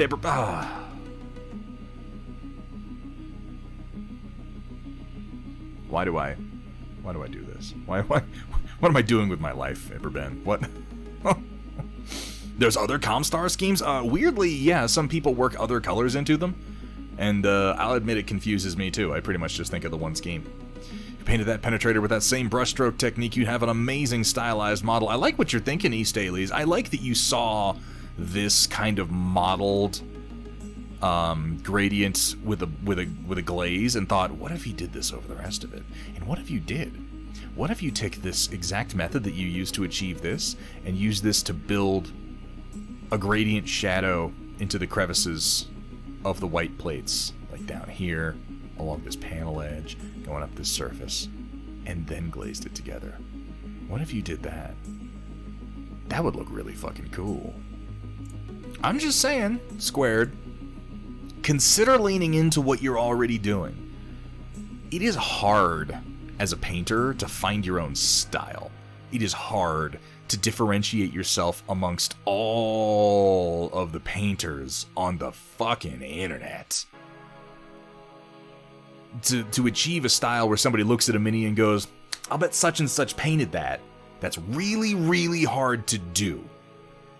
So I'm just saying, consider it. When someone points out something that you did that looks different and says, you could make that a style, consider trying it. Consider trying it, because you might be onto something. It is a penetrator. And this one specifically is a sculpt done by Ion Raptor. But thank you for sharing that with us today, Squared. I really like what you're doing, and I hope you push it some more. Coming down, here we have from Chaotic Harmony. Oh my god, all the hype. Kursala is cool, and everyone should know that. I have a hard time believing that there's anyone here in this chat right now who does not know that Kursala is one cool guy. It looks like, Chaotic Harmony got a little bit of a care package here. We've got some classic 40k minis from the looks of things, mixed in with a couple of those nice Falx tanks. What else have we got? It looks like maybe a Space Marine Chaplain down here. I'm seeing what looks like a Crozius Arcanum. There's some kind of axe here. I can't quite identify the source of. We've got some Space Marine bits over here. Looks like a Power Fist. So yeah, some older 40k stuff and a couple of Falx tanks. Ooh, it's gonna be nice. It's gonna be nice to see Chaotic Harmony putting some paint down on some proper 6mm again. He's been doing a lot of 40k. Just one Falx. Oh, this is the Manticore down. Okay, I saw the hull up here, and I just kind of assumed that this one was the same. But this one's the Manticore from Strato, and then we got the Falx up here. Hell yeah. Chaotic Harmony, do some more 6mm painting streams, man. You know I'm all about that. You know I'm all about it. Here we got something from Thunderdome Drew. I do not plug Thunderdome Drew enough. Thunderdome Drew, if you're in the chat, which you're probably not because you usually make yourself known, I'll fix that, man. I'm sorry.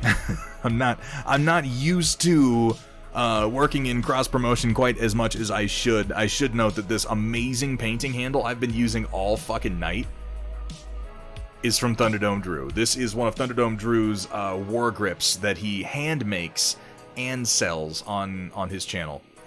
They're really nice. It took a little bit of getting used to, but it has a really, really nice ergonomic feel. And being able to attach a magnet to the stopper, it is actually... It's... There are a lot of painting handles out there, and I own a number of them from Citadel and from Wrathcore and such, but as far as simple, well-weighted, and kind of pretty and individualized, if you do a lot of painting, I love these. I really, really do. Missed the Storm Report submission time! Just imagine a really amazing dinner, because that's what I was making. I'm going to keep it in my imagination, because I'm going to be fucking hungry after this Dr. Rhino. Have we gotten a shout-out for Dr. Rhino yet? Because if we haven't, we really, really should. It does look like paraphernalia. Yes, that is the other selling point of Thunderdome Drew's amazing war grips. They look like something you could smoke weed out of. And if I'm being honest, let's see. Now, okay, so there's this here where the stopper goes, right? And there's this little hole over here that's for sticking something in to pop the stopper out. But if you put a little bowl in there, that would work. That would work. This is the only, you know what, that's a good advertising point. This is the only miniature paint holder that you could probably smoke out of.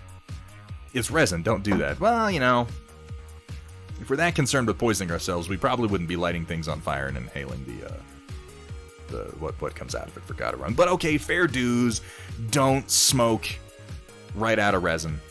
Go ahead and put some glass on the inside of it, and then smoke out of it. That's what I'm saying. Alright, so here we have from Thunderdome Drew, been working on an Ogroid Thaumaturge and a kit bash on some Dark Angel Space Marines. This is a lovely paint job. I love, in particular, we saw this base before, and honestly, we've got kind of a strong light coming from the upper left here, almost kills the effect here. Like, I've seen this mini in other lighting, so I can say that I feel like this lighting almost isn't doing it any favors, because this base is so nice. There's a torch that's been sculpted that's laying here, and it's casting a really stylized orange light kind of up onto the butt of the Ogroid here, and a bit on his legs. And when the lighting is a bit coming from a lower angle, so this is all illuminated, this looks amazing. Really, really like what you did with the staff, and all the horns as well, and all the texture that you have in there, and the sort of glowing green for the runes and the skin. Thunderdome Drew! Nicely done. Nicely done. Here we have a kit bash on some Dark Angels Space Marines, one of the most just cool-looking chapters. They always get... The Dark Angels get all the cool looks.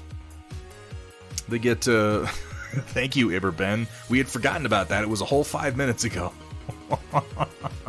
The most loyal. Yeah, definitely not heretics. Definitely not heretics. Absolutely not, right, guys?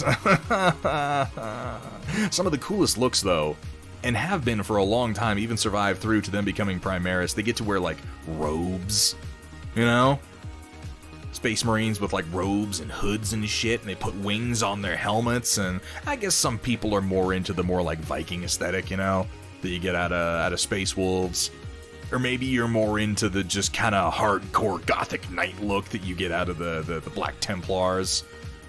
Or the pseudo-Roman aesthetic that you get out of the Ultramarines. But I've always really, really liked the sort of monk knight aesthetic that you get out of the Dark Angels. Also, really, really good color combination. It is nice to see some more classic Marines coming together. Thunderdome Drew, I am going to have to follow your paint job on that. Thank you so much for sharing. Here we have from Ion Raptor, or the perfection of the Emperor's Children. Yeah, then you have the Emperor's Children, and they're like, you know, playing music that melts your fucking skin off and growing boobs. I guess that's like a thing that they do, right? Turning into snakes. It's my understanding. Ion Raptor working on the Sirocco with the torso started. Know I'll have trouble on the underside since I'll be attempting to remove that weird pelvis it has. Oh my. So we were talking about this a little bit on the stream where Ion Raptor got started with this one. Great stream, by the way. Worth watching the VOD just to see how he goes from, okay, here's the picture of what I want to make. Where do I start? Where's the first just box that I make, and how do I start cutting pieces out of it to make it into what I want it to be? And we had a little bit of a conversation about panel lines on art. And how for some reason, like, you guys know I'm not into the put panel lines on everything art aesthetic, but for whatever reason that seems to have taken over lately. And the art for this one is particularly bad, with the, like, There's right angle panel lines that don't connect to anything. There's panels that have just like a series of these crazy elliptical designs on them, again, that don't connect to anything. It's just pure madness. Go give Ion Raptor Designs a follow if you want to see him working on some stuff like this. Computer restarted on him without warning. Yeah, I saw you shouting at him to be like, just save your damn work. It's part of the reason that, like, I don't like cloud storage all that much, but it's one of the reasons that I'm glad that I do have a cloud backup for my 3D design work, because, like, I like keeping my personal backups of my work. I don't want it all on the cloud, but having it on the cloud is nice when things just go wrong. This is coming together really, really well. I like the overall shape and angles that you have coming out of this sort of central band, if you will. And it's always educational to watch you work, Ion Raptor. It really helps me think through my own designs. Because so much of the challenge of doing 3D design for hard surface stuff like this is just like picking a place to start. And it's nice to know that other people also are eventually like, well, that part that looks like a box, let's make a box and let's start adding things onto it, because that's the nature of the beast. Very nice work, Ion Raptor. Looking forward to seeing what you do with those legs, because the legs seem like they're going to be a challenge with all those crazy connector pieces that they have. Here we have from Magnatorius Maximus, our very own Cybran Knight from Metalcore Collectibles, working through some prototypes for the last few Oryx parts. These came out nice. The plasma rifles, these came out nice. I love how these look. And I will always use your work as an example of why you need to, at 6mm at least, at 6mm if you're making things for 3D printing, exaggerate the details. Exaggerate the details. You have to exaggerate the details if you want them to show up at all. Because when you look at Cybran Knight's work, you can find yourself thinking like, whoa, those panel lines are really stark. Oh, they're really chunky. They're really big. They're that way because Cybran Knight knows what the fuck he is doing. They are that way because Cybran Knight has done this a lot. They're that way because he is designing to make something exist in physical reality, and he knows that the way it looks in 3D, when you're zoomed up to 0.5 millimeter, is not how it's going to look when you run it through an actual 3D printer and get the part coming out. Mikey Vengeance, thank you so much for the follow. Welcome to the stream. Welcome to the Storm Chasers. We're just working our way through the Storm Report towards the end of our stream tonight. All these parts came out really, really nice, Cybran Knight. I look forward to getting that Oryx in my hot little hands. Here we have from Kursala. Looks like somebody got some fancy new labels. Ooh, for Rainy River Designs. Ice Crystals. Basing. I like the basing collection. Oh, that makes it sound so professional. This is a modeling product, not a toy. This handmade product may contain minor imperfections and color variations. For external use only, do not oh, damn it. I had so much internal use planned. So much internal use. Damn it. It goes against the label. Not intended for children. What if we're a child at heart? This is a lovely label. I like the font that you've gone with, by the way, at the end of everything. I look forward to being able to pick up some more products from Radiant River Designs in the future. By the way, Kursala, fucking ping me. Ping me tonight, because I actually did get a chance to use your Gun Barrel Black on a couple of things. I wanted to throw some thoughts your way. I keep getting fucking distracted. I did a product release earlier this week, and then I'm like, oh, let's multi-stream. Oh, I'm gonna do a role-playing game later this week. Oh my god, I can't believe how patient y'all have been with me for all the things you've been asking me to do, and I appreciate that. Really, really do. I'm gonna die. Excuse me. Need a voice command for a voice bit of you saying for external use only? Yeah, if you're a coward. If you're a coward. Yeah, I slot some of the... I haven't used the gunmetal glaze as much, though I'm curious about it, and I'm going to find an excuse to use it. But I do rather like the just faint metallic nature of the gunmetal black, and I like it for something very, very particular. And I'll just tell you right now. I'm right here on the stream. We're talking about painting, right? I find that when I'm using metallics on 6mm scale miniatures painting mechs, when I'm actually using metallics, I don't want my metallics to actually go into all the crevices, so I tend not to just paint gunmetal down onto a surface and then shade it. I want there to be deeper shadows than that don't glitter as much. This is perfect for that. This is perfect as a base to then put a stronger metallic over top, because the metallic goes down really nice on top of this, and this can leave you some good shadows in the recesses that, while still being slightly metallic, are also really, really deeply shaded. I'll try to provide some examples of, I was just fooling around with some of the guns on a Rakshasa, which doesn't show up very well. This weekend I'm going to be painting some blockheads, though. I'm going to be painting some blockheads, some unseen Wolverines, so I'll go ahead and try to use this on stream for you so you can see what I mean. But, yeah, if the gunmetal glaze goes well over top of it, then what I will do is I'll use both of these, and we'll see exactly how it comes out. Oh, coming down, coming down, coming down. Here we have from Rodan. Here's Calendar Man with a hidden song in there. Oh, man. Wow. That's a lot of free-handed numbers that you got there, Rodan. Do you remember?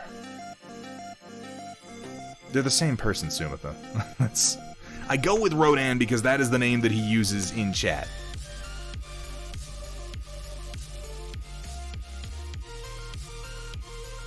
Better than the clocks. Yeah, I'd imagine. At least you know where to paint the damn number. You're not having to pick a random spot on the costume and paint a clock on it.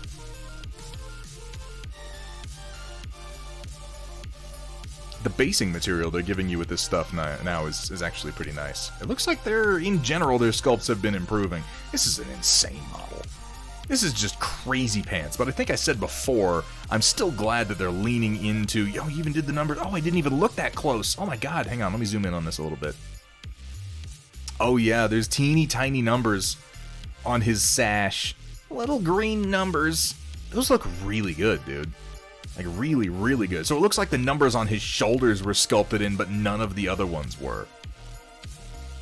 That is a nice, vivid red that you got there, too. I'd be curious what base red you were using. Rodan, very, very nicely done. I'd love to see like, Calendar Man and Condiment King and Kite Man. The sillier designs you've been doing lately, kind of all next to each other. I feel like they all have such great poses, and they all have just ridiculous looks on their face. Very nicely done, Rodan, and thank you for sharing some of that with us. Do you remember V for Vendetta intensifies? Yeah, that's what I got out of that too. Explain the reference to me, Rodan, because I'm a rube, I'm a fool. Because all I can think of is remember the 5th of November, but I mean, that's not necessarily what we're going for. That's just because I'm a pop culture junkie.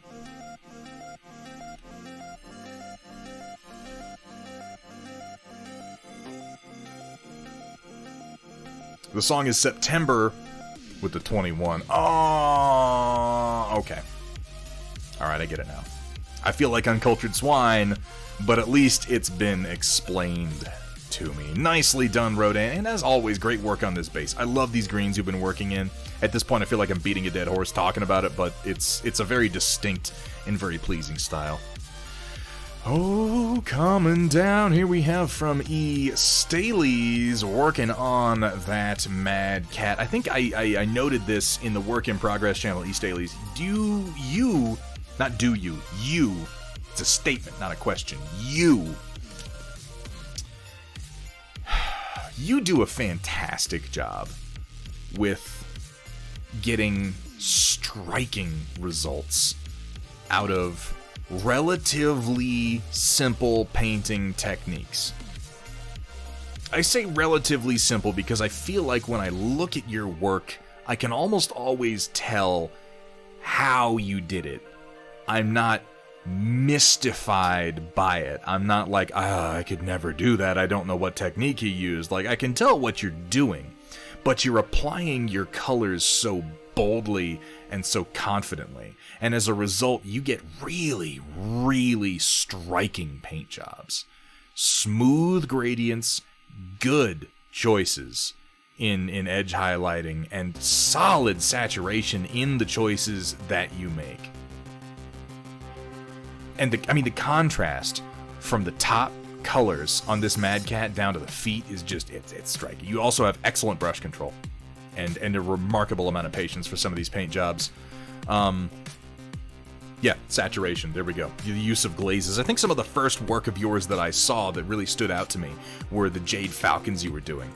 And yeah, like that's all hyper saturation glazing and gradients. But you make good choices, and the end result of the paint jobs that you do are always impressive. They really are.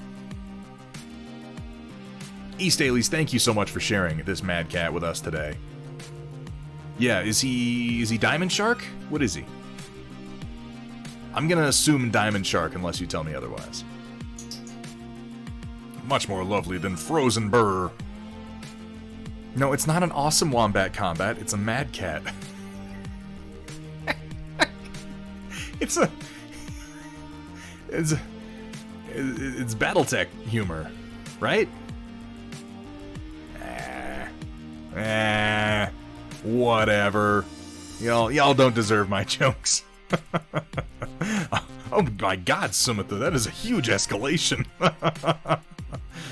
Alright, okay. Well, thank you for sharing this with us today, E. Staleys. I cannot wait to see him as part of the inevitable star I am sure you're working on.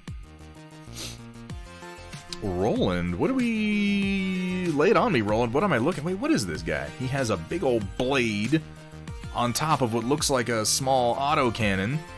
He has... what is that? LRM-20 in his shoulder, and he looks kind of like a Black Knight. Is it a Black Knight? I don't know of a Black Knight with that weapon configuration. Excalibur from TRO 3058. Okay. So sort of in the vein of the Black Knight. Not one that I'm familiar with, though to be fair, there are a lot of mech designs I'm not familiar with from post 3050. Oh, Sumitha. Oh, that's also terrible. Also terrible. Oh, a shepherd's hook. It's good to know that you respect the classics Wombat combat. This is a pretty sweet piece of art. Yeah, drawn by Bishop Steiner. Bishop Steiner does some really good work. I like Bishop Steiner's style. Of the redesigns I've seen, I really appreciate his. They tend to maintain more of the kind of classic anime-ish, blocky, pseudo-humanoid looks to the designs, while introducing a good number of more modern updates that don't take it out of the realm of fun for me.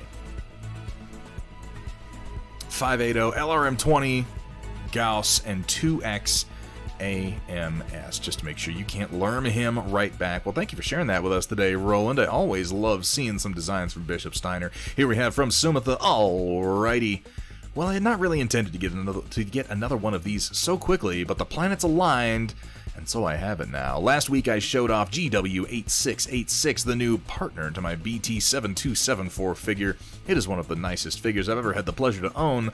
Well, this week I picked up my third member of my Titan squad that I'm nicknaming FZ... I almost said F-Zero, I was just thinking of the game. FZ0026. This new figure has quite an altogether different experience, the GW8686, but on the note of this photo, I at least came up with a far more interesting pose with the extremely limited articulation that BT7274 has. 8686 still stealing the show, I feel. Just a better put together toy. I did try to have him hold the gun barrel up, and it didn't want to stay. On a slightly silly note, but still thinking that 8686 should have Rose Byrne's voice. Everybody should have Rose Byrne's voice. She has a lovely voice. Probably because of the colors in the female pilot. As for FZ0026, maybe Stephen Barr, or not Rex. Oh, okay. They're great figures. Oof. Yeah, the articulation is kind of mad, isn't it? This is a big brutal bitch over here. I love all the articulated gun arms coming up off of it. Speaking of Rose Byrne, did anyone else see 28 Weeks Later? Because, I love Rose Byrne. I think she's a really solid actress. She has a great voice. But because of 28 Weeks Later, I literally, can't think of Rose Byrne without seeing that horrible, horrible scene in the subway, which, if you've seen the movie, you know the one I'm talking about. And if you haven't seen the movie, I'm not going to traumatize or spoil you. It's not necessarily worth watching 28 Weeks Later. 28 Days Later is a far greater film, and it really didn't need a follow-up of any kind. But if you watch it, you'll know the scene I'm talking about. It's just burned into my memory. Which upsets me, because I'd like to have pleasant thoughts when I think about Rose Byrne, but, We don't always get what we want. This is a hell of a series of figures. I'm not going to ask in public how much these figures are setting you back. I haven't gone to the store page because I look at these figures and I think I don't want to get into buying these because I'm going to spend a bunch of money if I do. So I haven't even looked at the prices, but I think I'm going to after this because they're nice. They're not from a game, WJ. It is a, I want to say, Chinese company. And as far as we can tell, it's basically a case of somebody wanted better Titanfall figures than are available for purchase, so they made them. And they've all got a little bit of a, you know, wink wink nudge nudge to them, where it's like clearly they're meant to be Titans from Titanfall. Clearly. But they're different enough that they're being sold as Steel Knights. They're wonderful figures and incredibly posable, as Sumatha has shown. I almost called you Samare. I almost just said Samare. I almost just like regressed several months. While the articulation points are comparable, the build quality and how well sorted things are just inferior. It's a genuine pain in the ass to pose because of how many things are designed and constructed.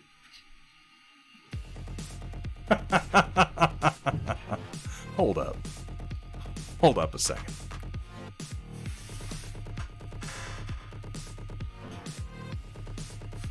Oh, just hold on.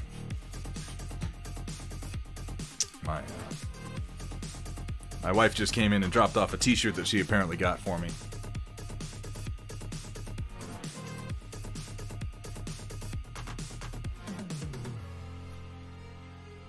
I love this shirt.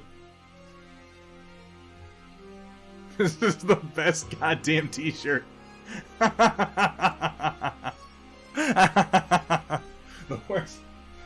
worst thing about prison was the Dementors. They fly around and they suck your soul out of your head and it hoits. I'm sorry, it's like one of my favorite bits in the entirety of The Office. I have over here also a, haven't shown you this, but I've got a Prison Mike bottle opener. I feel like Prison Mike may be the best bit that they ever did in The Office. That shit was funny. Just delightful. Just delightful. Alright, what was I doing? That's right, I was reading. This is a genuine pain in the ass to pose because of how many things are designed and constructed. The way the cockpit opens made it really difficult to grab the figure to move it around. There are clearly things that should have been included that just aren't. Just to name a few. So lesson learned, Joy Toy as a toy maker definitely has a distinct hit and miss factor going on. Still looks plenty nice, but it took me all of about 5 to 10 minutes to get 8686 posed up just so. Took almost an hour to get FZ0026 into a pose I was even remotely satisfied with. Yikes. This was... they seem like the kind of toy where I'd probably, like, pose them and maybe put a little bit of blue tack in their joints just to hold them in that position so that they wouldn't move, and then put them on a shelf and not mess with them, for the most part. I'm sorry, I'm still thinking about that damn t-shirt. Partly because of how the canopy opens, making the torso a bit harder to actually grip, partly due to the 3 poorly attached armor skirts around the waist level kept popping off or getting knocked out of alignment, and then popping off whenever I tried to correct them. Just a lot of poor quality decisions. Nature of the beast, I suppose. Got lucky with 8686, that's all there is to it. I will say, despite the utter pain in the ass factor of getting it posed in the first place, at least it looks nice once it is posed. Paint application on these figures is properly on point, right down to the metallic weathering and such. Yeah, I thought that the paint job looked nice for the, for being toys at all. That's a great one. That's a great one, WJ. What other Office quotes are my favorite?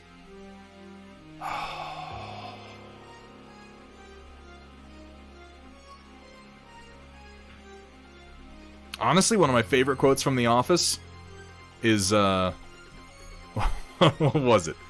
It was Dwight Schrute talking about advice that Michael had given him. He asked the most influential advice that he'd given him, and he said, "Don't be an idiot. If I'm about to do something, I ask myself, would an idiot do that thing? And if they would, I do not do that thing." Identity theft is not a joke, Jim. Millions of families suffer every year. I don't think it was millions. There's... Oh, my God. White Wolf, there is no point. There's no point to The Office. It's just drudgery. And in all fairness, the show definitely does get worse as it goes on until by the end, in my opinion, it's kind of not even worth watching. Up until the point that Michael Scott leaves the show, though, it's pretty much all worth watching. I'd have to think about my favorite Office quotes. I have watched that show way too many damn times.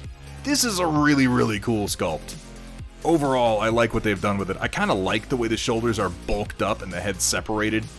Unlike how it is on a lot of Titanfall Titans, this looks like they've actually introduced a lot of their own design aesthetics to it, and I think it looks pretty badass.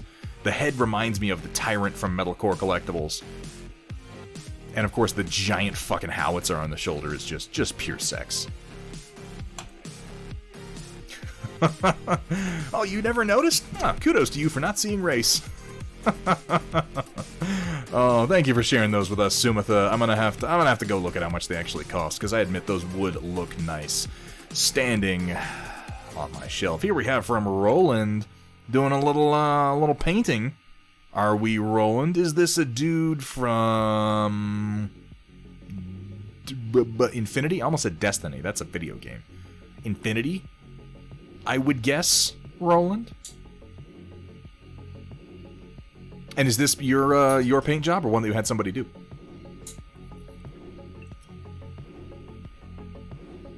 It's a little out of focus, but I can tell that it has a nice candy red coating on it. Nomad Mobile Brigade, and this was a gift. It looks nicely painted. I would love a slightly closer, more centered shot of this from a lower angle. Like if you take this angle, move it over, tilt it down, and blast it in the face with a light, I'd love to get a closer look at it, because it looks like the highlights are actually really nicely done. Yeah, making characters for my XCOM 2 War of the Chosen character pool. Too bad I can only show 2 today.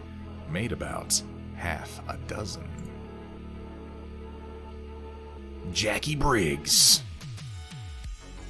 Daughter of Earthrealm Special Forces Officer Jackson Jax Briggs. Continue the family tradition by joining Earthrealm Special Forces. Oh, I see. Jax. I gotcha. On completion of training was to infiltrate the mountain temple fortress of the Lin Kuei. We've got Mortal Kombat characters here, due to being relatively inexperienced despite their elite training and lack of teamwork. Yeah, Jackie Briggs and her dad, Jax Briggs, with the metal arms and all. I am not disappointed. Along with his teammate Sonya Blade have had a long feud with the Black Dragon and its leader Kano. Mortal Kombat defending the Earth from fucking aliens. I like it. I guess you can follow the links to my library to see the rest of the characters if you want to. I'm going to go ahead and click on this and have it open in a tab. I'm going to take a look at that afterwards, because I'm very curious what other characters you have managed to recreate. Here we have from White Wolf. Oh yeah, it's so happening. And then there's an evil laugh. It goes something like...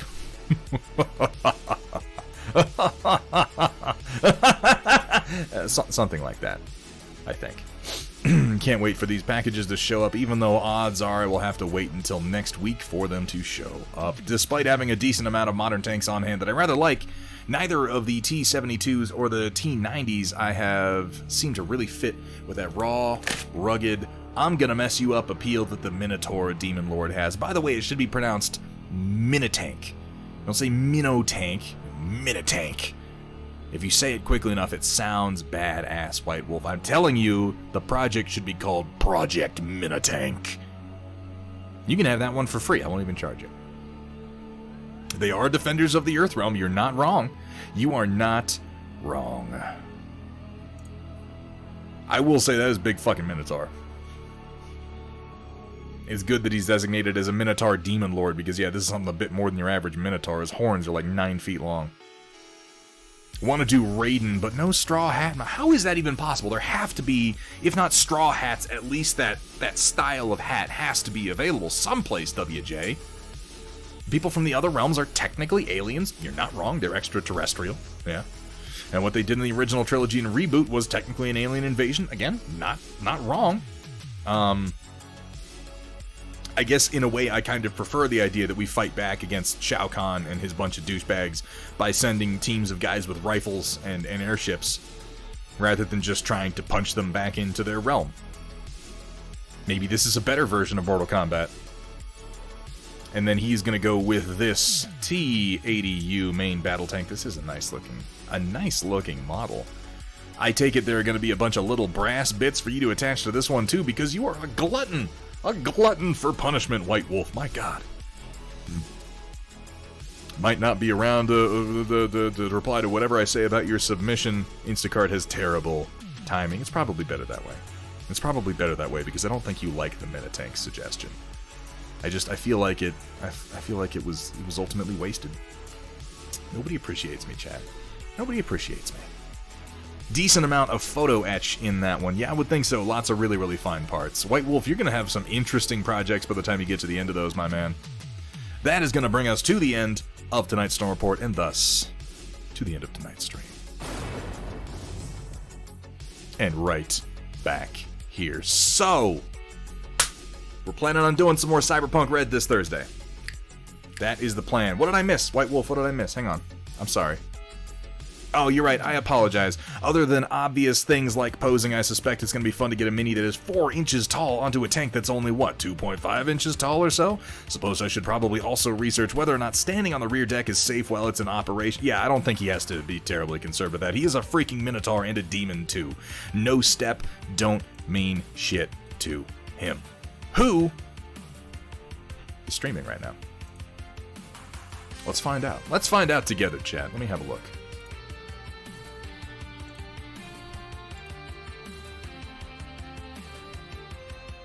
Ravia, Megapedia is going, Steiner Miniatures is going, Cosmic Disorder, Hootie Who's playing some Genshin Impact, Bulldog Props, he's playing some Mountain Blade 2, Talon Games is going, Holly Monster, it looks like, just got started, Rancid Vomit, he's doing something.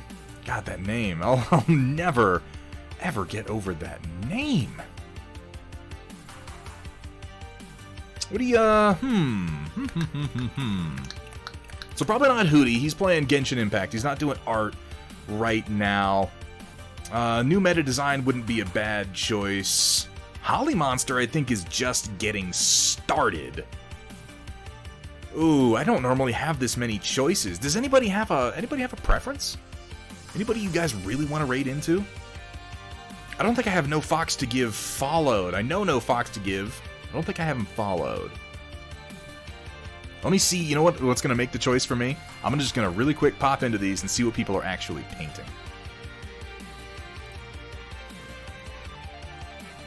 Hellboy 2, Tooth Fairy, Garage Kid, Resin Cow. Fucking fuck. We're rating new meta design.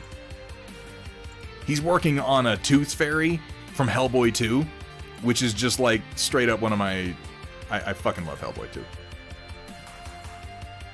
You've never seen Holly Monster before? Oh, man. Okay. She's a great painter. She also... Oh, my God. The depth of this woman's burps puts me to shame. I cannot equal them. I cannot equal them. Let's rate Holly Monster. I never get to rate Holly Monster. It looks like she's just getting started. So let's go ahead and do that. I'm going to run over to New Meta Designs, though, and give him a little bit of hype for what he's working on, because that is just cool as hell. Ladies and gentlemen, locusts, and gentlemex, thank you guys so much for coming out for tonight's stream. I hope that the dual stream went well. I hope that it wasn't a detraction from our normal streaming experience. I know I had a good time talking with WanderingXP. I hope that our conversation was relatively interesting at an absolute minimum. I would like to have some more interaction with some other streamers in the future. I'm still working a bit on the format, but this was kind of a test to see how it would go. We will be back in 2 days, Thursday the 11th, playing some more Cyberpunk Red right here on the stream. That should be a good time. Make sure you come out for that. We'll be painting again on Sunday, February the 14th, and then as of the 16th, I am going to be on vacation for about a week.